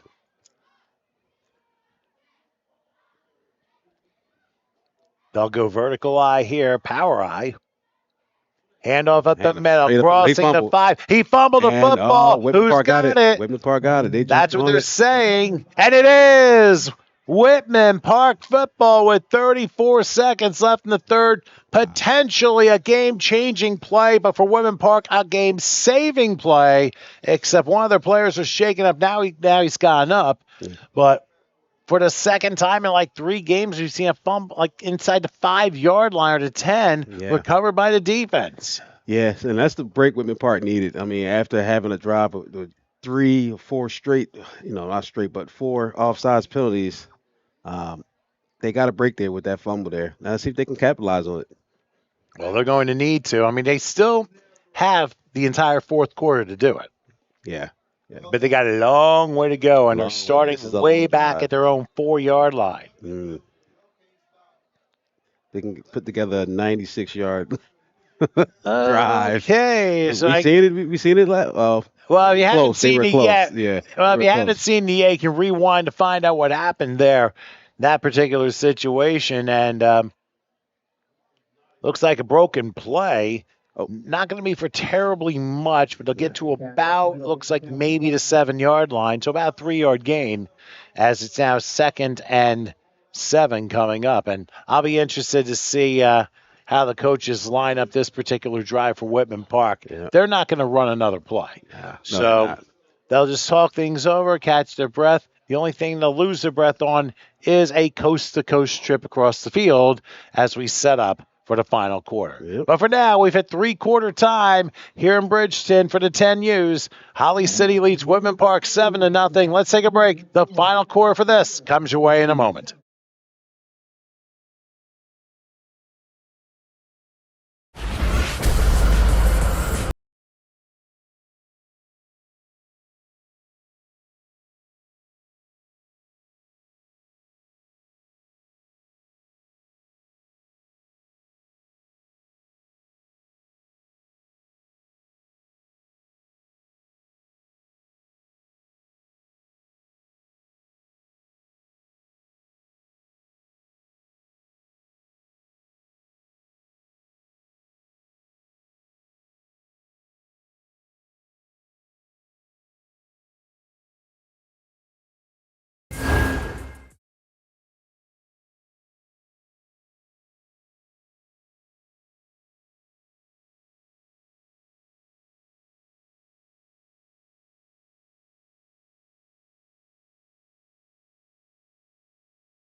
Back here at Bridgeton High School for the final quarter of this 10U TCUFL American Conference Championship game. Whitman Park right now with a 2nd and 8 as we get into fourth quarter, and the handoff didn't work out. It goes right back to the original line of scrimmage to the 5. So Whitman Park will have a 3rd and 10 coming up. I'm Tom Wilkins with John Morrison. Howard Gaber, of course, taking care of the controls, and the lights are now coming on here at Bridgeton High School. Gonna need it because we got 2 more games coming up. Yeah, we got 2 more games coming up, 2 big primetime games coming up. When those lights come on, there's just something different about playing under the lights. Something different about it. Always seems to happen that way. Right now, Whitman Park, a 3rd and 11 Right now they're at the 4-yard line, and they got to find a way to get 11 yards in this play, or they're going to have some issues to deal with here. Let's see how they respond. They send a man in motion. Now they're going to line up a receiver to the left. And they're going to sweep in. Oh, he gets tripped up by his own guy. Looked like he got ran down from behind as well. Yeah, and I think he also lost the ball, but his knee was down before the ball came out. Yeah. So no gain on the play. And Whitman Park, for their own sake, it'll be interesting to see if they what they try and do, or if they're going to try and punt and see if they can get past the 29-yard line. They're going to do punt. They elected the punt option. Yep, they elect the punt option, and right now Holly City with some tremendous field position, the Whitman Park 29-yard line. Boy, it almost sounds like deja vu from what it's looking like in a couple of different ways. Yeah, you're right about that. So with that punt option, will they come down? Okay.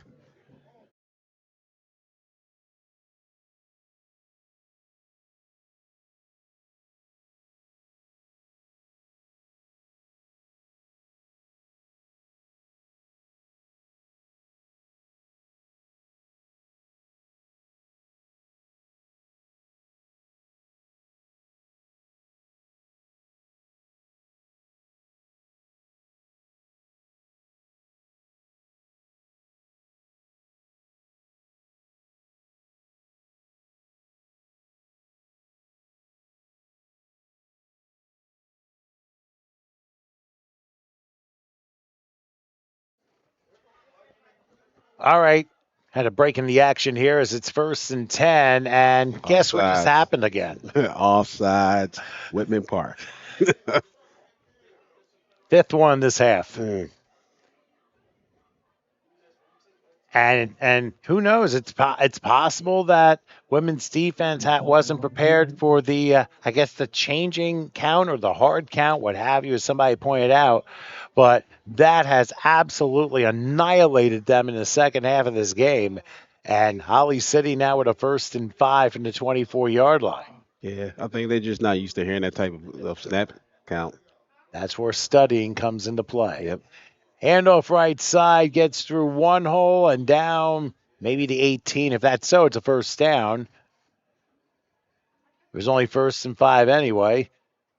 So they will move the chains, and it'll be 1st and 10 from the 19 as Holly City is back in the red zone. Of course, last time things didn't work out for them, but now they really want things to work out and make it a multi-score game. Yeah, if they can get this in, this probably could be potentially the knockout punch right here. Well, we'll soon find out. You got to remember, both teams have had problems hanging on to the ball on exchanges. So yes, this is where the attrition comes into play. 1st and 10 from the 19-yard line. That same horizontal 3-back set. And they're going to hand it off around the corner. John Louis. And he reverses gears. And good night to the end zone there. But and easy 19-yard touchdown. We have some laundry. There's a flag down. Back, yes. So and go figure. We haven't seen much holding in this game, and here another score wiped out because of a hold. Yep. Tough break there for Holly City and for Whitman Park. They can catch their breath a little bit, but now they're going to have to do whatever they can to stop them on 4 plays with 1st and 20 coming up. Oh, that sucks. So yeah, now we got the 1st and 20. I'll give it right back again. I'll give it back to my back again. And that's true. You could do that. But how ready will they be? Right. And I think that's the big question to answer here. Yeah. And I think we're going to find out here in this 1st and 20 from the 29-yard line.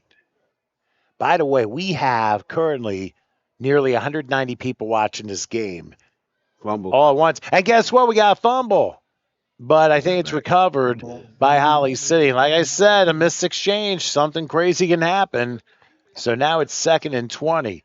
And while we have a second, why don't we go ahead and read the defense for Whitman Park while I have a second here. They are Shivani Ramos, Kassan Page, Josan Ingram, Marquis Williams, Tyrell Wheeler Jr., Jaden Boyd, Joseph Robinson, Chase Black, Xavier Jeter, Chase Pearson, Aaron Martinez, Tyler Gerald, Dayan Harper, Lamir Williams, Cameron Robinson, Giovanni Jones, Takis Bethea, Marvin Gerald, Price Gosley, Carter Wright, Elijah Agnew, Carlton Sims, and Aiden Johnson. That's your 10U for Whitman Park. The second down play goes to about the 28. So now a third and very long coming up. So we got both rosters in. And as I was saying, we had nearly 190 people watching this game. And we want to thank everybody for checking us out here, HSG Network on YouTube, the TCUFL American Conference Championships. Got the Nationals tomorrow.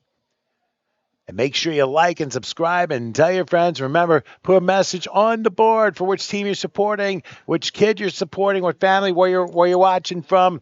Definitely appreciate it as we see Marky and Aiden are being represented by one of those comments. So let's see what Holly City does here on third and 18. 3rd and 18, yeah. From the 27-yard line. They're going to line up a receiver to the right, so Holly City kind of like going a little different here, but they're still going to run the ball. And unfortunately, they ran into a little bit of an orange crush there and got back to the line of scrimmage for nothing. I like that, orange crush. Yeah. Well, I have to use a Denver Broncos reference from the 70s anyway. Okay. I thought you were referencing the orange crush soda. Nah, football history. Yeah. So now you got 4th and 18. So what do you think Holly City should call? And how do you think Whitman Park should line up? Well, I think that Holly City, Holly City just run it. It's fourth and long. Play the defense. Play defense at this point. And Whitman Park, they just need the line to get the stop. But it looks like they're coming out with a passing formation. Okay. They could still run it. They triple the left. You don't see very much of that. But here it is, 4th and 18.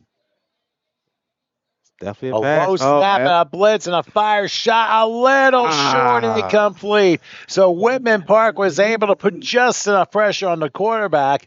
The pass was a little bit short, and so Holly City turns the ball over on downs. And for Whitman Park, a new lease on life with 5:09 left. But keep in mind, they only have one timeout left. Yeah, one timeout left. They used both of theirs in the third quarter, 2 of them in the third quarter. So, but Holly City, they had the look that they wanted there, just couldn't execute. And they don't normally pass, as you had mentioned, but that case they wanted to try and fool Whitman Park, and they just did not quite execute it as well as they would have liked. Yeah.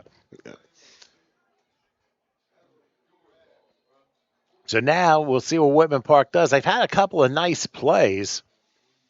From the offensive side of things, they need to have those in succession here, with it being 1st and 10. Now, the ball's at the 27, so they got 73 yards to travel.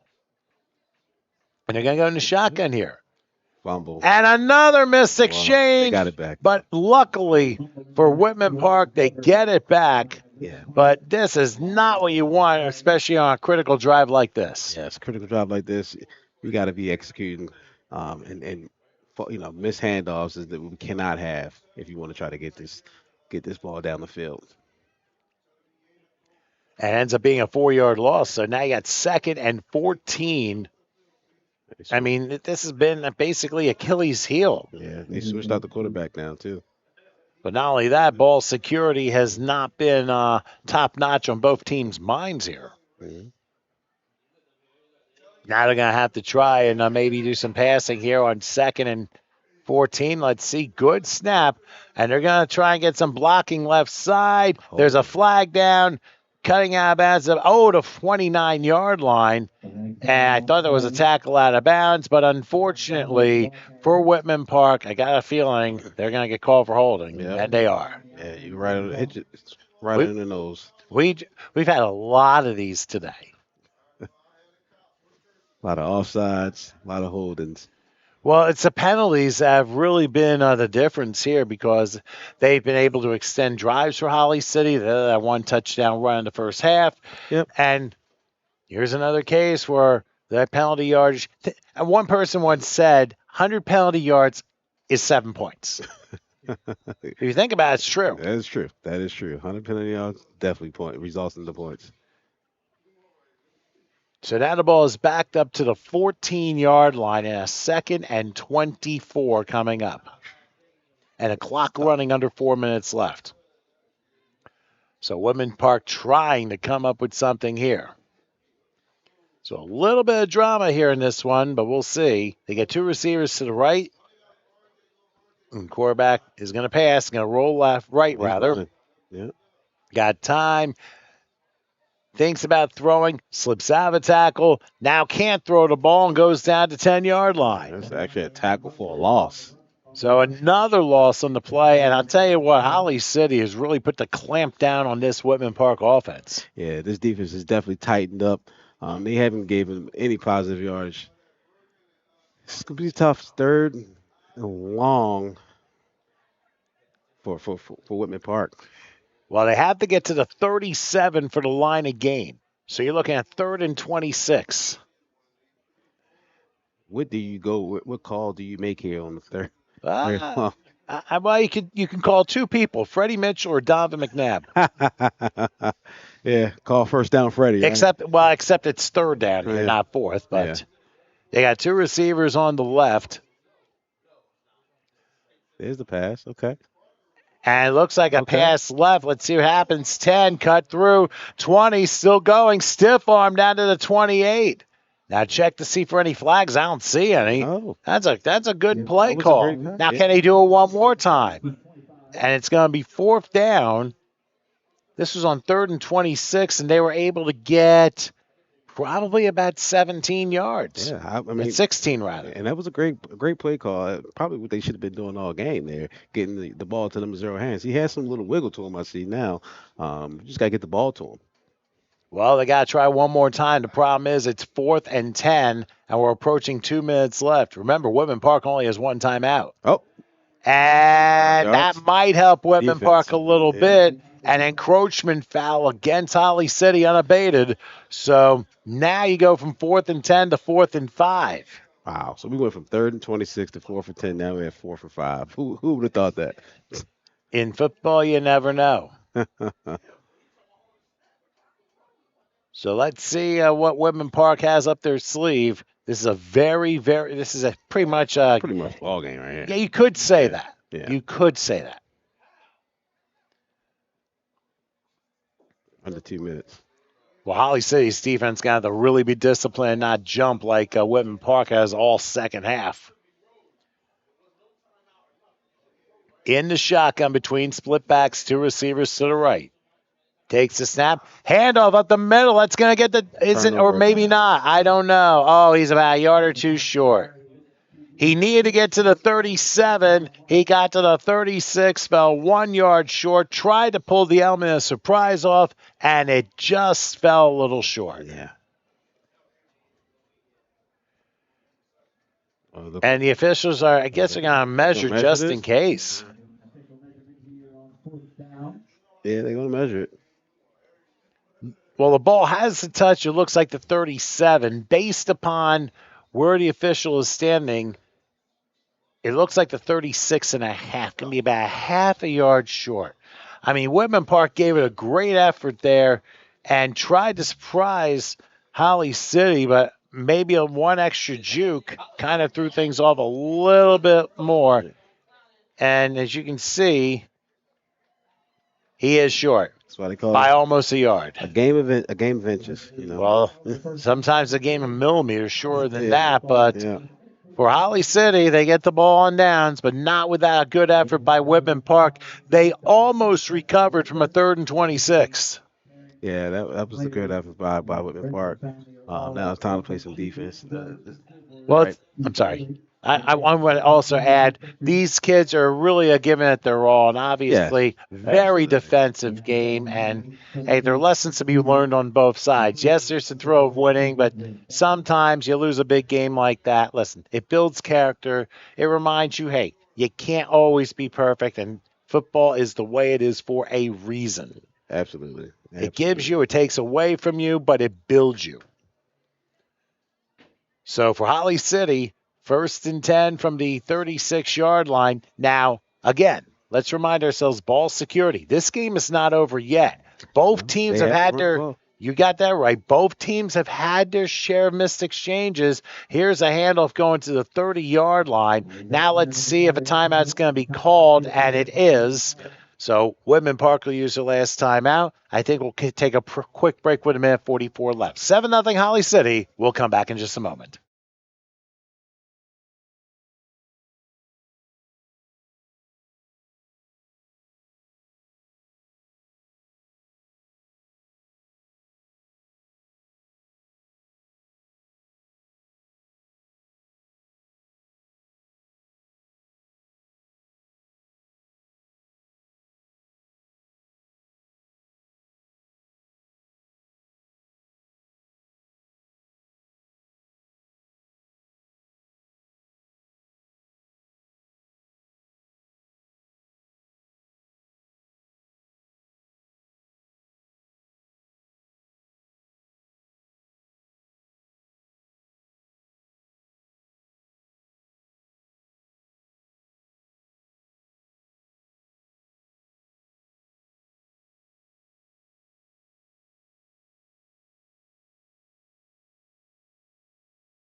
All right, as we return for Holly City, second and looks like 4. And now, did somebody jump again? I think that's on the. This time it's on Holly City. Okay. False start. So they back it up to being second and about 8. So we're going to say 9, or we'll take the average. Ball spot at the 35-yard line. 8.5. So basically, for Holly City to win this game, they got to get past the 26.5-yard line. So line up that same running formation. On second down, they will hand it off, trying to juke to the right. Gets to the 30 and stays in bounds. So that will keep the clock running. Whitman Park cannot stop it. Nope. And I think the next time they'll snap will be under a minute left. Yeah. And if I'm Holly City coaches, I'll tell my guys, do not run out of bounds. Stay in bounds. That was pretty close there. Well, it was close, but at least field awareness was critical in this particular situation. Right. Now it's 3rd and 4, or 3.5 from 30-yard line. If they can get a stop here, they might get the ball back with maybe 15 or 20 seconds left if they can get a stop if here. that, but it all depends on what happens at this in this situation. 3rd and 3. Same formation as we've seen many a time from Holly City. They hand it off. That's a first down, and that is a game clincher as the ball goes inside the 20 to the 18-yard line, 12-yard pickup, and Holly City can just run down the clock and claim their 10U championship here for the TCUFL. But give credit to both teams. They really did a good job. I mean, 7-0, this is definitely a defensive game here. And, Whitman Park, they came out and played a great game for sure. They definitely did. Yeah. As you can see, the trophy for the 10Us that they're going to be giving in a couple of minutes to Holly City. The clock will probably wind down here. Don't forget our next game, Deptford and Salem, the 12Us around 4 p.m. Eastern. There's the kneel down, and that will wrap things up as we will actually catch up on a late lunch. So your final score in Game 3, Holly City wins over Whitman Park by a final score of 7-0. Let's grab ourselves a little bit of a break, and we'll come back for Deptford and Salem, the 12Us, in a little bit. Stay with us.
All right, everybody, welcome to the game.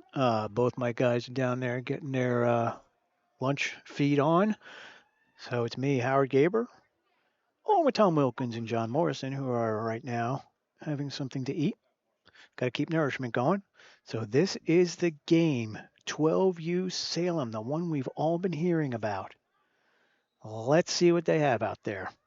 Kicking off will be Deptford.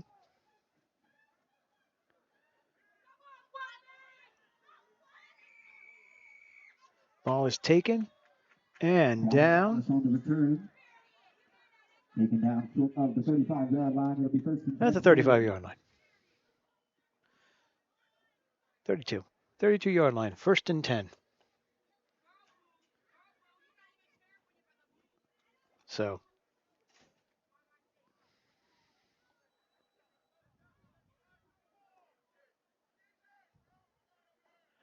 Salem ball, they're in black with blue highlights, white numbers. Deptford is in gray with black numbers, black pants, and silver. We'll call it silver maybe. We'll go with gray. First down carry on the play. Gets about 3 yards on the play.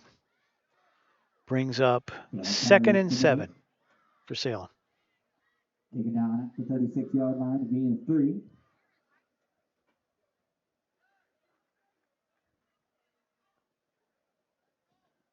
Break the huddle. They come out. 3 linemen, three alignment in the back. Another inside handoff, little dive. Deptford has the answer though. Stops him on 2nd down. Now 3rd down. 3rd and just about 5. Zion Gillis on the carry. A short gain on the play, 3rd and 5 coming up. So 3rd and 5.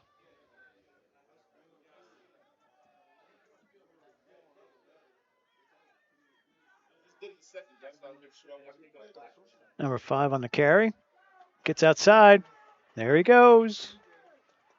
Gets out of one tackle. Pushes another one. Gets out of another one. And there's not going to be any stopping him for their first touchdown of the game. That's number 5 in for the touchdown.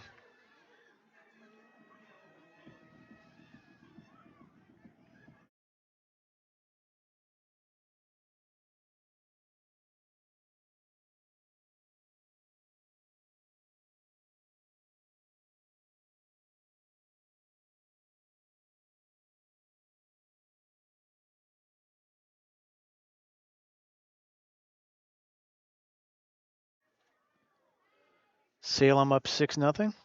Do not worry that the clock has been blinking. It's been blinking all day because of the cold and the connection. Here's your conversion run. Stopped short of the goal line. So Salem takes the touchdown. First play. Their first score was for number 5 on Salem.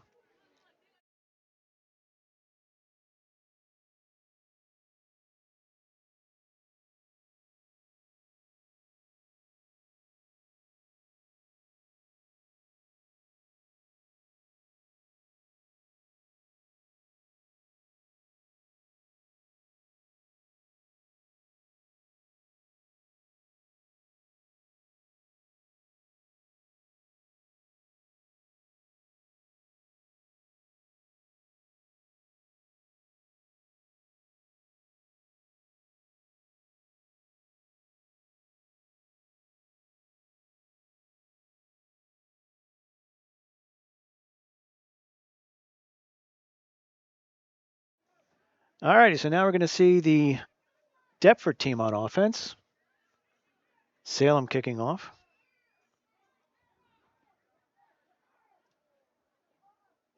So Salem took the ball right on down. Free plays, touchdown. Good kickoff. Well, distance to it. Picked up. Return and it's out. See who got it. Gabriel Ah. on the return. Deptford got it back. Taken down at the 34-yard line. It'll be first and 10 Spartan football.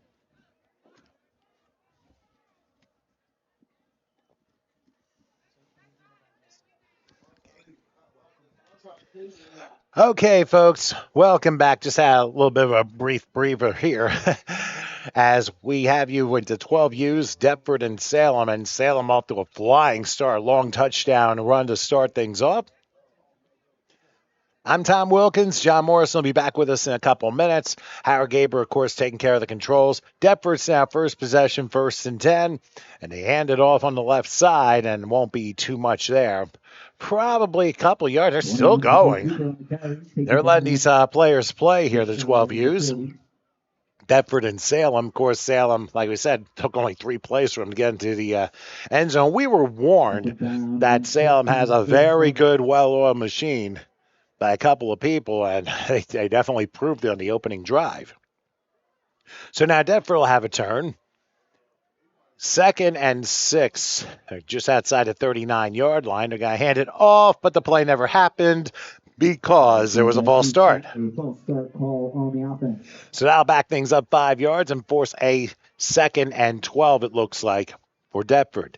We'd like to remind everybody here it is TCUFL Championship Weekend here on HSG Network. This, of course, the American Conference today. Tomorrow, it's going to be the National Conference.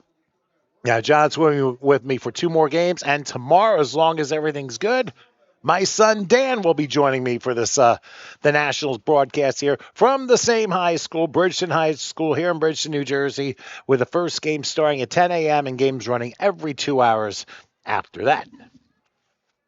Now on 2nd and 12, here's a play fake and a shot on the right side, a little wide and incomplete. That was intended for Davion Harvey, who was just a little bit wide on the play, and it forces a 3rd and 12. So needless to say, as John rejoins us here, there was plenty of excitement on the field in comparison to the concession line.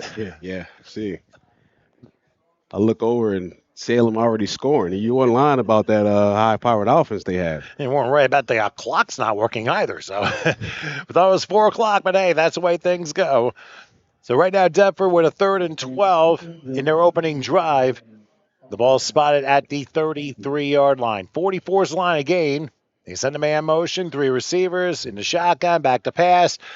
And he's not going to pass. He goes down at the 28-yard line.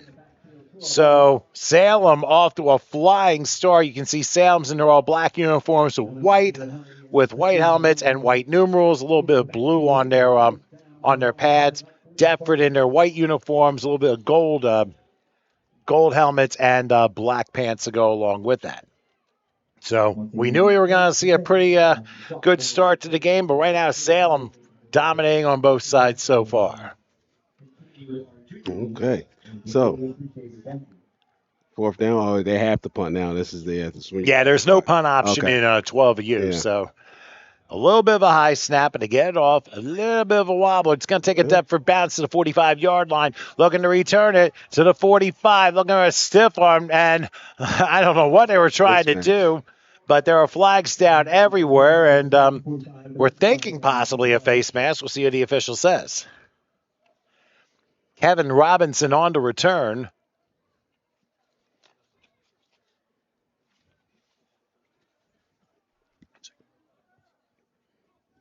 Incidentally, forgot to mention Kevin Robinson had the long touchdown run to open the game. And the face, it's actually offsetting face masks. Wow.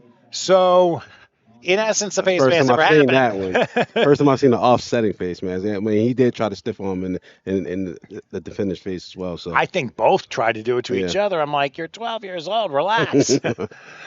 All right, so Salem ball 1st and 10, and the handoff does go to Kevin Robinson, who gets to about the 37-yard line, and now force a 2nd and 6. So it looks like Kevin Robinson, that's their go-to guy, number 5 for Salem. And I could tell, look at his run style, he's very shifty. But we can see here how this turns out. It could be a 3-touchdown day for him as well. He already got one in the first opening drive for them already. So it'll be 2nd and 6, ball at the 37-yard line. This is interesting. Oh, he jumped number 5. Yep, Kevin. And yeah, Robinson, jumped. I think, jumped that Yeah. time, and now get a false start in there and force it to be 2nd and 11. Didn't realize that we had forgotten napkins when we tried to get stuff in a concession stand.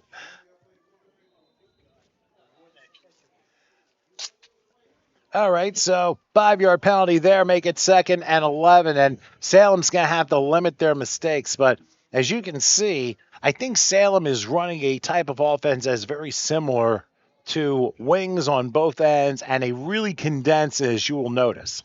Yeah.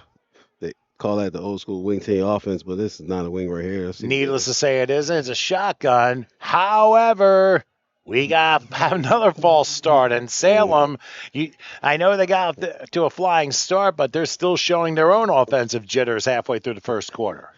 Yeah, like I said, every game, every championship game, you got, of course, this championship game, you're going to have your first quarter jitters, and it's showing right here.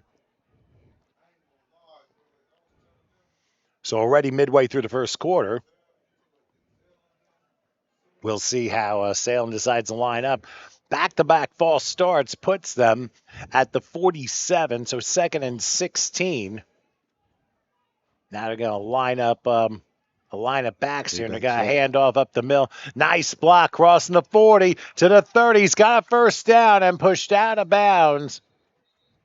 Probably at about the 25. But wait a minute. Somewhere along the 40-yard line, we got a hold, and Salem's going to be going backward even further. Wow. So here we go, holding again. They got the false start, and then they got the holding.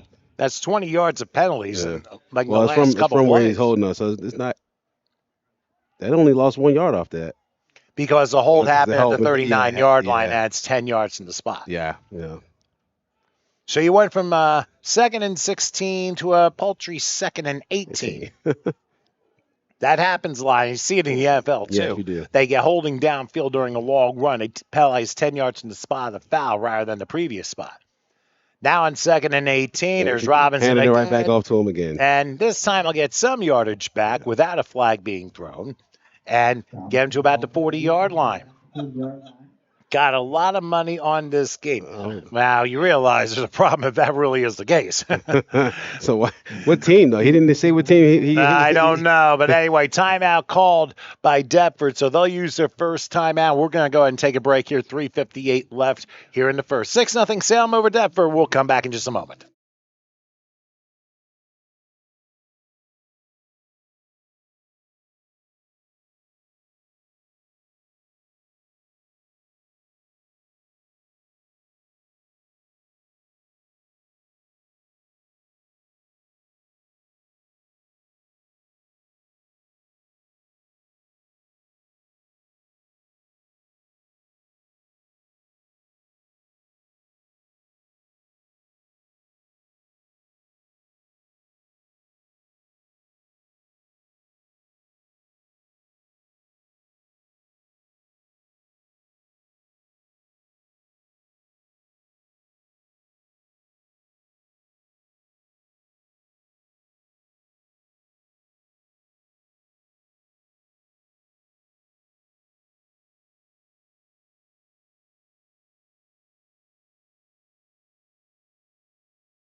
Returning to action, 3rd and 9 from the 40-yard line for Salem. This time the quarterback, who is Rayshawn Cheeks, he's in the shotgun. Wait a minute. They're going to go back 5 more for the 3rd false start in this down series already. So Salem, I mean, you talk about this high-powered offense, but unfortunately they're going to need a little jump, and the jump comes with cables that'll prevent them from committing any more penalties. Yeah. Moving the wrong direction right now after that, after that explosive first drive. Now they seem to kind of stalled here for a little bit. French fry in your mouth. So now it's third and now I didn't realize I'm on camera. Try to catch him while he had the French fry in his mouth, huh? Yeah, I've heard right. catch me offside, but that I'm sure he had an idea on that. Third and 14. Here's a handoff, and Robinson trying to spin out of it. Somehow he does, but Deptford's right there to stall that. Down to 46. Ends up being a 2-yard loss. So now you got 4th and 15 with 3:40 and counting left here in the first quarter. And Salem's like, okay, what do we have to do here? Yeah. 4th down, 15. See if they're going to punt here, but it doesn't look like it. They're going to keep the offense out in the field. You definitely can do that. But personally, you're up 6-0.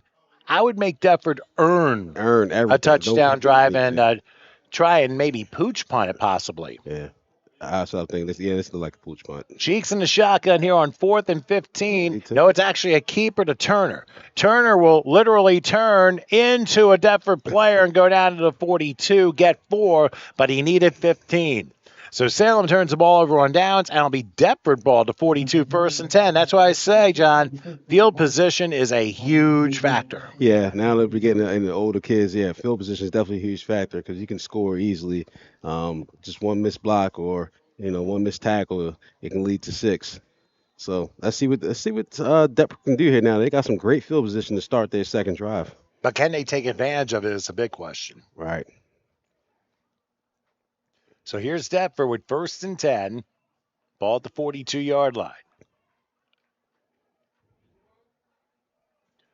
Now, we can make sure they have all their personnel on the field. Of course, they got the 12 U's for Deptford. And our final game coming up after this one, the 14 U's of Deptford taking on Gloucester. Should be another fun one, to say the least. All right, in the shotgun with 3 wide slot left. Wait a minute. What do we got? A timeout called by Deptford. They've already used 2 in this first quarter. So we'll grab a break with 3:04 left in the first. It's still 6-0 Salem leading. We'll come back in just a moment.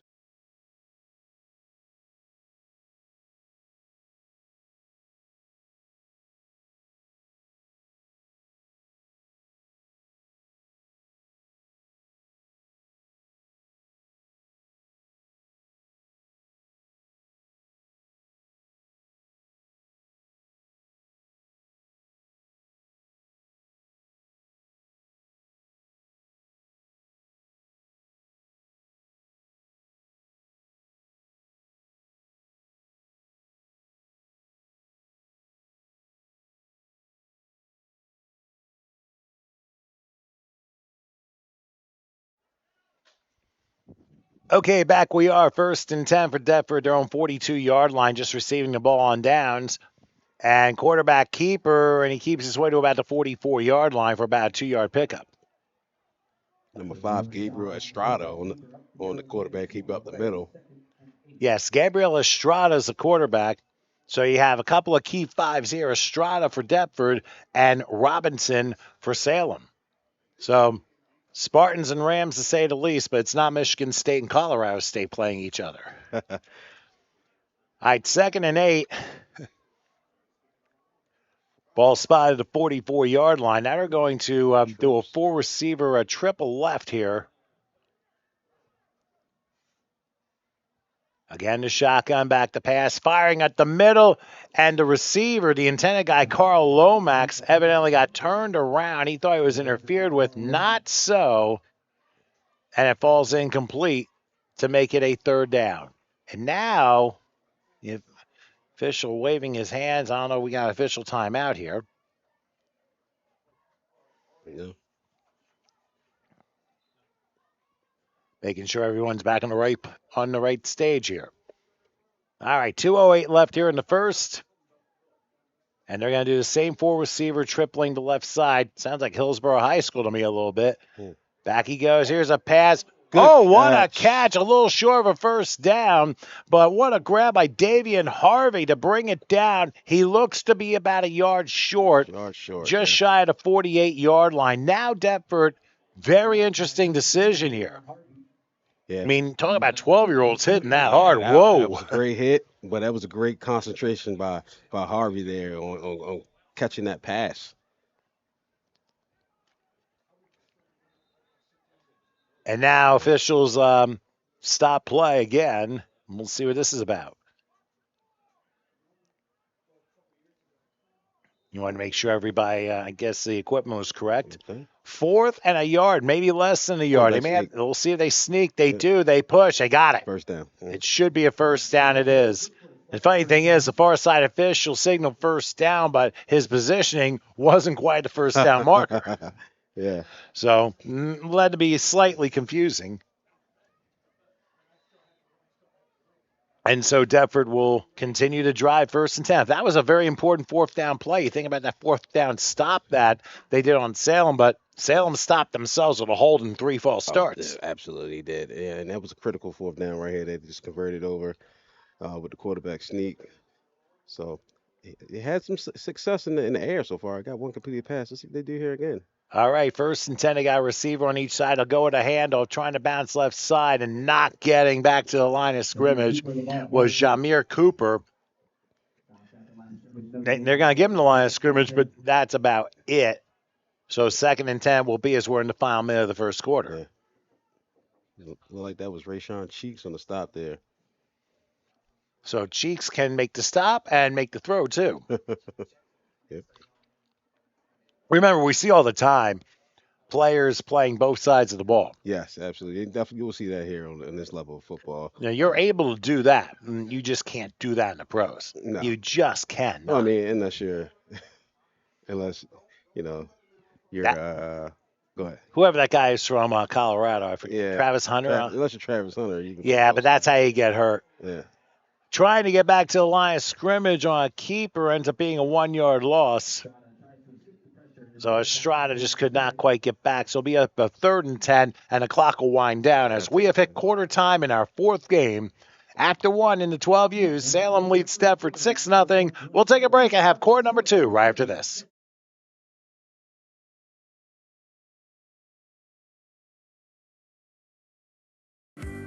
Fulfilling your dream is our passion. We have the staff, equipment, resources, and facilities to cater your next event. Our personal service throughout the process is unmatched. Spectacular food preparation and presentation, knowledgeable, hospitable servers, flexibility. We will modify our menu to suit your needs. We can cater off-site to your premise or venue. Cater your event at a unique venue in the tri-state area or present to you our exclusive facility. Innovative catering concepts will make your event one to remember. We are your complete caterer.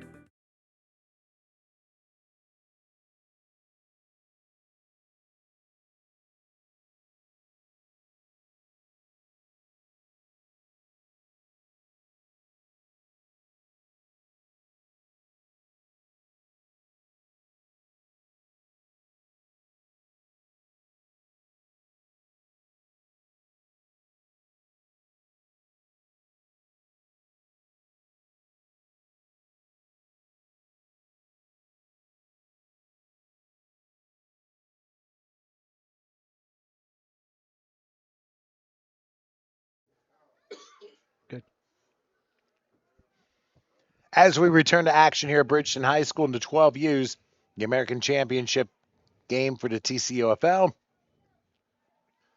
Deptford going back to pass. They will lob it. Pass is caught nicely for a first down at the 34-yard line. So a first down, a gain of 14 on the play. And that was a catch by Rayshawn Cheeks. And that either it's Harvey or Roan who had the catch, whatever the case. I'm sorry, I don't see it. Oh, it's 3. So that was Shahir Roan. Shahir Roan, okay. Who was able to make the grab and get the first down. So Deptford coming back with a little bit of a resounding drive. As we mentioned in the previous game, the fewest mistakes will decide these games. And right now, Deptford trying to hold their own here. 3 wide slot right here on 1st and 10. Now the slot goes in motion, but timeout now called by Salem, and they'll use their first. So we'll go ahead and break with 9:27 left till halftime. 6-0 Salem. We'll come back in a moment.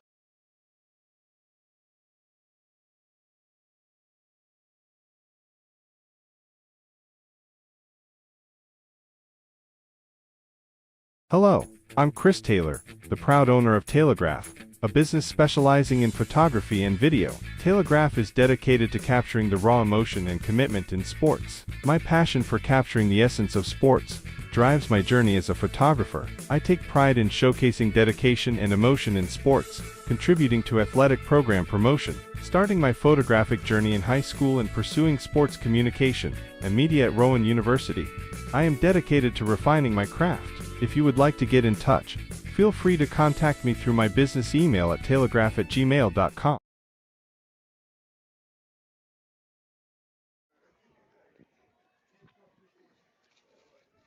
As we return here to Bridgeton High School, Deptford with a 1st and 10 from the Salem 33 and the 12U's down 6-0.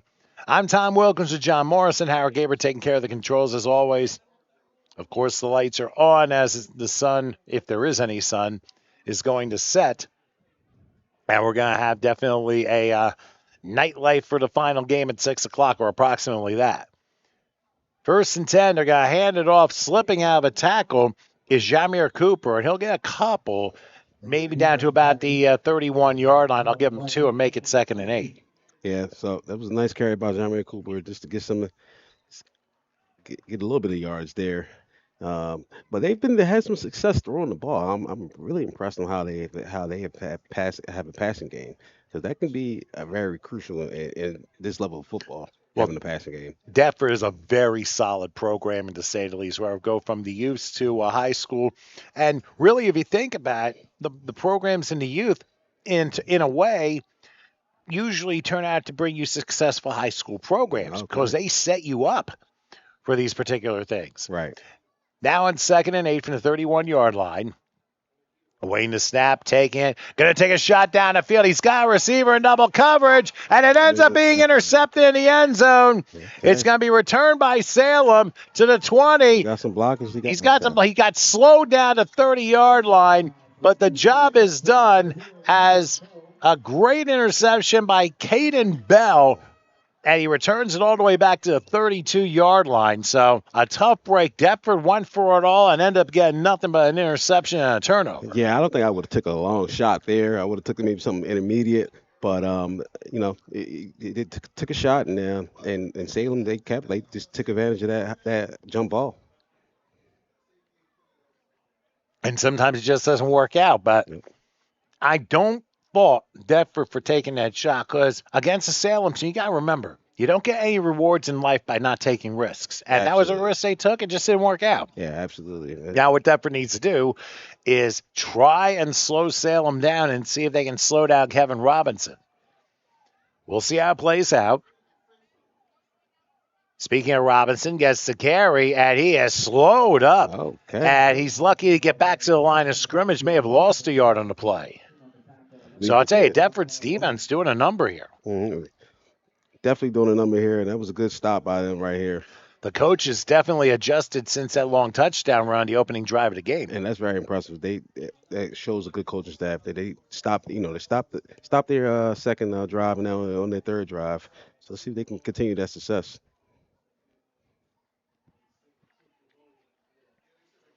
Of course, Salem all in black here, with the white numerals and a little bit of a blue trim.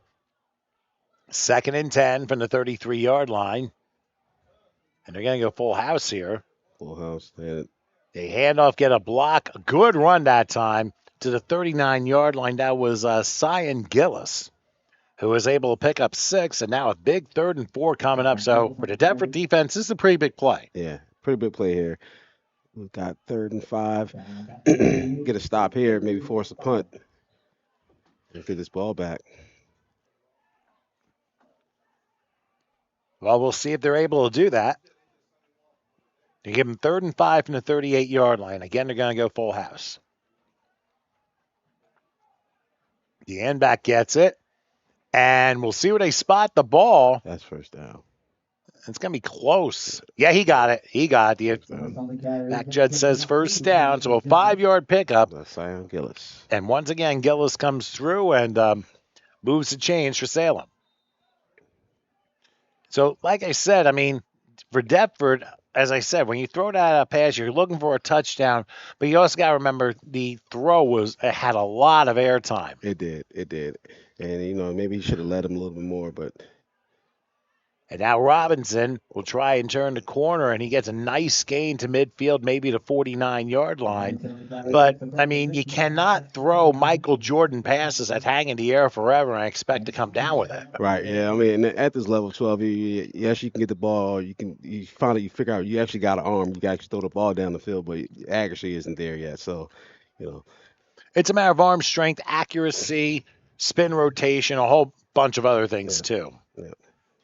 So a gain of 7 on that last one by Robinson, 2nd and 3. There's another run. Oh, good tackle. We thought good tackle behind the line of scrimmage, but instead may result in only a yard. But good penetration by Deptford's defense and good job by Salem's backs, who just keep the legs moving so that they don't go down. Yeah, this is a hard team to tackle. Right. He was stopped in the backfield there. They should have stopped in the backfield, but Sion Gillis just kept his legs moving and turned, which was thought to be a loss into an actual positive gain of the yard. As we come down to 5.5 left till halftime, it's 3rd and, about a yard and a half. Ball spotted at the 48-yard line, and again, the full house seems to be working. They hand it off. That's going to be a first down, crossing the 45 down to the 44. So Salem looks like it's getting back to being their true selves here. Yeah, so I can tell they're a power style team. They'll run the ball right down your throat, and they won't shy away from it at all.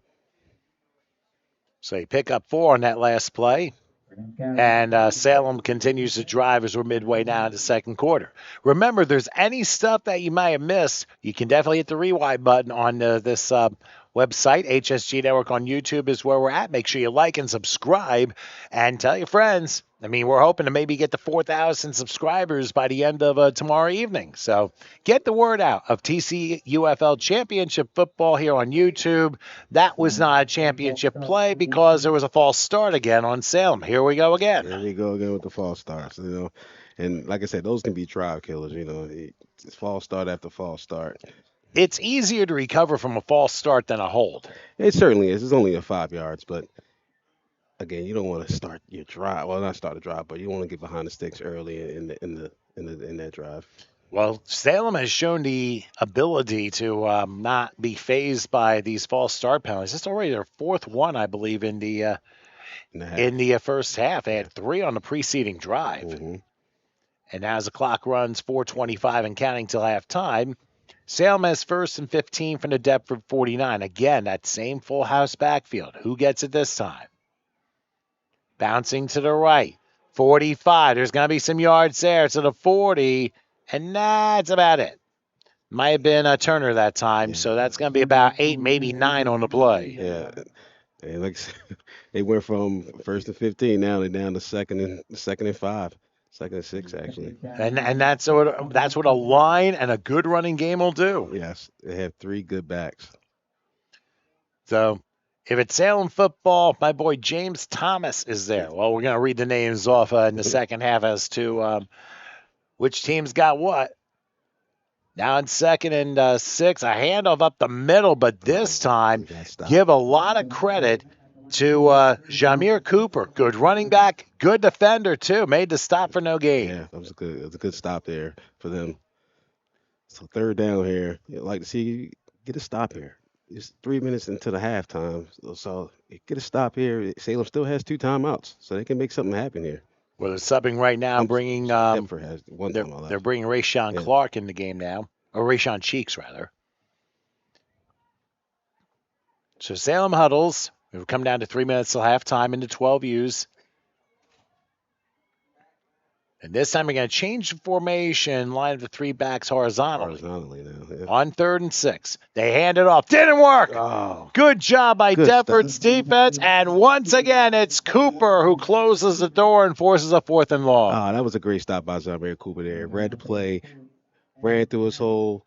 And that is all is just discipline, knowing your assignment and getting and performing. That was great. That was a great tackle there for loss. And that's the discipline that this team brings. And you do that regardless of what the score is. You do your job and you do it the right way. There are going to be some positive results coming. Yep. But now here's the biggie here. 4th and 10 from the 44. Line of gains to 34. For Salem to continue to drive. And hold on. We got false start. It's a false start, so now it's 4th and 15. And Salem, I don't know how many times they've averaged false starts per game, but I don't think 5 1/2 is going to do the head coach too good. No, not at all. Not at all. So let's see. Are they going to go for it again? Well, Yeah. they could punt and make it a field position game because keep in mind we're now under 2 minutes till halftime, and Defford only has one timeout left. Right. So I would play the game of field position if I Absolutely. were Salem, but then again, I don't know what the coach's mindset is. Like I said, we've seen stranger things. So 4th and 15 from the 49. Gonna call his own number, and he'll get to about the 43, 44, but that is it. And Sam again turning the ball over on downs thanks to unforced errors that they've committed on the last 2 drives. So Defford will have it at their own 44. What do you expect from them with a minute 29 till halftime? So if I'm the coach here, I'm telling my guys here, okay, make sure you get out of bounds. We only have one timeout left, and if you do get tackled on the bounds, we gotta get up on the ball and get the next play in right away. So passing right now, passing to the middle is still an option. It's a minute 29. You still got plenty of time left, but you got to be efficient with your passes, and you got to be efficient with getting to the line of scrimmage and getting the next play in. And not throw the ball too high, which is why the interception happened the way that it did. Absolutely. Keep the spirals tight. 1st and 10 for the 44-yard line. They go spread this time. Taking the snap, has a little time. They got to take that shot. They're not going to listen to me, obviously. And look what happens. Another interception. Going to the 30-yard line. There's a flag down midfield. Oh, what a hit down to the 42. But after the interception happened, probably an illegal block against Salem. We'll see what the officials say. Yeah, he got him doing push-ups right now, as you can see. He's like, okay, I do it. So the interception will count. It's going to be 10 yards in the spot of the infraction. They didn't give an official single, but so it's going to be a hold on the interception return. Yep. And they will back it up to the 30-yard line. And as for Salem will start, they get a new lease on life with a 6-0 lead, a minute 14 left, and 2 timeouts. And Deptford, again with an unforced error. I'm like, why would you go with the deep ball after just stopping him on the drive? You just got to get little bits here and there and then take your shot. Yeah. You can they can dunk your way down the field, but now do another interception, and it looks like Salem, they just going to be going to half with this lead. Oh, we got to... Shall we say? Oh, this time it's against Deptford for a neutral zone infraction. Yeah, number 92, Giuseppe Sparatio. Sorry about that. Well, they can't get down themselves because the last 2 plays have been home run balls and end up being foul balls and intercepted. Or caught on the warning track, we'll just say.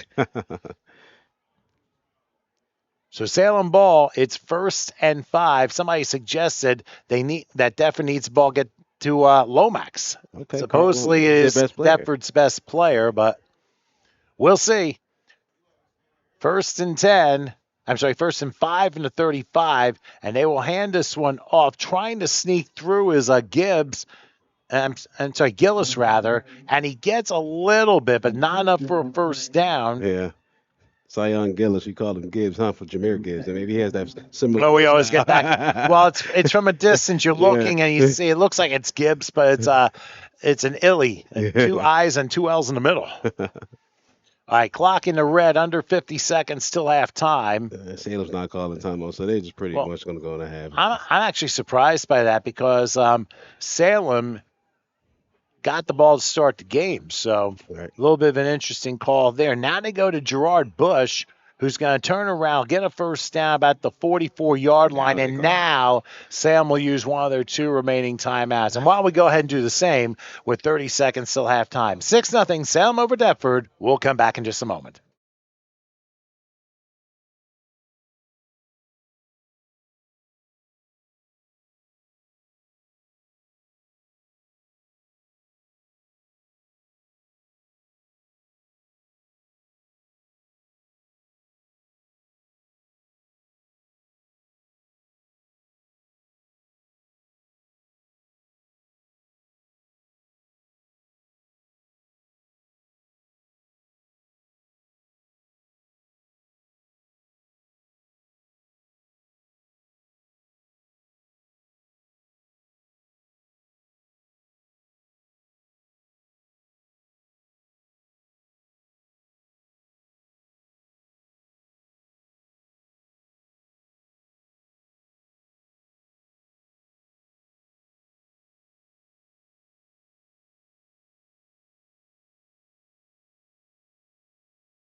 All right, after the timeout, Salem ball, 1st and 10 for their own 45 with 30 seconds left till halftime. They still have one timeout to use. In the shotgun. Yeah, they do go spread here. Taking the snap, under a rush, slowed up. He might throw. He will up the middle, and the pass almost intercepted. The intended receiver slipped, and also slipping was Lomax. He just couldn't quite get to that ball. Meanwhile, a Salem player is, I think, down at about the 38-yard line. Figure who this is. So, and no, it's a Deptford player. I'm sorry. It looked like a Salem player, but then again, the lighting a little bit on the tough side. But yeah, remember, both teams are wearing black pants, so sometimes from an angle, it's a little hard to see who's wearing the colored shirts. So following the incomplete pass, it will be 2nd and 10 for Salem with 23 seconds left till halftime. You think they go back to the pass? Yes, they do. And they are coming out here and spread again to see if they can get something deep in the deep middle. You still have a timeout here, so you still can work the middle of the field. Low snap, back to pass, looking. He's hit as he threw the ball. It's up for grabs, and it's going to – oh, my gosh. That was right in Lomax's hands. He just couldn't corral it. Oh, my. And Lomax might be the one asking to do push-ups after that one. I don't know who said that Lomax, they need to get the ball to Lomax as their best player. He had a chance right there. Yeah, they got it to him. He just couldn't bring it in. You just got to remember, folks, that these kids are trying their hardest, and sometimes the getting lost in the lights, just being out of position, and or just trying to catch the ball and run at the same time. It just does not work. Yeah, sometimes it just doesn't work out. So, but a nice effort by Lomax there, even though he didn't come through with the interception. Let's see if it comes back to haunt Deptford with 17 seconds left in the half. 3rd and 10 for Salem at their own 45-yard line. Now they wing it. And it's a missed exchange. Falling on it is Salem at about the 41-yard line. Yeah. Do they decide to just let the clock run out? I think they will. And we will – oh, wait a minute. Maybe not. No, they're going to run it. They're going to run it and say, you know what, go to the locker room. Yeah. So the first half comes to an end. A very entertaining one, folks. Salem leads Deptford 6-0 in the 12U's at the break. We will break too, and we'll come back in a few for the second half. So please stay with us.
All right, back we are here for the second half of the 12U's here in TCUFL Championship Weekend, the American Conference. Deptford and Salem, with Salem a 6-0 lead as we start the second half. Deptford will receive the ball to begin the second half, and considering how things have gone for them, they're hoping for better luck as we get the directional. Oh, dropped about the 18 as he picked it up. His knee was down. Yeah, can't pick up the ball while your knee on the ground. Yeah, that's a little bit of a mental mistake there, and Deptford will have a little bit of a longer travel. Not very often you see a 12U drive on a kickoff begin inside before their own 20-yard line. Anyway, I'm Tom Wilkins along with John Morris and Howard Gaber taking care of the controls here in a little bit of a chilly Bridgeton, New Jersey. I mean, not expecting any rain for the rest of the day and tomorrow, but tomorrow, very windy. So for those playing the Nationals game tomorrow, better bring a couple extra jackets and maybe bring your running game too, because the passing, they get 40-plus mile-an-hour winds possible. So wow. It's going to be a windy one, but it is November, by the way. 1st and 10 for Deptford as we begin the second half, and the handoff does not seem to be going anywhere but backward. Yeah, Cooper loses a couple yards. It'll be 2nd and 12. So that's where you don't want to start behind the sticks already on your first drive coming out of the half when you're down 6. And especially when you lose 4 on the opening play. You got 2nd and 14 now from your 15-yard line. Yeah. Not a good start. See if they can put something together here this drive. And we'll see if Deptford's able to do it. They're going to have to rely on the pass a little bit more, but they need to be a little bit smarter in the way they're passing and not try for a home run shot every time. They're going to be a quarterback keeper here, getting to about the 20, but that's about it. So about 5 on the play. Actually, they're going to say maybe 3 on the play. We'll see where they spot it, and that is just shy of the 19. So you're looking probably 3rd and 11 here. What do you think Deptford's going to call here, John? So I would go spread, and like I just heard in the background, slant to a slant here. Are we supposed to trust officials behind you here? But no, get a slant from your outside receivers, man, because it seems like it's open right now. And see if there's DBs that might play back off a little bit. Let's see. Well, we'll find out. Oh, so we got a trips look. Well, they're going 4 receivers, and yes, they are tripling to right. I would slant to my number 1 receiver, the top screen. Or maybe do a crossing pattern. Then the slant is right there. It was open.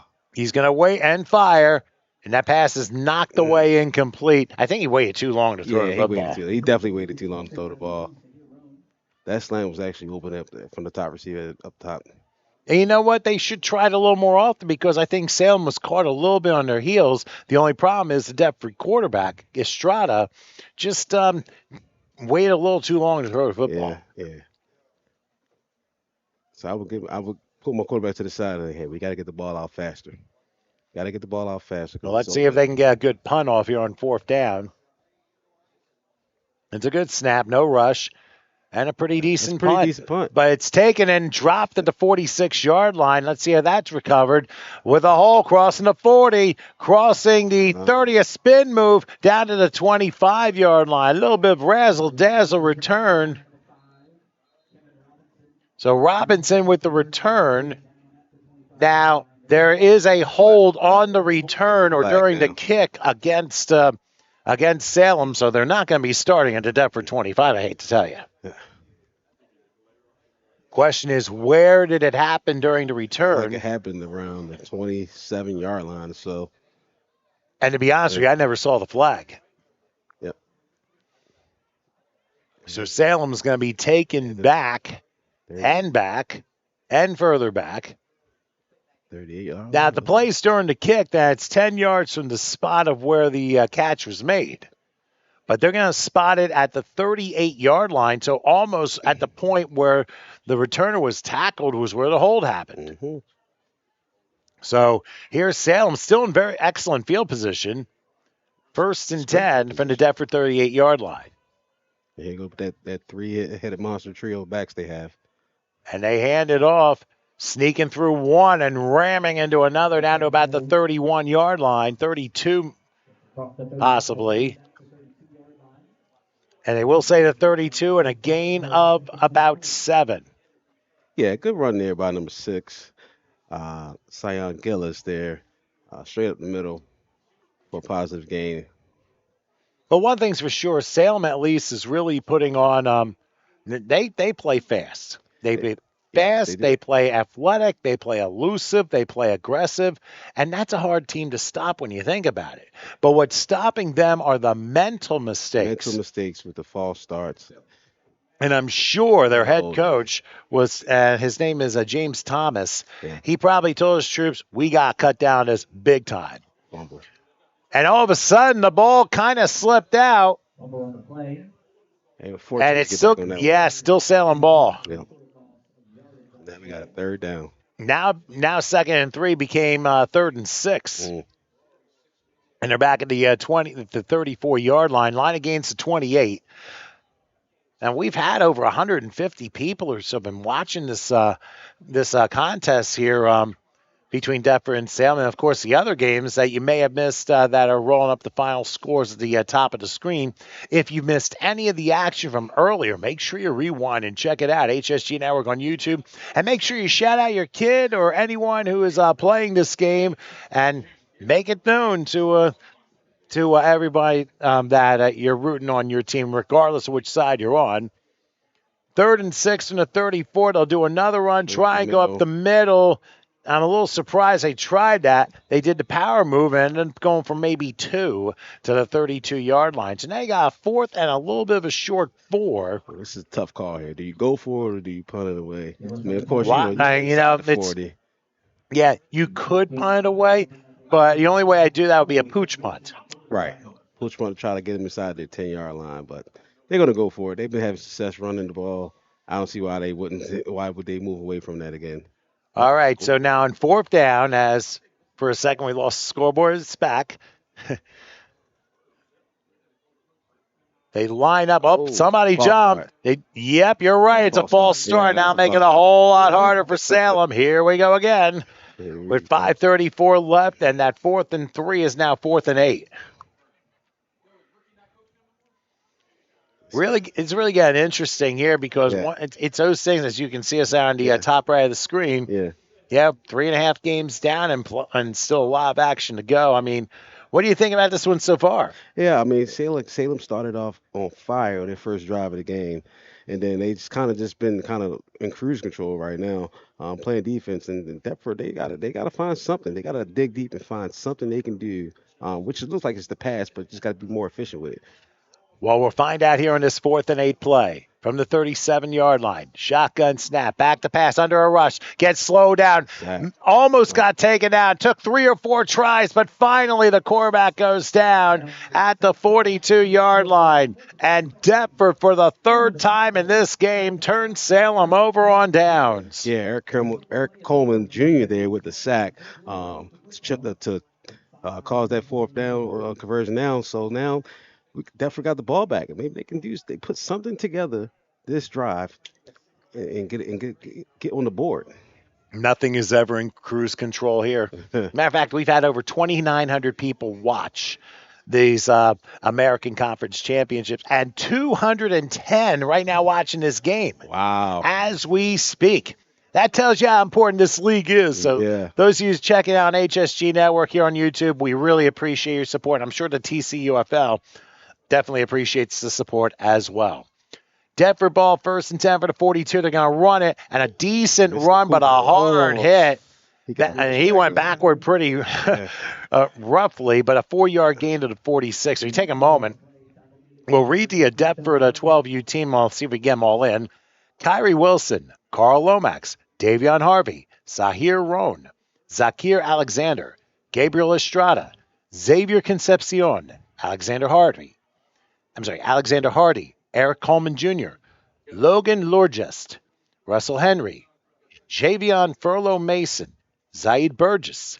As we take the 2nd down snap, it's a play fake and a keeper going to about the 48-yard line. Continuing on, Zaid Burgess, Carlos Garcia. Oh, wait, is there a fumble at the end of the play? Oh. And it's going to be Salem ball, I believe. Wow, I thought the play Coaches was haven't said over. anything yet.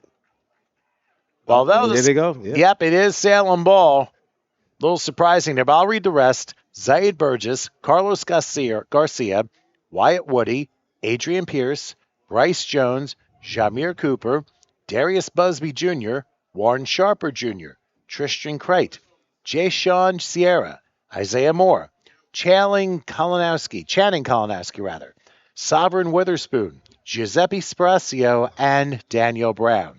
Head coach for the 12U's for Deptford, Quincy Harvey. So evidently there was a turnover on that play. Yes, it was. And I thought forward progress was stopped, but the play continued. And now first down for Salem, trying to get around the corner. Robinson slips out of a tackle, ends up not slipping out of a second tackle and losing 4 on the play. Javion Furlow Mason with a big stop there. Yeah, that was a good big And stop. and for a second I thought there was a flag down, but it was actually the football. I thought you saw the lime green shoes for a second. But, No, we've been seeing a lot of things. We've mistaken a flag for a gold shoe today. We did. And we'll get to Salem's roster in just a couple minutes here. Right now, Salem at their own 49-yard line after a 4-yard loss, so make it 2nd and 14. It has been a defensive battle. Yes, I would like to see Salem spread them out more. Which here we go. They read your mind, didn't they? They're going 3 wide. They got a slot right, actually a double slot at a wing right. And an empty gun, too. Whoops. False start. Yeah, and the quarterback demonstrably said, "What are you doing?" He is definitely frustrated with that one. Hey. So now another 5 yards backward. And it forces 2nd and now 19 all the way back their own 44-yard line to get the turnover. And now they're taking the ball the wrong way. Yeah, you don't want to go backwards. So, gotta focus up. Tell you guys, okay, guys, calm down. We're in control of this game. Let's just keep it moving forward. Well, remember, as you said, one play could do it, and with one-score game with so much on the line, they'll try to play again, and they're going to give it to Gillis. Gillis will try and turn the corner.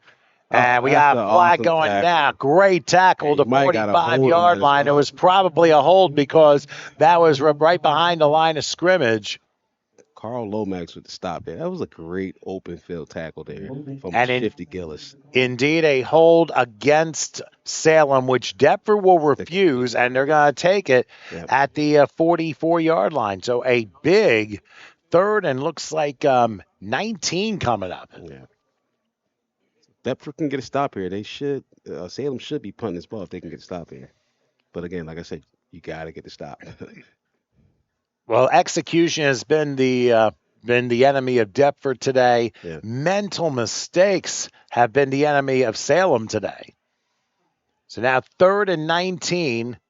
Let's see what they do. They're going to hand it off. That's Bush. Bush only gets to the 46, teamed up by Busby and Sparacio. Yes. Good tackle there. Good tackle. Gabriel Estrada also on the play there. And it's 4th down. They should be punting this. I would think so. And the Deptford faithful probably in the far left of the bleachers, we could hear them pretty loud and clear. And people are starting to fill in for the 14U game for sure. They can't wait for this one. Yeah. Deptford against Gloucester. The 14U's will be at 6 p.m. or maybe a few minutes prior, depending on how things are going to start. But it'll be our last game of the 5 here on HSG Network on YouTube for the American Conference Championship Saturday for the TCUFL. And yes, they are indeed punting. Good snap. The punt's away. Return. At the 32. No, the problem was he didn't have control of it, and he falls down. That's the best thing he can do. Yeah. So Deptford with the ball at the 31, 1st and 10. Now, let me throw this at you. In the last 3 drives, Deptford has turned the ball over. Yeah. How does Deptford prevent themselves from not turning the ball over again, considering it is a one-score game and there's so much on the line here? Yeah, so they just got to relax, calm their nerves, everybody gets set, and I would spread them out again. Your pass game is pretty good. You don't have to take the deep ball. Just take a dink and dunk. You can throw it to the flats, throw a out route, something short. It doesn't have to be the home run ball again. And then continue that as all the way down the field. And that's really what it comes down to with this team. I mean, Deptford's had some nice plays, but now can they sustain a drive? They full house it on 1st and 10, and evidently the door needs repair because coming through that door was one of the Salem defenders down for about 1 yard loss. And this is they don't need to do is put everybody in the box because all Salem did was going to stack the box as well. And now you're playing man football. And right now, Salem has the better push on their D-line than Deptford does. We're coming down to 1 minute left here in the third quarter. And now the ball spot at the 32-yard line. So basically, he got back to the line of scrimmage. Right. But I think trying to throw a few more pass plays has to keep the Salem defense honest. Yes. But the full house again. The in-man got it. And got about 2 to the 34-yard line. So now 3rd and 8. And Deptford could take this down to three-quarter time and have some time to talk about this particular play. What do you think? The box is showing 2nd down. Should be 3rd down, though. But, yeah, they're going to fix it. But here, like I said, the passing game, stop running the ball, throw the ball to your back in the flare, you even throw a slant. You have many options here because we have a timeout now. Well, it's because it's coming up on three-quarter time. So after 3, Salem leads Deptford 6-0 here in the 12U's championship. Let's take a break. We got the very exciting fourth quarter coming for you right after this.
All right, big play, 3rd and 8. Pass has got to be caught, trying to turn the corner, and just about a yard or two short of a first down is Carl Lomax.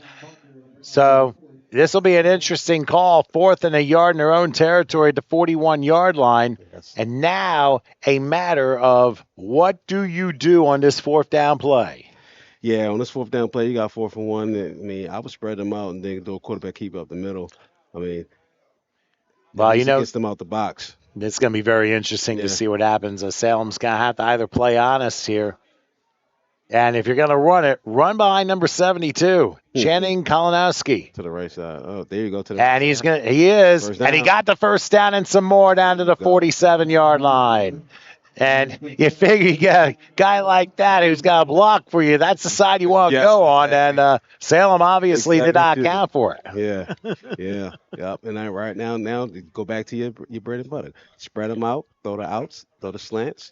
Something short. Don't go for the deep ball again. That is your best analysis so far. Yeah. Go back to your bread and butter. Spread them out. Nope. Think about what you just said. Crummy, isn't it? Yeah, good one there. Good one. I had to go there. 1st and 10 at the 47-yard line. And now they're going to sweep left, slowing him down. No, he's going to get, buried almost at midfield. Carl Lomax, a 2-yard gain. But I'll tell you what, there were Rams coming ram tough from every direction. Yeah, Salem's definitely good team defense right there. Good speed to the ball. So as we're down a little bit over a minute through this fourth quarter, 2nd and 8 from the 49-yard line. I'm actually surprised Lomax didn't break it for a few more yards there, but I'll tell you, that defense is so fast. And now they're going to do 3 wide slot left here on 2nd and 8. Motion. Well, we'll see what Estrada does. They send a man motion, takes the snap. They're going to go inside handoff. And pushing his way for maybe a yard and a half That might have been Cooper, the fullback, and he ends up getting to the 49. So now Deptford is faced with a 3rd and 6. Now, obviously, 8 minutes till time, you're in 4-down territory. Yeah, you're in 4-down territory for the rest of this game, because you just don't know how many more possessions you're going to get after this. All right, so they will spread them out here. They're going to go, look to be 3 wide, but it's going to be a 4-receiver set. They triple to right on 3rd and 6. Back to pass, going to throw one. Pass is caught at the 40, still going to the 32. Another hard hit lay, but a 17-yard pickup. And there goes that man again, Carl Lomax. Yep, and some of the fans warned us about Lomax, and now, 4th quarter, he's stepping up with a couple of biggies. 17 yards there. Yeah, that was a great catch by Carl Lomax there. Now they're starting, like I said, they're running their slants. That was a slant from the top top receiver in that trip formation. Well, like we saw earlier, they had to get the ball to Lomax, and they now know 4th quarter, if it's going to be winning time, you need your players to do it. On 1st down, they handed off to Cooper, and he did not. He had a hard time getting out of the way because there were 2 defenders coming right at him. Yeah, they definitely missed the block there. Somebody missed the block. That thing that end came untouched straight to the backfield. So you lose 2. 2nd and 12 from the 34-yard line. Now we're under 7 minutes left. I think we had a game last week where there was a team that had the ball. Oh, wow. We have over 3,000 viewers and nearly 230 watching right now. This game is we're coming down to the home stretch of the 12 U's between Deptford and Salem for the American Championship for TCUFL. On 2nd and 12, back to pass. Flag is down. And maybe losing a yard. Now, it's going to be an interesting decision for Salem. Probably a hold against Deptford, and it is. So what do you do? 2nd and 21, or do you do 3rd and 12? Yeah, you want to do 2nd and 21, push them back further, and which they did. They elected to keep. Yep. So they definitely do that. For a second, I thought the officials said you wanted to decline the penalty, but they said no. The first 2. So they'll back it up to the 46. And it's going to be what looks to be, well, they got a ways to go. 2nd and 22. 2nd and 22, okay. Yeah. Or 2nd and 24, actually. Line gains the 22-yard line. They triple to left, 4-receiver set. Back to pass. Has a little time. He'll throw in the middle. And just a little bit high, incomplete. Yeah. They wanted to get it to Zaire Roan. But and he wanted a pass interference call, but the pass was a little high anyway. Yeah, the pass was kind of high. He did get there maybe a tad bit early, but it wasn't enough to change that. The defense. I'll be interested to see if Deptford tries to go to the same thing because now you got 2 more downs to make. You're still in plus territory, but you got a long way to go to get to the line again. You're talking 3rd and 24. Yeah, so I would go trips left with 1 single high at the top of the numbers, and I would run a concept where I would have my slot running at maybe a 5 and out, and my number 2 receiver running a 10 and in. We're gonna see how they come out and spread. Yeah, they spread it out here on 3rd and 24. Let's see what happens. Takes the snap. We'll have a little time, rolls right, tries to get out 1 tackle, cannot get out of the other, and is sacked down by Alexander Hardy. No, not Alexander Hardy. You got Keyshawn Bergen, who was able to make the sack at the midfield stripe. So now 4th and 28. Now, I'll be honest with you, I would punt this one because you still have all 3 of your timeouts. Yes. And you have done a very good job for the most part against Salem's offense. So this would be a time where I would punt it away and try and get field position in case they make a mistake. Yes, I totally agree with you. I would punt it away. You have 3 timeouts, 5 minutes left in the game. But they look to go for it. Wonder if they have a Ray Rice play in effect here. A little surprising here. Yeah. Robinson. No, it's not Robinson. It's Estrada. He's going to throw right, and it's incomplete. And the chance of trying to get field position goes awry. Deptford turns the ball over on downs, and Salem will now have it at midfield. Yeah, I understand that call. You throw the 5 and out where you got to go 20 something yards here for the first down. And while we have a second, let's give you the 12 used for the Salem Rams team. They are Caden Bell, Kwame Wallace, Macy Turner, Rashawn Cheeks, Gerald Bush, Kevin Robinson, Sion Gillis, Kaheem Long, Keyshawn Bergen, Jashawn Brown, Krishan Johnson, Quasi Lewis Barr, Haven Clayton, Caden Roberts, Jason Surrency, Tamaj Simmons, Chance Jackson. We'll get you the rest in a moment. Here's a handoff up the middle to the 45 down to the 44-yard line. Let's get the others. Chance Jackson, Jamari Parson, Jace Brown, Keyshawn Johnson, Robert Summers, Daryl Cabell, Kyan Long, Javion Sachs, Raynard Hill, Sakai White, Ashar Johnson, Dakari Thomas, Amari Parson, and Aeneas Brooks, led by the Salem head coach, James Thomas. So that's your Salem Rams 12U program right there. And right now they have the ball. It's 2nd and 4. They lead 6-0. They would definitely like another score here to try and secure this 12U game here. They will hand it off right. Good haul up the middle, crossing the 40 to the 37, and that is a first down for Salem right there. And we go back to the decision by Deptford not choosing to punt on 4th and 28 and go in field position. A little perplexing. Yeah, perplexing, say the most. I mean, one first down, maybe 2 more first downs. This game could be over. I mean, Salem going to have to start using their timeouts. Going to have to start using their timeouts. Yeah, you're right about that, Chris Boone. Got to punt that. They should have punt that ball. Listen, we don't know exactly what the coaches are thinking, but in any case, 1st and 10 for Salem. They're at the Deptford 37. Another run. This is Robinson, and Robinson will get to about the 35, and now looks like Deptford's going to use a timeout right here. And like I said, field position has a lot to do with it. So let's take a quick break with 3:45 left, and Salem ahead Deptford 6-0. We'll come back in just a moment.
All right, back into action here. It is 2nd and 8 from the 35-yard line. Same formation as before. They'll do the handoff, try and go up the middle and get something out of it. Maybe a yard to the 34. Is Deptford going to use another timeout? I guess the answer is yes. So they'll get down to 1 left with 3:34 remaining. So let's break again. 6-0 Salem. We'll come back in a moment.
Big third down here. Yes, indeed.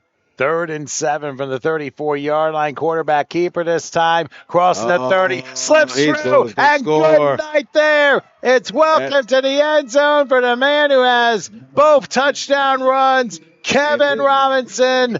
And we're just checking the field to make sure there are no flags. There are not. And Salem doubles their lead with 3:25 left. Yeah, it's going to be tough to come back from this one, man. That was a great run by Kevin Robinson there. Got some nice, nifty moves there to get to that open field. Ran in. Yeah, that was really fantastic. And we thought, when was Salem going to get going? But better late than never. But when you pitch a 0 on the defensive side, I mean, that's right. Why you're buying put it away? You're buying time in that case. Yeah. All right, so Salem will try the conversion.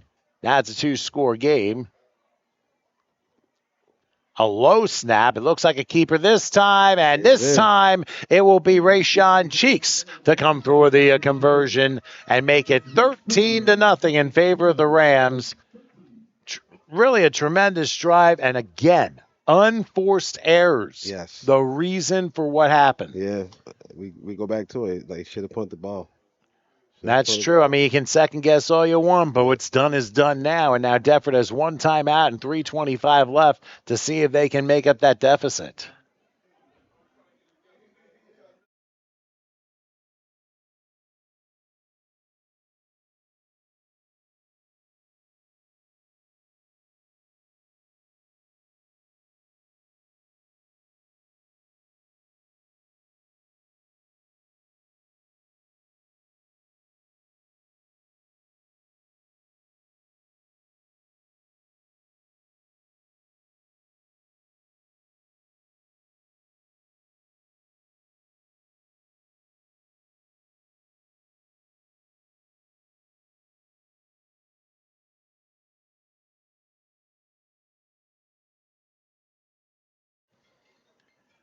Okay, back here in Bridgeton as Salem has taken a 13-0 lead over Deptford. 2 touchdown runs by Kevin Robinson in this game, the difference. Here's a one-hopper taking about the 28-yard line, trying to return it down to about the 36-yard line. You know right now Deptford's going to go fast forward on this one. Absolutely. It's going to be a fast pace, straight passing from here on out. Maybe a little run in there just to maybe if you got like a second and short or something like that, but you got to pass the ball. All right, well, we'll see what Deptford decides to do here. They're down 13-0. They got 3:16 left. And see, maybe they have a 64-yard pass play in them here.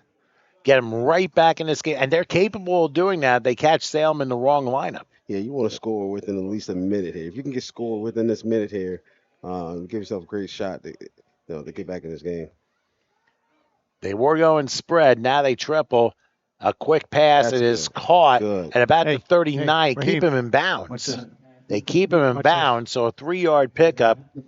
That forces a 2nd and 7 here. And Deptford definitely hurrying things up. Ball's actually going to be about the 40-yard line. 46 the line of gain.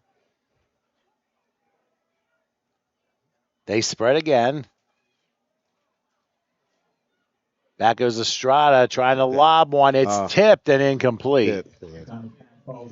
So, but the idea was there. You want to try and get the first down, move the chains, and then reset and get yourself going again. I will say I like the way he stepped up in the pocket and still kept his eyes downfield to try to get that pass off. That'll make it a 3rd and 6 coming up. Don't forget, following this game at approximately 6 p.m., the 14 U's for the American Championship, Deptford and Gloucester Township. That is going to be fun. Yeah, that sounds like it's going to be a good one. Got the big boys playing. We saw the JVs play in a Glassboro back on Sunday, and that turned out to be a very good game in spite of second-half fog. Here's a pass that is going to be caught at a first down and stepping out of bounds right at the midfield stripe. So good 10 yards, and Deptford moves the chains. That's exactly what you need to do. And that was very impressive by the quarterback there, and quarterback and to the receiver. To get the ball first down out of bounds, and now we got another 1st and 10. Well, the clock stops and catch your breath a little bit. Mm-hmm. Actually, no, I beg your pardon. 1st and 10 from midfield. Quarterback goes back on a turn and fire, and almost intercepted by Robinson, who cut the route and nearly intercepts it, forces the incompletion, and now it's 2nd and 10. That should have been picked off. It was a great incompletion. Good pass break up there by Robinson. He broke on the ball. That's what you'd like to see as a DB. I'm a DB coach myself, so I love to see stuff like that. Well, in that particular play, can you explain exactly what Robinson did and what he could have done better to possibly maybe secure the ball? Yeah, so what he probably should have done, just read the receiver. He saw that he broke down. As soon as he break down, you break down and converge on the ball. From midfield, 2nd and 10. I don't hear it. Let's see what happens on this. Takes the snap. Estrada looks. Will fire up the middle. Oh, that was a little wide.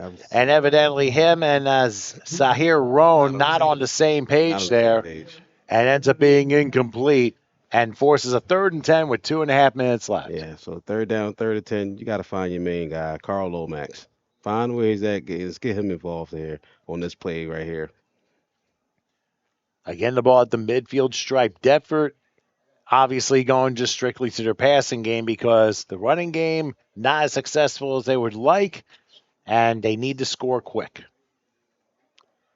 Let's see how they line up on 3rd and 10 from midfield. We got a trips right.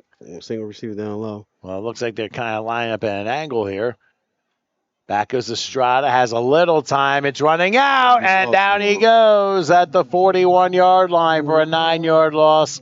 And Dakari Thomas was in on the rush, and now it forces a 4th and 19. Obviously, you can't punt now. You definitely got to go for it. Yes, you got to go for it down 2 scores. But in a tough position here. A very, very difficult position. The clock's going to run to about 2 minutes till time before Deptford gets his play off, and they have to get to the Salem 40 for the line of gain, so 4th and 19 from the 41-yard line. Let's see what they can do. They're going to line Lomax down below isolation. Yeah, going to throw it deep to him. 3 receivers, slot to the right. Yep. Back goes Estrada looking, has time, going to heave it up way up in the air, and just a little high, incomplete. Yep. And indeed, they went for Lomax. It was just a little too tall for him, and Salem will get the ball on downs. Well, the clock's still going, though.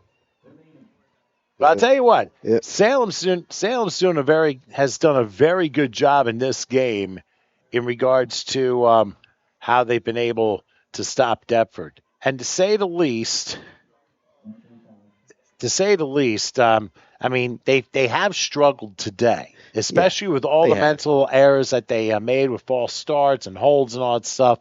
But when they needed to come through with a big play, it was Kevin Robinson that delivered both times. Yeah. And that's the whole reason why Salem has a 13-0 lead. And Deptford's played a nice game too, but at the same time, turnovers have been the order. They've turned the ball over 3 times, turned the ball over on downs twice in this quarter. Twice, yes. And not something you would prefer be on the resume for a game like this. Right. And Deptford down to 1 timeout here. Salem with the ball at the 41. Here comes a keeper trying to turn the corner. Down to about the 38. Let's see if Deptford uses their last time out here. They may not. And that would probably be a case of a sportsmanship showed by the opposing team. Yeah. And sometimes coaches have to be a model for these players too, when to say that's enough and when to say, we keep trying, but when we know things are out of reach, you don't want to overreach. Right. Right. Because things like this in sports also apply to that in life as well. But for the 12 U's, they really put on a very nice game, and all the players should definitely be congratulated for a very good performance. Great game. Yeah. Yes, there's Turner that time to carry got to the 35-yard line. So the score may not reflect for both sides, but you know what? Everyone did a great job, and they should all be congratulated.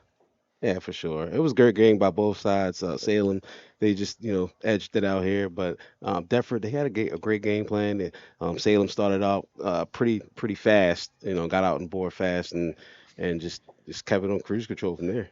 Indeed. And we'll see if they run one more play before this one is over here. Don't forget, Deptford and Gloucester Township to 14 U's around 6 p.m. So they're going to run one more play here. And if they want to take it to a victory formation, they can.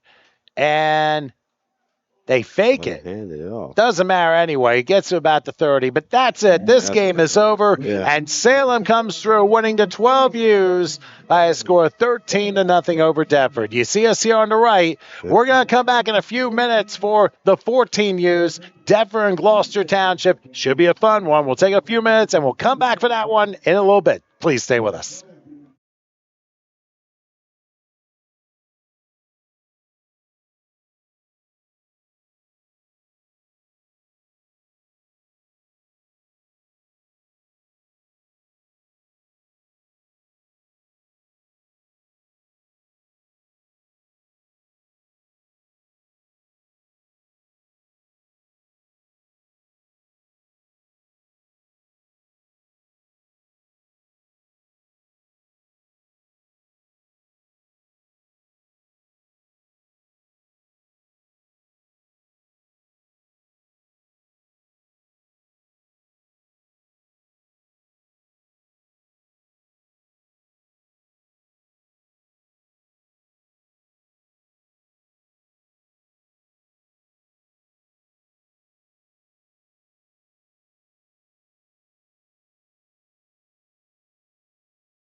All right, folks, welcome back to Bridgeton High School here in Bridgeton, New Jersey.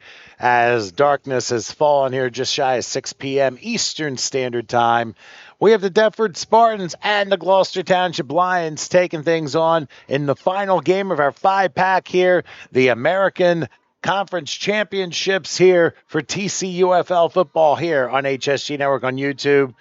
Deptford will receive the ball first and go right to left as Gloucester kicks it off. We are underway, taking at the 30-yard line, trying to move around. One player does, around to the 40 to midfield, and a nice return all the way down to the Gloucester Township 40-yard line, 30-yard return for Deptford to begin proceedings. I'm Tom Wilkins along with John Morrison, Harry Gaber taking care of the controls here, and this is it right here, your basic preview to freshman football for high school, right? Yeah. And as me as a high school coach, I'm looking at this and I'm looking at potential candidates that can help my program for sure. They got some big guys over there in that Deptford side, especially number 99. You would be surprised the size of some of these players at this particular age. Yeah.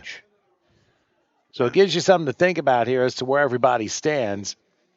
All right, so Deptford's all in black, 1st and 10 from the Gloucester 40. They're going to hand it off. There's a flag down right away, going down to about the 36-yard line. Good tackle by Julio Pagan. But let's see what the penalty is because it happened almost right away.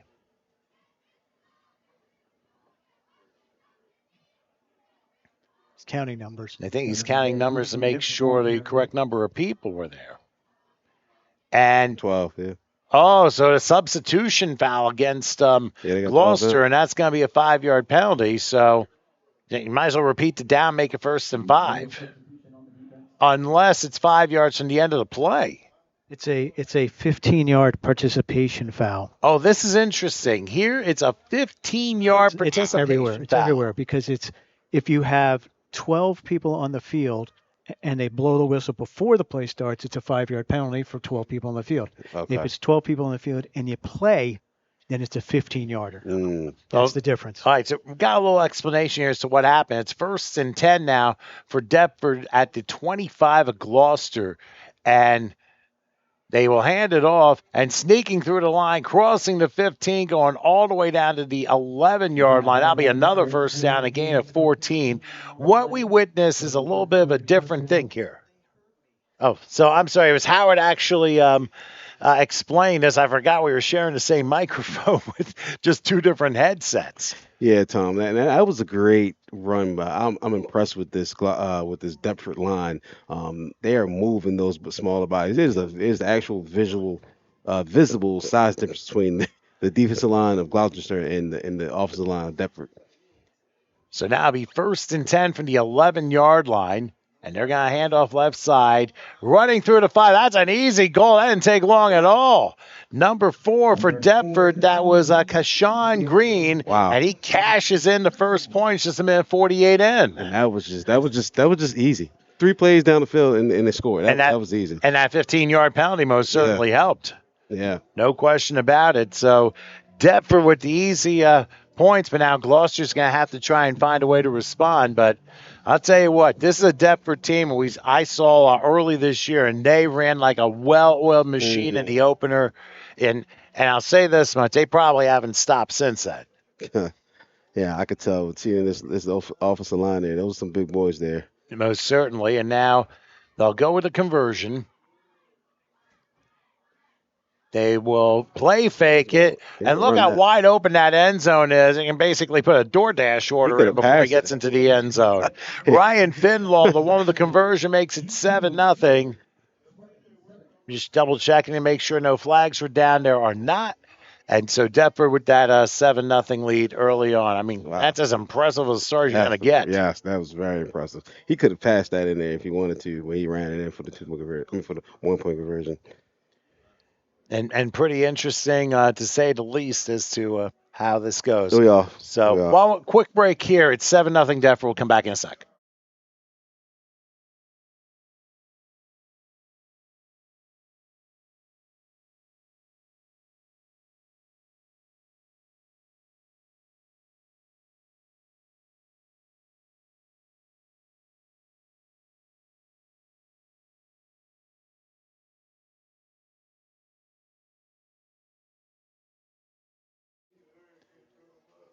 Okay, now Gloucester's going to get their first turn of the football as Deptford march down the field in literally 3 plays.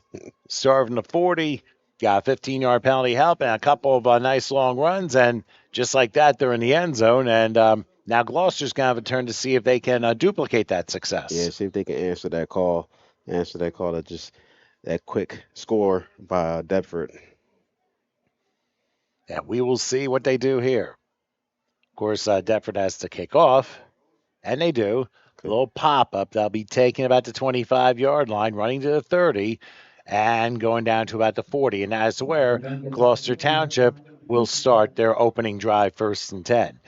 Just a reminder, everybody, if you've missed any action of the previous 4 games here on American Championship Saturday, here at TCUFL Football, here from Bridgeton, here on HSG Network, all you had to do is just rewind. I mean, we've had some relatively competitive games. We've had pretty much a historic performance in one of them. And competitive one way or the other, some interesting plays you wouldn't necessarily see. Yeah. I mean, it's all happened here today. I mean, we began 10 a.m., and here it is just shy of 6 p.m., and we're underway here in this final game to 14Us, and got a good lineup tomorrow as well here from Bridgeton on HSG Network on YouTube. So make sure you stay tuned for all this stuff. I mean, we got over 3,300 people who have watched today, which is really impressive. Here's a handoff on 1st down. There's not going to be much room to go down to about the 41-yard line. I believe it looked like 22 or 27. If that's so, it's Jordan Lugo. Yeah. But you'll see the scores scrolling at the very top of your screen. Like I say, you just have to rewind in case you missed any of the action. There's been some pretty good action. Even the 6Us today provide a pretty good game to open things up. So, Amari Cephas, he's the one who, actually I'm reading the wrong thing here. That is, it looks like Amari Roy, or Amari Waugh possibly, gets his team under center, 2 receivers to the right on 2nd and 9. Now he sent one guy in motion. Try and handoff up the middle, and they try to get to Jarrell Tender, and he is thrown down for a loss on the play. There was an open hole. I'm surprised he didn't take it and try and get some yardage from it. Yeah, definitely was an open hole there, but he didn't read it. And sometimes it happens. You see the hole and you just miss it. Yeah. And hey, it happens. You're growing. You just try and get your peripheral vision to where you need it to be and then just react from it. It's not much time for that to all happen. Yeah, I'm looking at this Deptford line. I don't think none of them will play O-line. So they have a full O-line and a full D-line here, see. They have pretty much a good depth. 0-0. So 3rd and 10 from the 40-yard line. Back for a short pass. Being chased. He's going to throw off his back foot, and he overthrows his receiver, incomplete. That was a good idea. They had one streaking down the far sideline, and it just didn't work out. A little too much mustard on it, and Gloucester will have to punt. And I'll say this much. I mean, sometimes you have to try and play a little bit different against this Deptford team and try and catch them off guard as much as possible. Okay.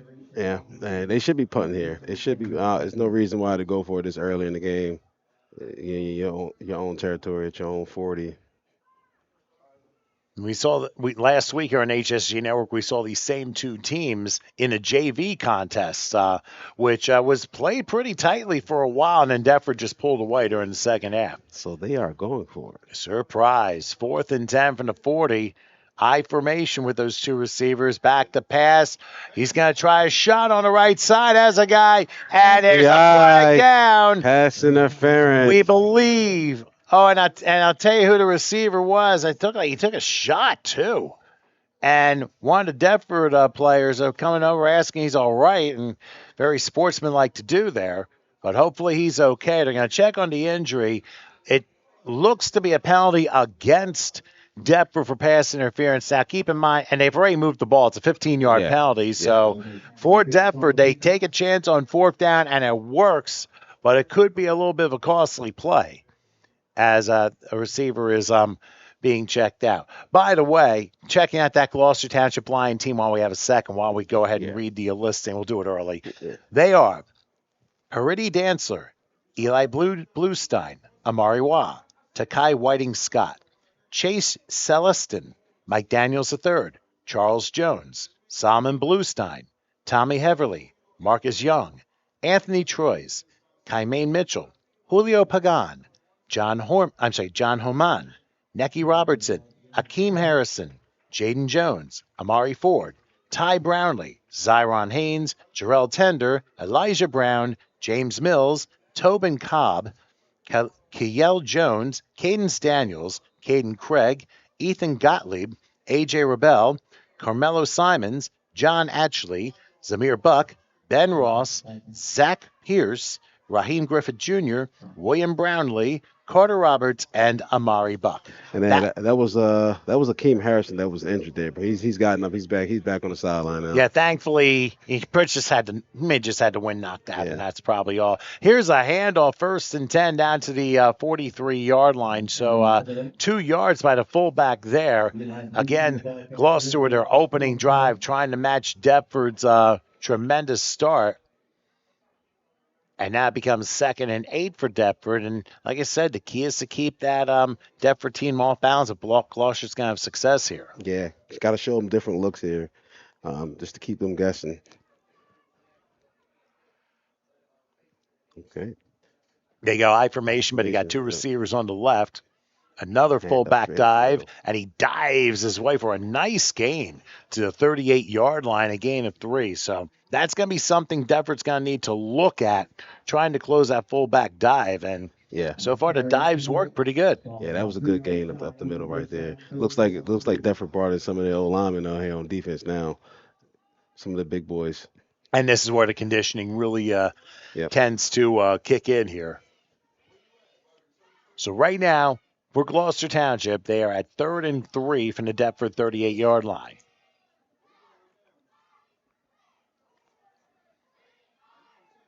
Let's see how they line up. Again, 2 receivers on the left. Will they go through the same play again? A play fake.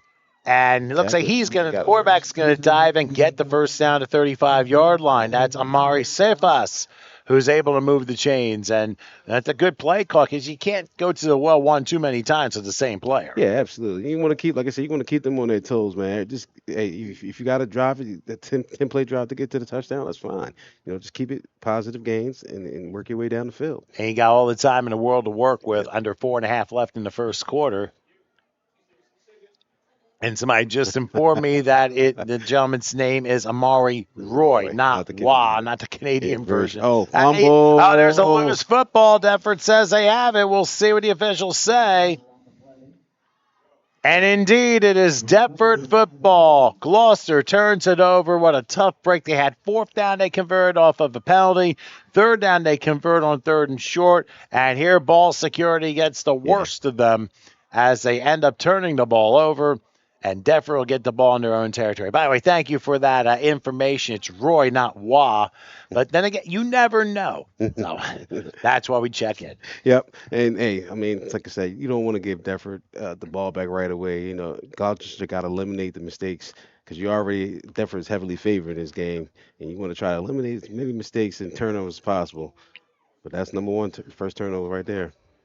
All right, so for Deptford, 1st and 10 for the 33. Let's see what they do. Back to pass. Look, he's going to take a shot. Deep down the field, double coverage, and knocked down incomplete. And they had 2 receivers running on the left side, and the nearest one that was close to getting it would be Amari Ford. And he knocked it away incomplete. That was a very nice defensive play, but I'll tell you, Deptford really wanted to make sure they get points off of that turnover. Yeah. Number 22, Jarrell Tender, he should have came up with that interception there. Well, he get a shot at it. Well, again, even at this age, sometimes you lose the ball in the lights, and it's also a matter of positioning and a whole bunch of other things that nobody knows about. So 2nd and 10 from the 32-yard line. Again, 2 receivers lined up on the left side. Shotgun formation.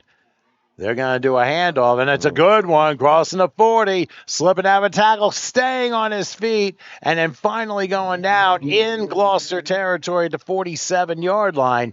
That's a 21-yard pickup and a first down for Deptford. Yeah, that was a great run by number 29. Davier Wade up the middle and then got it to the right hash. So that big run of 21 yards moves the chains, and Deptford will have a 1st and 10 from the 47 of Gloucester. And I'll tell you what, they are working like a well-oiled machine for sure. Yeah, that run game is vicious. Like I said, they have a great O line. They are getting that push up on that from that defensive line from the GT lines. All right, well, they do line up with 3 receivers here in the shotgun 1st and 10. Now the wideout is going to get a jet sweep and has some room crossing the 40. He's still going 30. He may outrun everybody. Slips out. Did he step out? I believe he did at the 17-yard line. Almost a touchdown, but a 30-yard pickup nonetheless. And Deptford again with the big play. Makes it a 1st down. In striking distance now. That was a great play there with the jet sweep. Great call by the coach. And that'll make it 1st and 10 as Deptford re-enters the red zone for a second time in this quarter. I mean, the speed of the receivers and the back and the power of the offensive line, that is quite a combination there. Quite a combination there. They're going to line up 3 receivers, and now they're going to switch formations here. Okay. They stack the left. Now another goes back to pass, looking, taking a shot for the end zone, and an easy goal right there as it is caught with speed number 6, but there's a flag down, and this might come back. OPI, offensive pass interference. Maybe that's why he got so wide open and got that separation. Well, they are definitely sending them back, so another touchdown called back because of a penalty. And I think the Deptford coaches want to know why was a penalty thrown there. So they're going to back it up 10 yards. So let's see what Gloucester Township can do on defense. Through the chat. Yeah. Well, they love to do that, you know. But, I mean, I just say Gloucester for short. But then again, those in those areas may have better definitions than I would. So right. That's and don't forget, I don't even live in the township. I'm close, but not quite there. But it's always good to have that so we know for future reference. All right, so following the off, and now we got a timeout, I think. I believe we do. Yeah, I'm not sure who called it. So, they're going to call it for Gloucester. Let's take a break here with 2:22 left in the first. 7-0, Deptford leads. We'll come back in just a moment.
As we return to Bridgeton High School, Deptford the ball. It is 1st and 15 from the 22-yard line. And they're going to go jet sweep. Oh, slipping out of a tackle. He had him, but he's going to turn the corner across the 15 and trickles down, loses the football, but it goes out of bounds. They say he's down at the 13-yard line, so ends up being a 9-yard pickup. I think we had an illegal shift, which is why the touchdown was nullified. It was only a 5-yard penalty. Okay. So that makes sense. That makes it now 2nd and 6. Yeah, and number 1 from GT, Eli Bluestein, he was there for the tackle, but tackle for loss, but he just got to hold on, got to wrap up. That'll be a 2nd and 6. As Defford again enters the red zone, they will go 3 wide here. They stack 2 receivers on the left, send the man in motion, and they're going to really unbalance with a triple on the left side now. Oh, they didn't adjust. Goes back. And there's What a pass going to be That's caught. a great play. A block to the Great 10, play. the 5, and another easy goal for Deptford. This time it's Amari Cephas who's able to come through with a score. And Deptford extends their lead with 1:59 left here in the first. Yeah, that was a great play there. Ran the receiver screen, but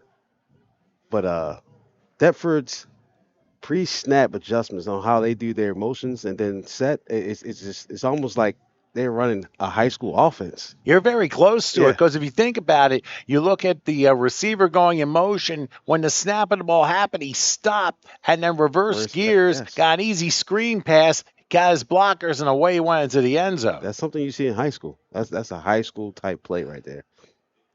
All right, well, they will go with the conversion here. They take the snap, rolls, going to try and throw wide, and that is a caught conversion. Tight roping his way into the inner pylon of the end zone. So that makes it 14-0 in favor of Deptford over the Lions of Gloucester Township. And right now, Gloucester, I mean, they've had some good moments, but Deptford just overpowering them, and that turnover proved costly. Yes, costly.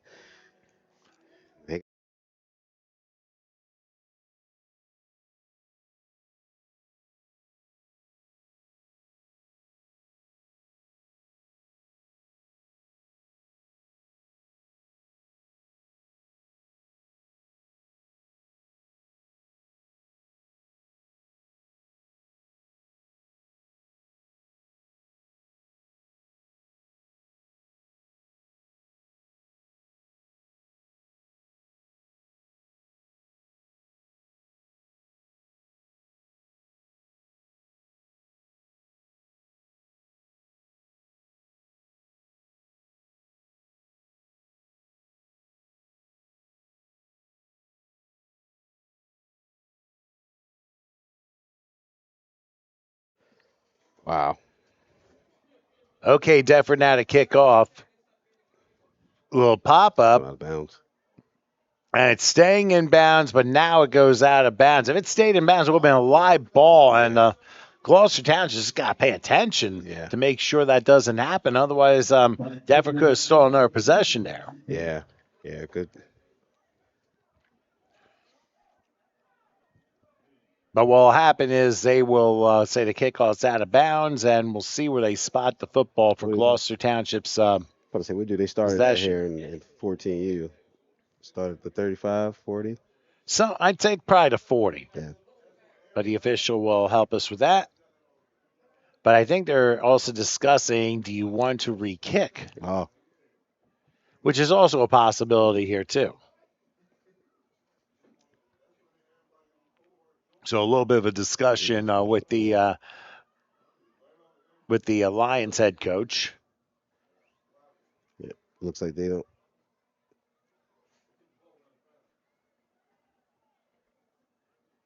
Oh, you asked him where he wanted it. Okay. So they'll take it from the 40. Oh, Actually, they're going to re-kick. Okay. Because they would have spotted the ball by now if re-kick it. If that were the case, but they will force the re-kick after a 5-yard penalty.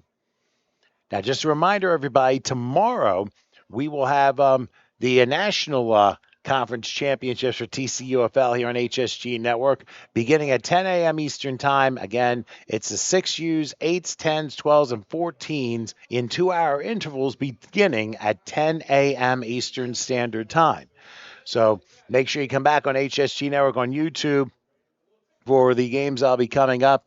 Obviously, John, a godsend today, and my thanks to him for being a commentator for these games. My son will be here next for tomorrow for this as the kickoff is down at the 48-yard line. So good field position for Gloucester. Let's show you the games that are going to happen for National Championship Day. Begins with Atlantic City and Centerville, followed by Delsea and Pennsville with the 8Us, Clayton and Delsea for the 10Us, then Burlington City and Lindenwold. That'll be a good one. And for the 12Us, and ending with Lindenwold and Pittsgrove right here from Bridgeton High School. All happening on HSG Network. Remember, we begin at 10 a.m. Tomorrow here in Bridgeton High School. I'll be back here. My son Dan will be commentating with me. Should be a lot of fun. And hey, you never know what you're going to see in these games. Yeah, absolutely. Look what happened today. So they got American and National. What was the big difference, huh? That's why we have 10 championship games. Difference is size. Size, okay. Yeah. But the size is the difference here. Let's keep that in mind. 1st and 10 for Gloucester Township. They're at the 47. Play action. Mid-pass and ends up being intercepted. Off the deflection, it ends up being intercepted at the 36-yard line. I'll tell you what. He stood there in the pocket and looked like he had an easy pass, but it was deflected up in the air. And once that's up in the air, it's anybody's ball. Oh, man. And that was a great job by the DB there, getting that ball in the air, getting it at its highest point. That's what I teach my DBs. Get the ball at its highest point. And he's able to make the interception, and just like that, Deptford ball once again, 1st and 10 to 36, and already with a Cephas is how it's pronounced. Okay. So Cephas, that's number 2. So that's why we try and get the help that we can. So all right, so Deptford ball 1st and 10 from their own 36. And they're going to go to handoff, trying to get through the middle to about the 39-yard line, and about a 3-yard pickup there. Good run that time by Isaiah Guzman, who was able to pick up some yardage there. Okay, good run there, good run. So they'll spot the ball right outside the 39-yard line. And if you notice what Deptford's doing, I mean, what they're doing, the degree of difficulty, I mean, they must be super skilled at what they do. Yeah, absolutely. Like I said, they're running like they're a freshman high school team here. It's just the discipline that they have. I can tell that they're well coached, and it just, which is showing here on the field now. And it leads to much greater successes later on. Yes. 2nd and 7 for the 39-yard line. We take the snap and a handoff. Nice gain here across the midfield. Still going to the 40. Tripped up at the 37-yard line. And that'll be a 1st down. So another long gain for Deptford, and they will end up getting a 1st down. And we'll see where they spot it, the 36-yard line. So 25-yard pickup there. Yeah, what a great run. I believe that was number 4, Chase. Number 4, Kashawn Green. Nice carry there. And now the clock resumes. We're approaching 40 seconds left in the quarter.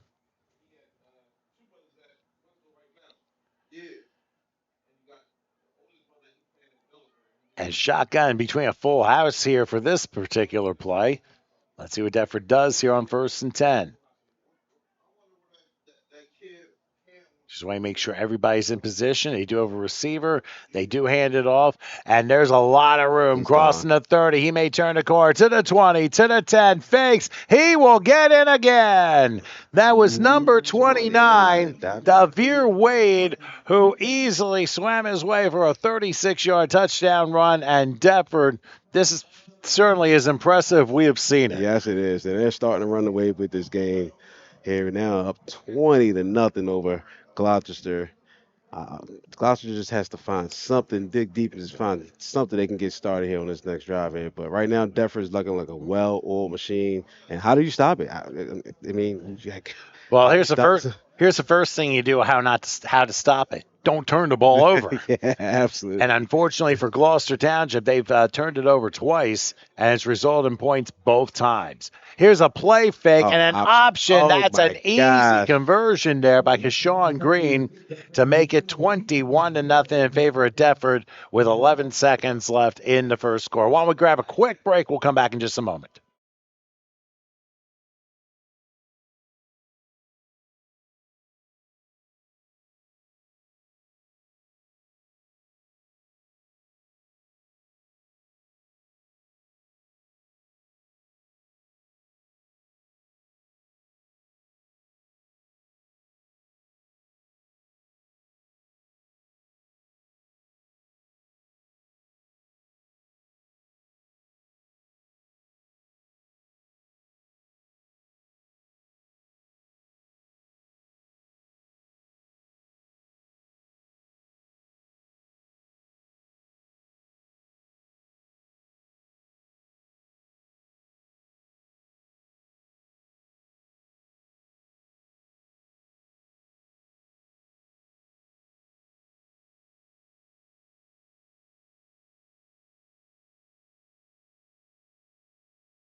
Okay, returning to Bridgeton as Deptford will kick off here. Directional kick over to the 25-yard line, moving to about the 35 and no further than the 37. That's where Gloucester Township will just let things run down. We've hit quarter time here in Bridgeton for the final game. The 14 U's so far, Deptford running away. They lead 21-0 over Gloucester Township. Let's grab a break. Quarter number 2 comes your way after this.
Okay, back here at Bridgeton High School down in South Jersey. Quarter number 2 getting underway with Gloucester Township with the ball 1st and 10 from their own 37-yard line, looking to get something going. Yeah. But they trail 21-0.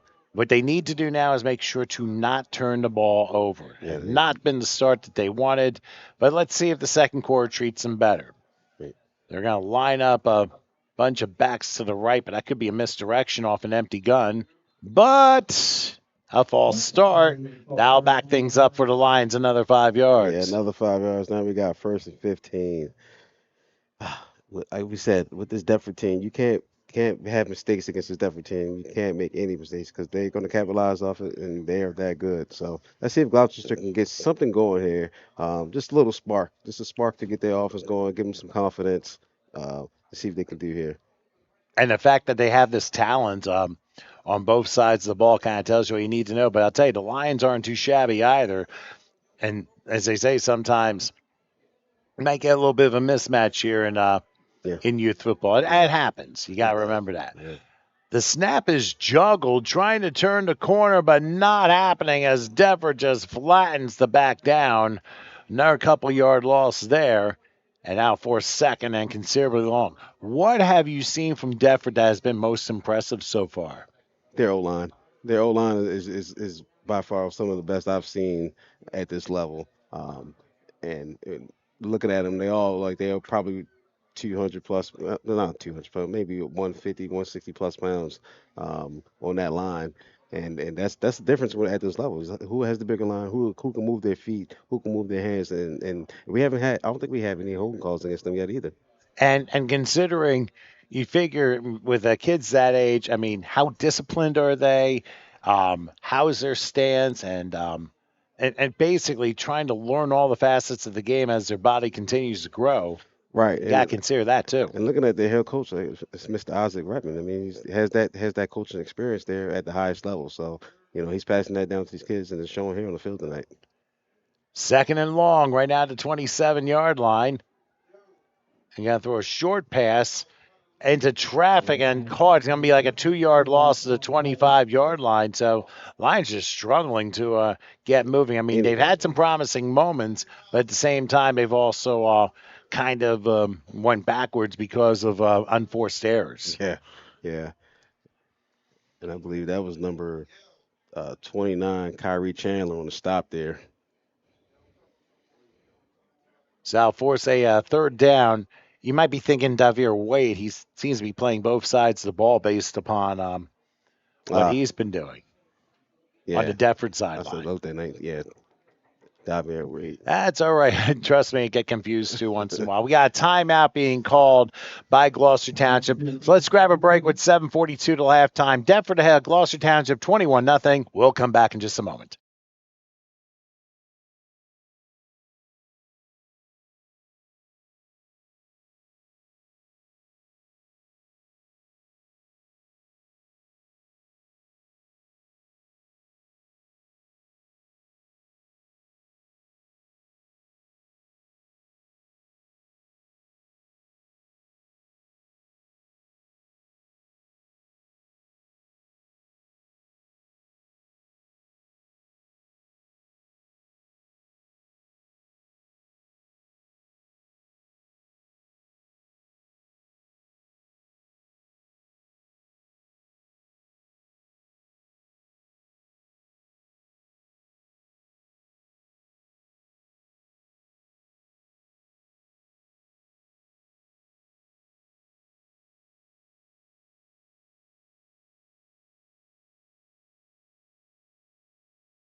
All right, so as we come back from a Gloucester timeout, that's their second and a half that they used.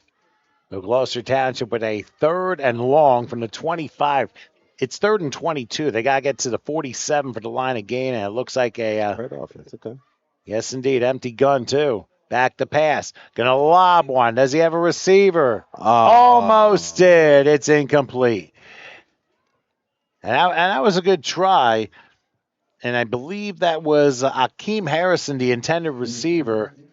So, needless to say, that was a good try, but Deptford was ready for it. They seem to be ready for every little facet of the game. Yeah. And basically, somebody just described that everyone their line's over 200 pounds. Yeah. I don't know that for sure. I mean, Ain't nobody 169. Yeah, I mean, they look like they're 200 pounds. I didn't want to put all that weight on them, but hey, yeah, they do all look over 200. plus size positive on the offensive line, that's for sure. Well, it'll be 4th and long, and I would have to think that Gloucester Township will try and punt here. But at this point, you figure you got to try something for it to work. They're not punting. And No, at this point, you're 21 down, 21 nothing. You can't punt. You got to go for it. on 4th and 22 in your own No, territory. this might be a punt. This might be a pooch punt. Yep, pooch kick. Hey, you can have that. Yep. Let's find out. He's staying a little further Pooch back, kick. and you're right. It is a pooch punt. They'll be taken at the midfield stripe. Uh-oh. Turn the corner. There's a block. To the 30. To the 20. Gets to a tackle. Wow. And welcome to the end zone just like that. I was almost relative ease there. Wow. Wow. Incredible. I think they said it was Jazzy Harvey, number 8, who gets the score. And Deptford extends the lead on a punt return for a score. We almost had a kickoff return for a touchdown one of the games earlier. Yeah. And we got on this game. Deptford's supplying everything here at this point. That was a great punt return by him. And great vision. Great vision by Mr. Harvey there.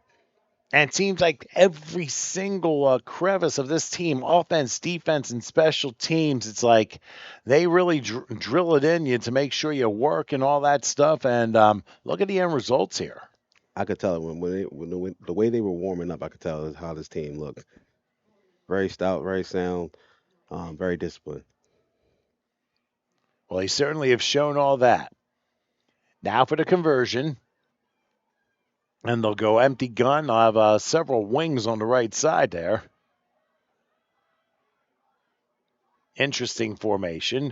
Back to pass for the conversion. And again, this is how concise they are. Davis catches the conversion and make it 28-0. But if you look, I mean, they throw it to the inner pylon so that you just have enough room to get in. Yeah, it's either the receiver catch it, or nobody catch it, and that was a great throw. It definitely was. Yeah. So let's make it 28-0 as Gloucester will have another shot with 7:19 left till halftime. Let's take a break and come right back.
Okay, Denver to kick off.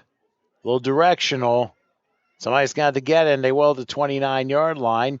Blasting up the middle. Okay, Look at there you this. go. To midfield. Oh, And they stripped of the football. It's still loose. And it's going to be picked up by Deptford. There's a Gloucester player down at about the 32-yard line. Wow. Deptford able to get it back to the 28. And the Gloucester player finally gets up. But he took a little bit of a shot. But yeah. Gloucester Township, I'll put it to you this way. They had a great return, but unfortunately got stripped of the football, and Deptford was able to run away with it, in essence, stealing a possession, 1st and 10 at the 27-yard line. And if you saw that closely, that defender came behind him and stripped it. He stripped that ball. It wasn't a drop by or a fumble by him. The defender forced that fumble. And sometimes strength has a lot to do with it too. Yep. So for Deptford, they end up getting the ball back and force the third turnover today for Gloucester Township. So a tough break for them. And now they're going to go 1st and 10 from the 27. They're going to go spread here. This juncture, I wouldn't be surprised this is a pass. Let's see what they do. They take it. Right to the back. There we go. And they flip it to the back. It's a forward pass. I don't think it would have been able to throw the ball anyway, but a good job by Gloucester Township's line to throw him down for a 2-yard loss. And a demonstrative Deptford coach not happy with his team. Yeah, he wanted him to catch that ball and go north or south. Just catch it and go. I'm not exactly sure why, but still, I mean, it's a 2-yard loss. Sometimes these plays happen. Yeah. But it's 2nd and 12 from the 25-yard line. So give Gloucester Township credit for that play. Yeah, that was a great play. Great stop there. And now they're going to go spread again for 2nd and 12 from the 25-yard line. And right now, Ryan Finlaw trying audible play. He called audible. Yeah, we don't see too many audibles anymore unless we see too much movement here. See what they do. Finlaw will take it. Back to pass. Under a rush. And he's going to go down for a sack. So how about that? He didn't quite go down, but that's a great job by Gloucester Township's defensive front, able to push through and force the sack. But meanwhile, one of the Lions is shaken up at about the 15-yard line. Yeah, that was a great penetration there. Great sack. Now we got a 3rd down with an injury. Yeah, so an injury timeout here as Deptford in a rare 3rd and 23 at their own 14-yard line. So while we have a second, speaking of Deptford, who've been very impressive so far, let's give you the list of players for the Deptford Spartans 14U club. They are Jeremiah Hardison, Ryan Finlaw, Amari Cephas, Hayden Redmond, Keshawn Green, Anthony Santiago, Zaki Bab, Isaiah Guzman, Jazzy Harvey, Jalen Davis, Hasai Hornsby, Lathan Sierra, Barry Muhammad, Michael Pritchett III, Elliot Santiago, Casimir Cotton, Samir Watkins, Kyrie Chandler, Cameron Wilson, Jordan Lugo, Davir Wade, Gavin Smith, William Lindsay, Elijah Love, Russell Love, Jason Robinson, Elijah Gamble, Axel Franco, Steven Sierra Jr., Shane Horsey, Ryan Caltagerone, Dominic Ajizi, Joseph Tuman, Justin Madden, Dominic Finnemore, and Elijah Santiago. That's your list for the Deptford Spartans, led by head coach Isaac Redmond. And we're going to see how Deptford lines up here from their own 14, 3rd and 23. Taking the snap, Finlaw looking. He's going to run to his wide open. Going to take a shot. He has a man if he wants it. He couldn't come up with it. It looked to be a little bit wide, but the pass ends up going incomplete. But hey, that was a good try by Deptford to go with a fly pattern on the far side, and the receiver just couldn't get a hold of it. And you're going to get that sometimes. Yeah, you're going to get that sometimes. It was a great shot. To get that deep ball here. Then we got 4th down here. So it's a good stop that Gloucester's got now to get the ball back. Maybe get some points on the board. It's very possible. You got to give the defense for the Lions a lot of credit there on that last stop. They lost the ball, returning the ball on a kickoff, and Deptford recovered, but Deptford didn't even get a 1st down on that drive. So at least that might be a building block for them to build on from here on in. Right. And now let's see how they line up. And believe it or not, they're actually going for it on 4th and long. I don't think so. They are. Wow. Back to pass, looking. Gonna take a shot down the field. Do they have somebody? It is. Oh, you're it's kidding caught. me. Wow. You're kidding me. Caught at the 36-yard line of Gloucester Township, and it's Cephas who came down with it. Wow. What a pass. What a catch. Nice concentration by the receiver. What a 50-yard play. And that's why they went for it. But my gosh, that was some play. That was some play. So 1st and 10, and just like that, Deptford flips the field. The ball at the Gloucester Township 36. And Finlaw in the shotgun will take it, and they're going to jet sweep it. They got room again. 35 to the 30, sneaks through a couple more tackles, tries to get past the 20, and does, down to the 19 for a gain of 17 on the play. 16 on the play. Good for another. And I believe that time it was Redmond. So that'll make it a 1st down at the 19 as Deptford is back in the red zone. Wow. That Gloucester team looks gassed now. They got hands on the hips. They look gassed out there now. Well, I'll tell you one thing. They did so well in that early part of that possession, and 4th and 20-something, they go for it, and they managed to convert that pass. That's a hard that'll take the wind out of your sails or any team real quick. 1st and 10 for the 19. And now they're going to go with a handoff. Look at that. A big rush inside of 10. And another easy goal. This time, Isaiah Guzman adds more points to the board for Deptford as they continue to roll here. I think they've scored in every possession so far. Yes, every possession they have scored. I mean, they have put on a clinic. And now there's a player down the far side. And I think it's one of the Gloucester Township players near the goal line. So I guess I don't know if we're going to take a replay or not, but so what they're doing is attending to it. But let's show you the games for tomorrow, the national championship here, the National Conference Championships here, TCUFL action. You'll notice that the games begin at 10 a.m. Eastern Standard Time. Atlantic City plays Centerville for the opener for the 6U. The 8U's at noon, Delsey and Pennsville. 2 p.m. is the 10U's, the Clayton-Delsey contest. The 4 p.m. is the 12U's between Burlington City and Lindenwold. And then it's Lindenwold and Pittsgrove to wrap it up at 6 p.m. for the 14U's. And we will be in time for Sunday Night Football with the Lions and Eagles after that, for those interested in watching that. All right. Well, thankfully, the player, he's good. He's running on his own power, so that's good news there. And sometimes you get the wind knocked out of you for something like that. Yeah. And now Deptford with 3:56 left till halftime. They will look, and I just got a glance here on the right side of the Deptford line. You have a 00 and you got a 55. Yeah. 55 Shane Horsey. Now, I don't know if it's Hardison to 00, but, oh no, it's Elijah Santiago rather. Have a 0 and a 00. And they're going for the field goal. They're going to go for the extra point. Okay. A high snap. And it's dropped. So they're going to have to settle for one, and they'll be able to get with that blocking. So even if it doesn't work out, they still get points out of it. So Denver makes it 35-0. And I tell you what, it's just amazing what these guys can do. Yeah. Are these future state champions like in 2-3 years maybe? Yeah, I believe so. Yeah. If I'm a high school coach, I'm looking at every last one of these guys on that O-line for sure. And if they play together for a long time, it really does the trick. Yes. There's a little delay because there is an injury near the goal line and near side. So while we do this, we'll take a break. Deptford leads 35-0 over Gloucester Township, and we'll come back in just a couple moments.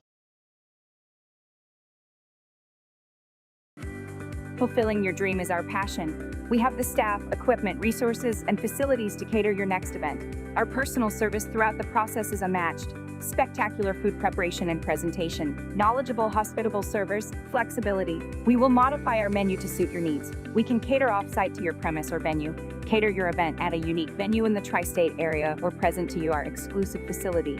Innovative catering concepts will make your event one to remember. We are your complete caterer.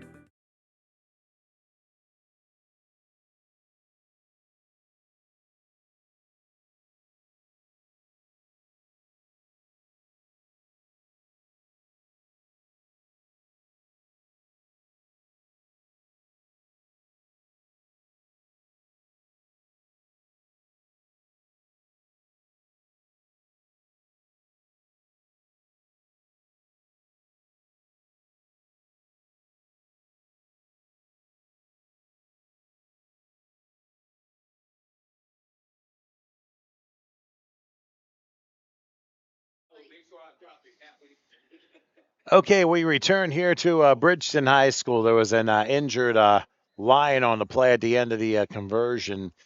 And thankfully, it looks like he'll be okay. Deffer kicks the ball off. Be taking one hop at the 27. Got to go pick up the ball and see if they can turn around. They cannot. So Gloucester Township down about the 27-yard line for a 1st and 10, and they'll give it another shot. But of course, it'd be hard to talk without the microphone in front of you. My bad. Hey, listen, it's one of the first times you're doing this, and I've done that before. And Yeah. to not know it. Okay, how come it's not working? I don't realize the microphone's in front of me. More likely than not, I leave mine down. Oh, goodness. Well, anyway, the ball spotted at the 28-yard line, so it's Confused. 1st and 10 for Gloucester Township. Still 3:48 left in halftime, and Gloucester still has one timeout to use. And they're going to make a substitution now as they bring Anthony Troyes in. They're going to try and get something done here. I mean, they've had some flashy moments in the first half. They have. But at the same time, Deffert's just been too overpowering. And we see this, and even I've been told in football, sometimes you just get a mismatch like this. Yeah. So what you could do here is maybe get a nice just inside handoff, maybe get a few yards, get the drive started. Okay, well, we got Still got to build. 1st and 10. Ball to 28. Shotgun snap. They're still rushing. See what he does. Gonna throw, and a good throw it looks like, but it's a little bit wide and incomplete. Yeah. And you may know, and it didn't matter anyway because we got a flag down. It's gonna be a hold against Gloucester Township, and Yeah. things snowballing here. But let's keep one thing in mind. I mean, that last throw was a little unusual because it looked like it was a back throw pass, and Yeah. you don't see that too much on the 8th grade level. But think about this. I mean, you've got to make sure things are established to have a better chance of success because you try and throw like that, odds are it's more than likely not to succeed rather than succeed. Correct. And could raise the turnover coefficient up there. Yeah, you're definitely correct about that. But we're gonna see. I would like to see them maybe throw a quick hitch or a slant, just to get something going, maybe or even to the back out of the backfield. And it looks like the back might be not covered right here. Well, they're gonna go 3 wide Yeah, slot they left left the here back on free. 1st Oh. down. And quarterback's gonna try back. Oh, and he's again back throw off his again. back foot like it were a Hail Mary, and it's What an intercepted by interception. Deptford at the midfield strike. Still going, and that's Lathan Sierra turning the corner to the 30 and all the way down with flags flying all over the place at the 24-yard line. And that was just a great interception by the safety there, Lathan Sierra, high pointing the ball. Just high pointing the ball. I teach that again. Like I said, I just can't stress that enough as a DB. You high point the ball and get the ball in the air. Don't let it come down because the receiver can jump over you to take it. The flag came down at the end of the play, so the interception is going to stand. It's just a matter of what the penalty is, who it's on, and it's going to be against Deptford, so they're going to back it up a little bit. You'll notice at the top of the screen the 4 previous games, the 6Us, 8Us, 10Us, and 12Us, which we had here on this field earlier today, and they were all very competitive games for the most part. So Yeah. if you've missed any of the action from earlier, all you need to do is rewind HSG Network on YouTube and stay on that page, and you'll see what's happened. I mean, we've been here since about, 9:30 this morning, setting 9:30, up and yeah. all that. I know it's a long day for all of us, but you know what? I get to do it again tomorrow. Wow. I'm going to pray for you. You get to do this again tomorrow. Yeah. Yeah, it's appreciated. And considering we have 180 plus people watching now, nearly 3,900 have seen football action here today. The TCUFL American Conference Championships. Oh, All right, here we go on first down. Air it out. Another Okay, here we long go. pass. Wow. And is caught inside the What a 10-yard catch. line. Jeremiah Hardison came down, and he looked to be a little bit shaken up. But there is a flag down, and it may not even matter. And the officials are already saying, Come on back. He's like, I don't care if you're up 35-0. This one's coming back. So they're going to get deferred on probably a hold. So it's going to be first and probably 15, as you see us here in the upper right-hand corner. And we want to say thank you to everyone who's supported the TCUFL, as well as those of you watching here in this game. We definitely appreciate the support. Yes. Just a quick reminder, if you want to subscribe HSG Network on YouTube, you like, you subscribe, and you see what we're going to be doing up to next. And we may have something planned after the new year, which we'll tell you about hopefully in a future time. But it's definitely a lot of fun doing these games. Youth football, I mean, it's so cool to watch the kids, no matter where they're coming from, they do their best in such a great sport. It can be an unforgiving sport at times, but you get so many life lessons and memories from it. That, Absolutely. Some of these kids, it's probably their first championship game ever playing in their life. And, you know, this is a learning experience if you're on the losing end, and it's a great experience if you're on the winning end. That's true. Here's a keeper by the quarterback. Oh, my goodness gracious. Finlaw went from quarterback to linebacker on one play and got to about the 30-yard line. Ryan Finlaw, they ran him over like a Mack truck. Oh, well, I would kind of use a different analogy, but, is there another flag? Coming back. And that's coming back, too. So what was that for? I wonder how that what the coaching staff is thinking right now. I don't know if they're yelling or laughing or what. But Deffer gets hit with 3 consecutive penalties. At the end of the interception return, a holding foul, and now yet another penalty. Looks like it'll be another hold. So you're looking right now. 1st and 30. Oh, good Lord. 1st and 30 from their own 40-yard line. It's like they're starting to drive in their own territory. Well, we did see them convert a 4th and 26. So. Yeah, 4th and 23 on a Hail Mary pass. So 1st and 10 from their own 40 this time. Let's see what Finlaw does with 3:01 left till halftime. Takes a snap, and this is going to be a handoff, and pushing up the middle down to about the 47. So about a 7-yard gain, and 2nd and 23 is ahead. And listen, I didn't really play in any championship games when I was a kid. Not in baseball, but in basketball I did. Okay. And I remember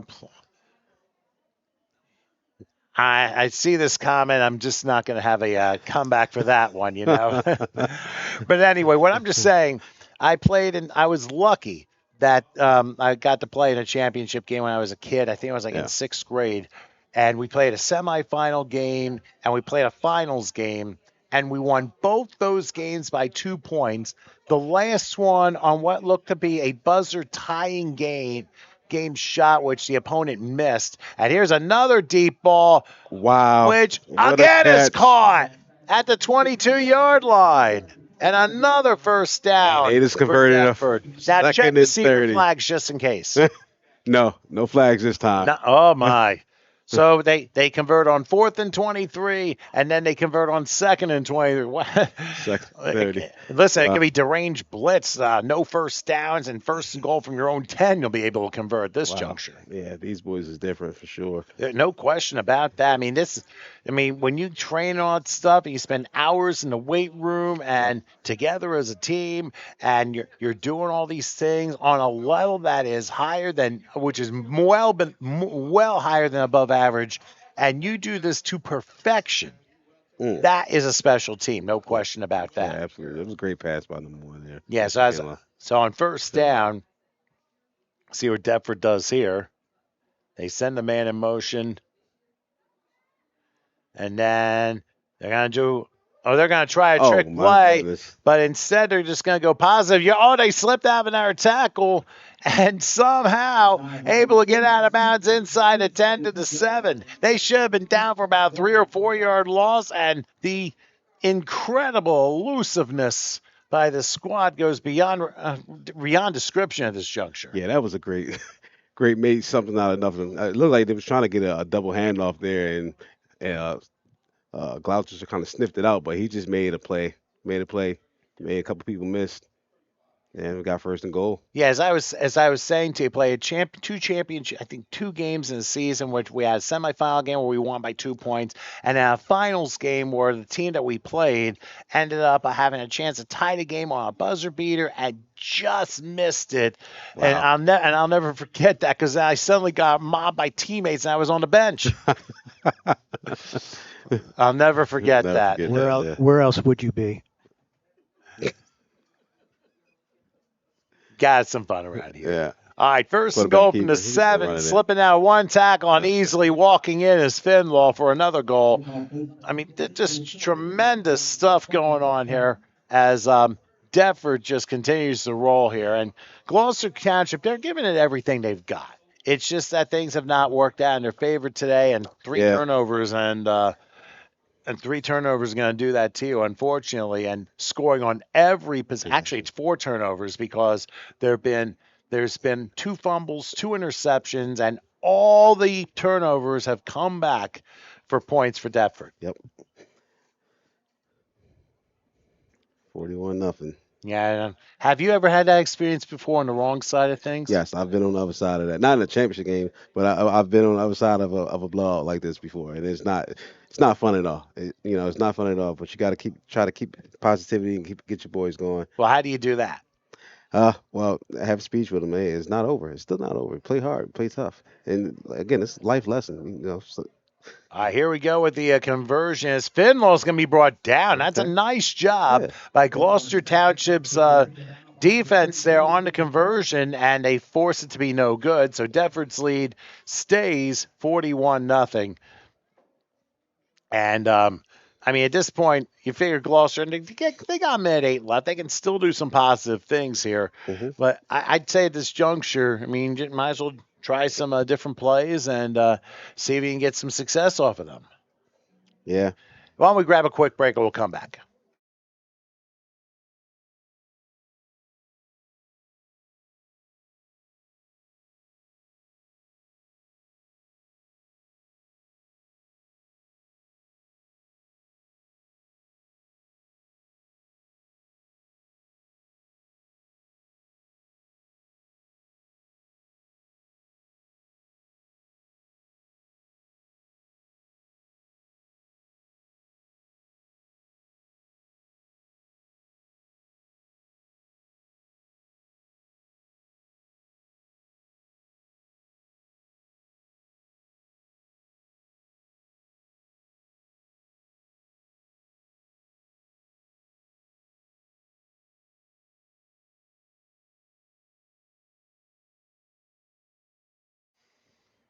All right, Deptford to kick off with a minute 8 left till halftime.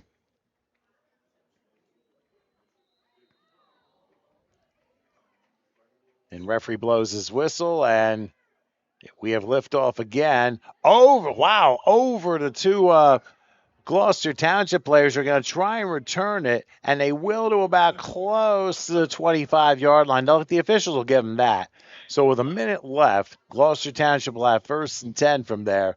And obviously, you're doing it right when you're up by the score, and something's going totally wrong when behind in that score, but you can't fault the players for trying as best they can. Yeah, And absolutely. sometimes you work this hard and this happens, and hey, sometimes it's just the way life is, but Yep. it's still an experience, and sometimes you have what some people might call a Cinderella run, and then all of a sudden the glass slipper breaks. Yeah. And the glass slipper has broken already with this score. But hey, I mean, play after play. They could take a play after time. Play after play, and maybe build a drive here. See, with 1 minute left, they got one timeout. Just take it play by play at this point. And that's all you can do right now. Yeah. So let's see what Gloucester Township does 1st and 10. Ball spotted at the 25-yard line. And we'll see what they do here. They're gonna go spread, it looks like. Yep. And give it another shot. Why not? Why not? So it looks like they stack the receivers closer on the far side. And it's going to be a quarterback keeper. Okay. Trying to get around the corner to about the 29. 4-yard pickup. Hey, it's something. Okay. That was a positive game. And you they can just called build from timeout. Yeah, they just called timeout. Yes, Gloucester Township will call a timeout. We'll do the same with 51 seconds till halftime. Defford in front 41-0, and we'll come back in a moment. Hello, I'm Chris Taylor, the proud owner of Telegraph, a business specializing in photography and video. Telegraph is dedicated to capturing the raw emotion and commitment in sports. My passion for capturing the essence of sports drives my journey as a photographer. I take pride in showcasing dedication and emotion in sports, contributing to athletic program promotion. Starting my photographic journey in high school and pursuing sports communication and media at Rowan University, I am dedicated to refining my craft. If you would like to get in touch, feel free to contact me through my business email at telegraph@gmail.com.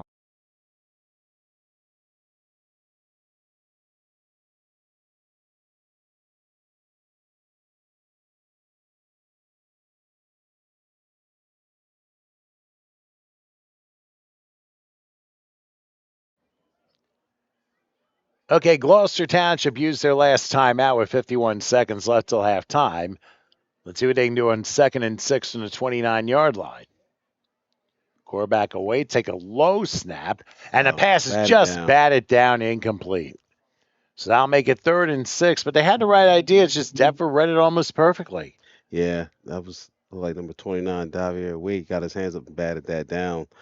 And that's good coaching. Man. You tell your Deacons, if you're not going to get there, get your hands up. He might hit something. Let's put it this way: Wade is kind of like an unsung hero on both sides of the ball. I mean, he may not have accidentally been involved in much of any of the scoring, but he has been a factor as to how the offense and the defense has played for Defford. Yes, he has. So from a utility style feel, he's done a really good job today.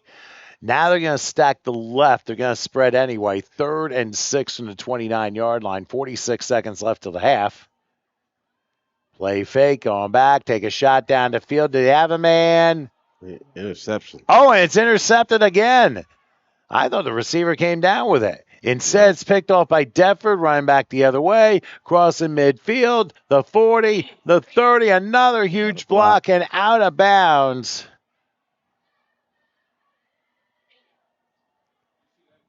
That was a heck of a block wherever that was. Yeah, that was good coverage by him on that interception. Retro Bowl. And they're going to spot the ball at the 21-yard line with 27 seconds left till halftime. So once again, a turnover for Gloucester.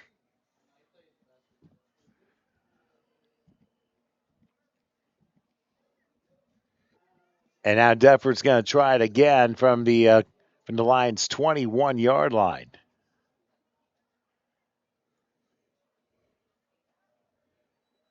So Defford going to give it another shot.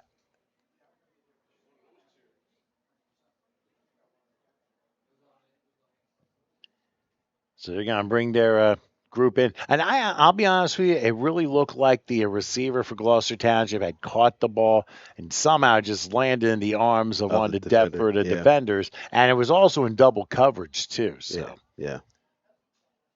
So let's see what happens with 27 seconds left. 1st and 10. Play fake, going back, looking. He'll take a shot at the end zone. Does he have a man? He overshoots his man, incomplete, but he had the right idea. Yeah, he did. And that was good defense about a DB. Hey, Gloucester at least is still trying to stay in this and battle every play possible. So, and there was a better chance of them intercepting it because of how far overthrown that was. Yes, it was.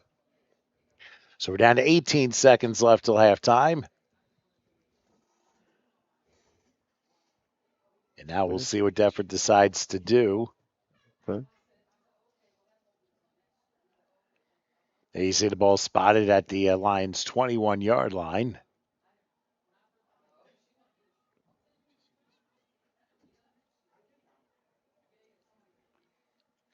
Okay, here we go. All right, and Finlaw in the shotgun. 3 wide slot left here. They'll take the snap. They're coming. He's gonna take Finlaw off. takes off. He's probably going to know he's going to lob it. Pass is caught, Good catch. or is it? Yeah, it was caught. Yep. We got a flag though. Yes, there's one at about the 7-yard line. So pass is complete, but we'll see if that play stands. This call, he waved it off. Okay. Oh, no, disregard the flag. So It's like Stretch's kids. ends up being first and goal from the 5-yard line. How does Deptford get all that space open? That's one thing I've been wondering. Yeah, it was a busted coverage back there. He was wide open. Nobody there to even contest the pass.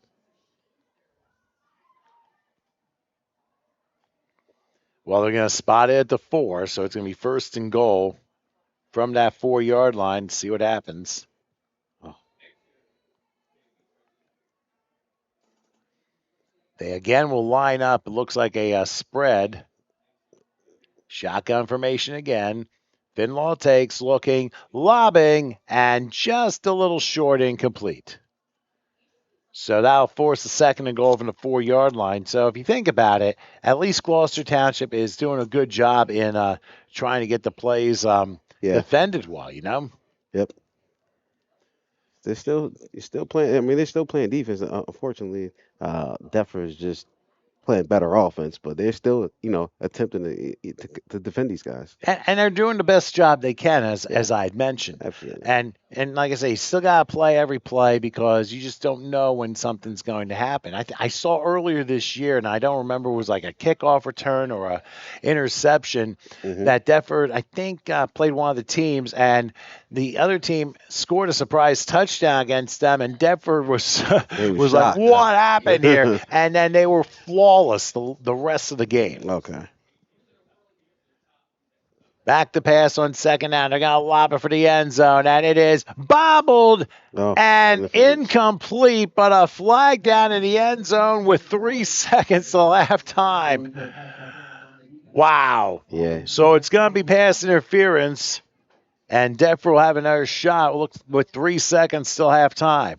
Yeah, the defender didn't look back for the ball. That's why he got caught there for the pass interference. If he looks back, there's no penalty. There's no penalty at all.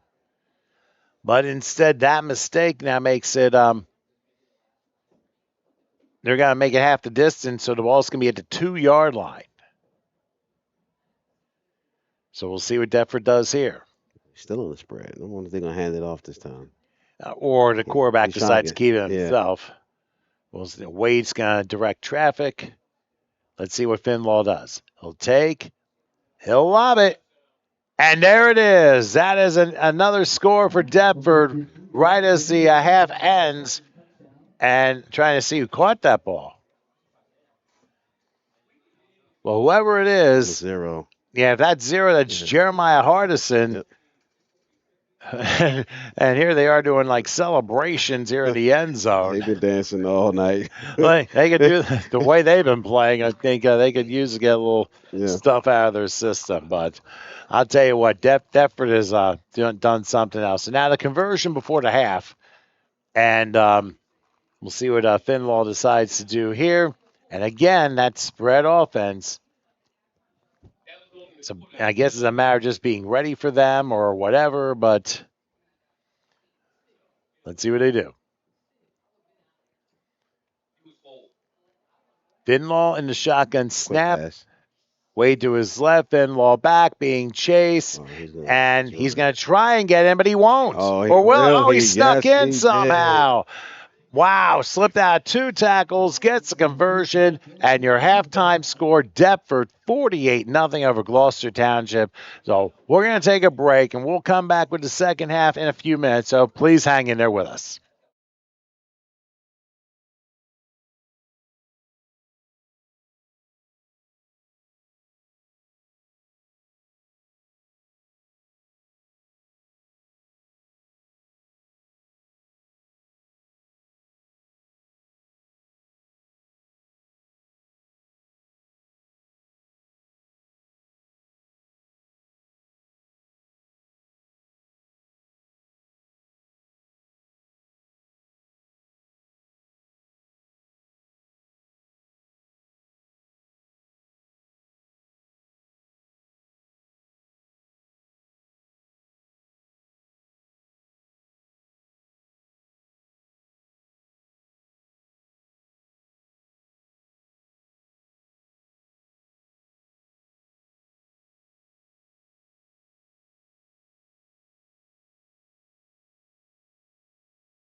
All right, we're back here at Bridgeton High School here in Bridgeton, New Jersey. I'm Tom Wilkins with John Morrison, Howard Gaber, of course, with the controls as we are in the second half of Deptford and Gloucester Township. Gloucester Township getting the ball to begin the second half and hoping for brighter things going on after what it was, shall we say, a completely dominant effort by Deptford in the first half of play. Just want to let everybody know we have had over 4,100 views for this 5-game set today, and that is really impressive. And it's thanks to you guys supporting the league, supporting HSG Network, but more importantly, supporting the kids who play this game regardless of level. Yes. And that's what it comes down to. We had 160 viewing this one. I'm sure the kids, when they come home, they're going to rewind and see their efforts on YouTube, HSG Network. Just a reminder, like, subscribe, tell your friends about us, and remember to get in on the goodies tomorrow when we've got 5 more games for the National Conference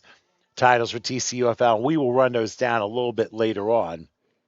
But in the meantime, Gloucester Township is going to give it a go, 1st and 10 from the 29-yard line. Well, I want to remind everyone there is a running clock now for the second half.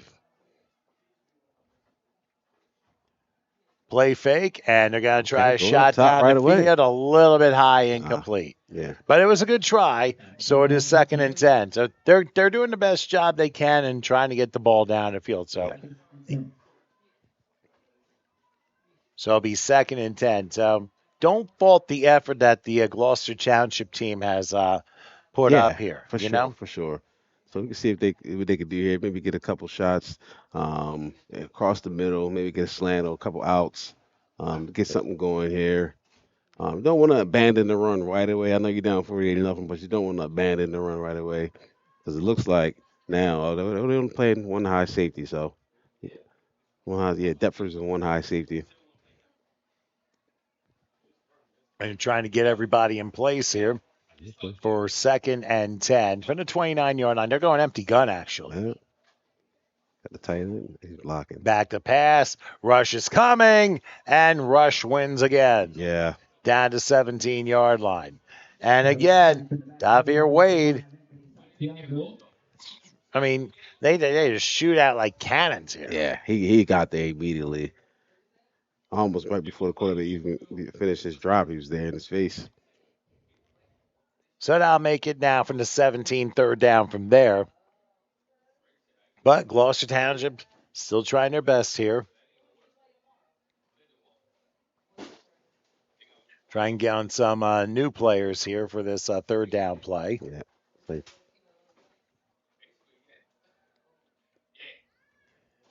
So they'll huddle and see what play they come up with. I'm not liking the body language right now from coming out of that huddle. It's a little bit, I guess, trying to figure out what they're doing is, I think, the biggest thing. So they're going to go spread, but again, it's an empty gun. A 4-man rush. If they choose to rush anybody. And they will. Here's a throw left side, a little bit too high and wide, and the pass is incomplete. That left tackle for Gloucester, he's getting beat right away. That's why he's not having enough time to throw the ball.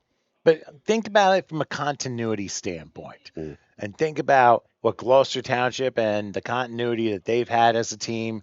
And think about Deptford and the continuity they've had. And it's very likely the cohesiveness is so much more sharp because Deptford has spent more time together than Gloucester Township, which is a distinct possibility. I mean, obviously, I don't necessarily know, but it is indeed a possibility that can be the case. Yes, indeed, it could be the case. So Gloucester Township will try one more time from the 17-yard line. Now it looks like, okay, going back spread again. Empty backfield. Got to give that. And they got the slots open if they want. So again, they'll try it. Back the pass being chased. And down he goes at the 16-yard line. So Gloucester Township, not exactly the way they wanted to start the second half. They turn the ball over on downs, and Deptford will now have a turn. So, but I do want to remind everybody for I mean, we said over 4,100 people have watched, 4,100 views, and I'm sure people from all the other games, as we go to the top right, you see us here a little bit out of focus, but that's okay. Obviously, the players from the other games will be going on, will be checking themselves out as to how the game went. So Yeah, obviously very important. And with that new tool, it makes them say, you know what, hey, win or lose, hey, I did the best job that I possibly could. absolutely, absolutely. Yeah, and like I said, a lot of these people that came out here, they had this their first championship game. It's going to be memorable for them, whether you're on both or either on the losing or the winning team. You can take this moving forward to next season, something to build on. Definitely true. So from the 17, 1st and 10, and they're going to run this one, trying to, a lot of pushing and shoving, and they'll stop the play at about the 12-yard line for about a 5-yard pickup.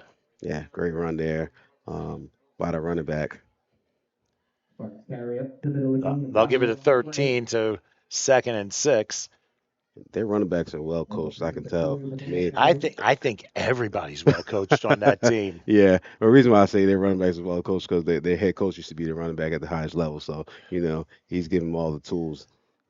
That's very true. A couple weeks ago, I think we had one of the coaches played for the Steelers, one of the coaches played for the Packers, and really tells you the football family there is. As there's another goal, as this time scoring is Josiah Hornsby, who takes it home from about 13 yards out, and Defford extends their lead. So I'll tell you what, it seems like with the 14s now, consider Defford into 12s. I mean, imagine they get to the 14s, how they're going to be, and put a differentiation between that 2-year growth period, where they are now and what they will be 2 years from now.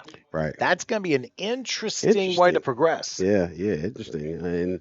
And how Salem's going to look in 2 years. That too. Yeah, they're going to be. Yeah, and those two teams may see each other again.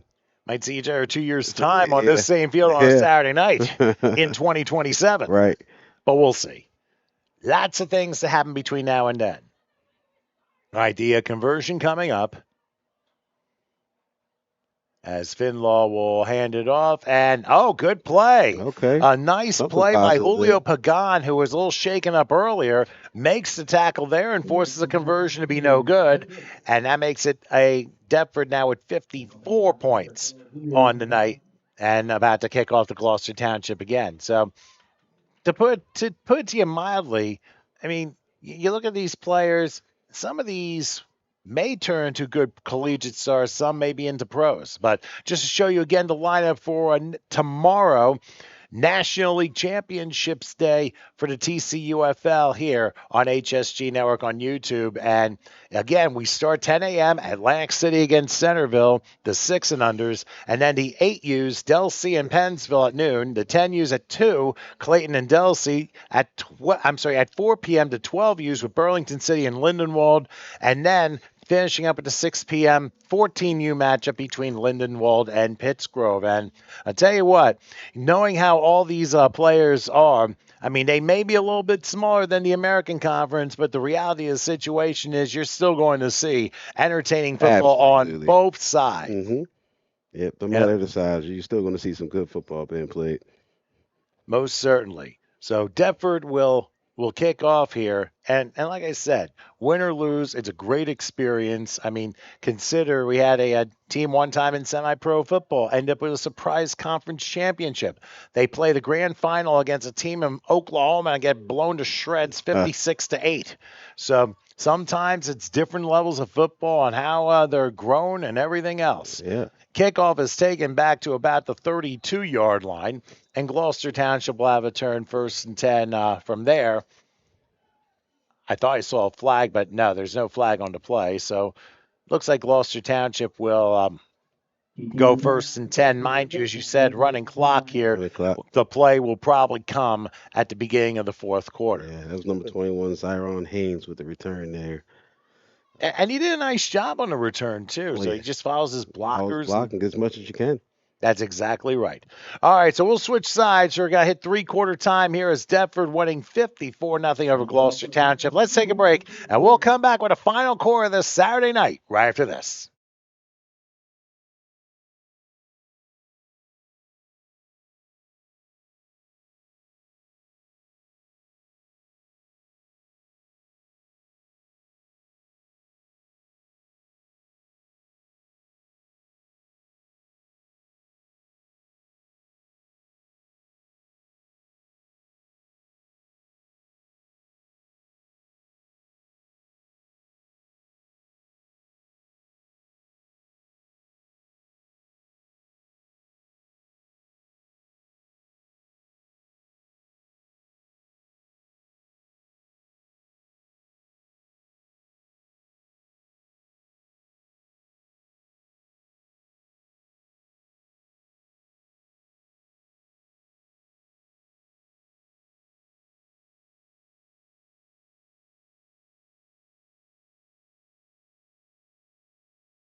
All right, we've returned for the final quarter of the 14U's, Deptford and Gloucester Township. Gloucester Township with the ball 1st and 10.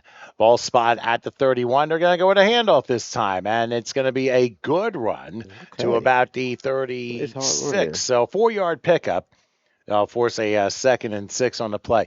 Now, for the games that you did today, what was your favorite moment? Oh, Yeah, that's the tough one. I want to say the hat trick that we got by Mr. Jones there in the fourth quarter. In the 8U game.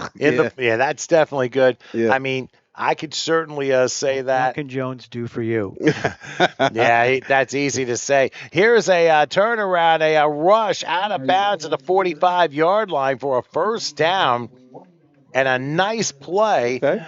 That's a nice play by Amari Roy to get into Deptford territory in the 45-yard line. So nice job there. Gain of 19 yards, and let's see what Gloucester can do 1st and 10.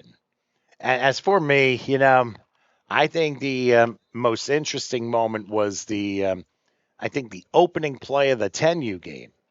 The kickoff that came within inches of becoming an opening kickoff for a touchdown, ended up being stripped as a fumble, and it goes out of bounds, ends up being a touchback. I mean, I wouldn't say it's the favorite moment, but I'll tell you what, that's a hustle moment. Yeah, that was definitely a hustle moment. And that's as a defense coach, that's plays you like to see.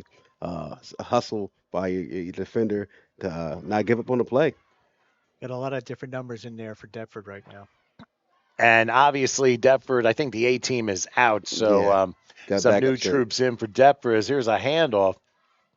And this is going to be a Zyron Haynes. Oh, he's still up. Running. He's going to score. To the 30, the 20, the 10. How about that? That might be my favorite moment. Zyron Haynes, welcome to the end zone. What a run by number 21. Nice job. Great hard run. And I believe it was 45 yards out. Yeah. He was bottled up and got out of it.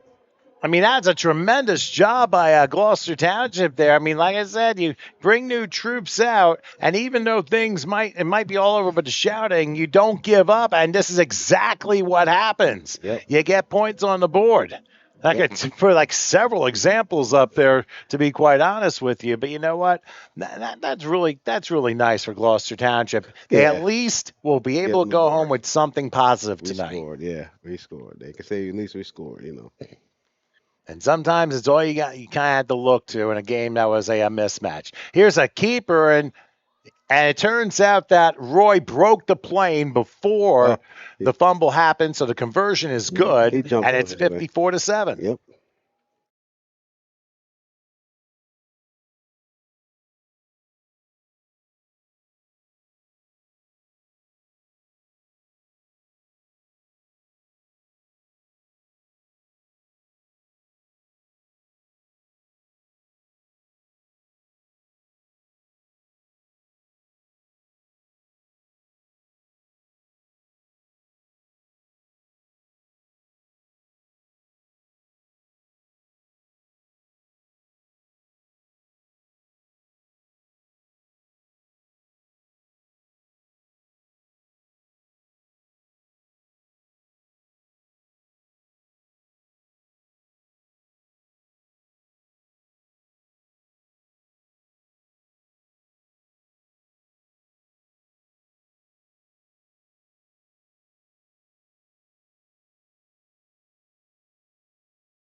Okay, Gloucester Township decides to kickoff, but it didn't quite.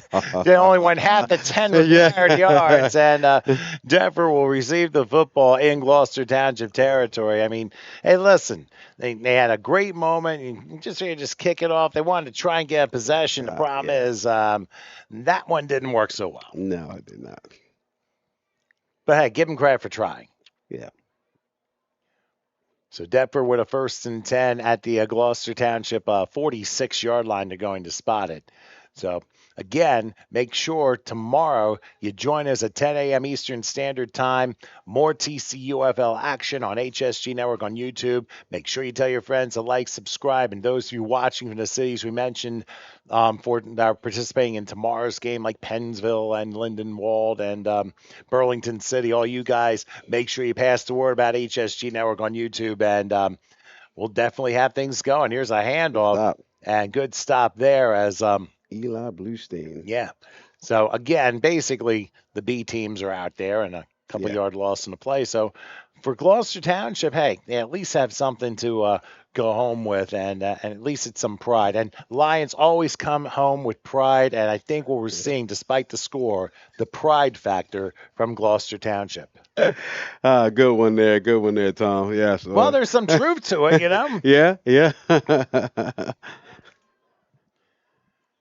2nd and 13 from the 49-yard line. Oh, fumble. And the ball is dropped they got the ball and back. recovered by Gloucester Township. And it turned out that was John Homan who was able to recover the football, and Gloucester Township will have another chance. 1st and 10 now at the Deptford 45-yard line. Okay, see if they can get another score on the board right before this game is over with. As you can hear the fans, they're still in it for sure. The Lions fans. Yeah, they're encouraging their kids, and that's what they need. Yeah, absolutely. Encouragement. So for Gloucester Township, they will have it at the Deptford 45, 1st and 10. Now let's see what play they come up with. Mm-hmm. Yeah, let's see if they go back to Zyron Haynes, who had that great touchdown run just a few minutes ago. Yeah, and this is some good experience though for the backups for Deptford. You know, get some playing time in this championship game. Some great experience for them. I mean, this was a hard-hitting game, and I'll tell you what, Deptford came out relatively healthy, to say the least. Yeah, they did. Really amazing what these kids will do. All right, they're going to line up with a receiver on the right. And between split backs, be a shotgun formation, back to pass. Let's see if he traces shot. He's going to take a shot down the field. He has a man, just a little short, incomplete. That's a good try. It was almost on target, just a little bit off, just maybe a hair underthrow. Yeah. So we'll try it again, 2nd and 10.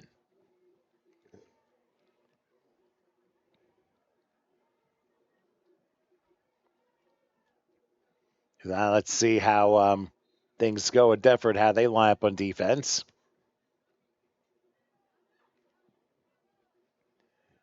In the shotgun. Look like man-to-man, yeah. Taking the snap, and I thought it is a keeper, but only for about a yard to the 46-yard line. So I make it 3rd and 9. Clock will be running down to 1 minute left in the game. And again, congratulations to all the players who have gotten to this championship round on all levels, the 6A, 10, 12, and 14 U's. I mean, we've had a lot of competitive games. You see the scoreboards of the previous games. Yeah. If you've missed any of it, just rewind on this page and check them out, see for yourself. Some great plays, some unexpected plays. Really a lot of good stuff. But these kids should all be congratulated for how they've gotten this far and what they've accomplished. Here's a handoff on 3rd down that's going to lead to about the 35-yard line. That should be a 1st down. First down, one more play. Now we'll see if they can get one more play off. Oh, they're going to say he's a yard short, so it's 4th and a yard. Okay. So they're hurrying it up. This will be the last and play. Now Deptford, of course, celebrating, throwing water at the coach. Here's a low snap. It's going to be a keeper trying to get around the corner. Does for the 1st down to the 30. Goes down to the 28. And that, I think, will be a wrap as Deptford gets to celebrate a 14U championship. Before we get out of here, your final thoughts. Yeah, my final thoughts was a great day of championships games. Like I said, my favorite the favorite person of the day was Josiah Jones, Mr. Jones. Hat trick in the fourth quarter for that 10U team. They had a great job, but this Deptford team was definitely impressive today, seeing them play this 14U championship. You Great stole the word from me, and thanks for working with me, John. Yeah, appreciate it. 54-7, Deptford beats Gloucester Township. That wraps up the first half of championship games for Howard Gaber and John Morrison. I'm Tom Wilkins. Thanks for joining us here on HSG Network, and we'll see you for the Nationals tomorrow.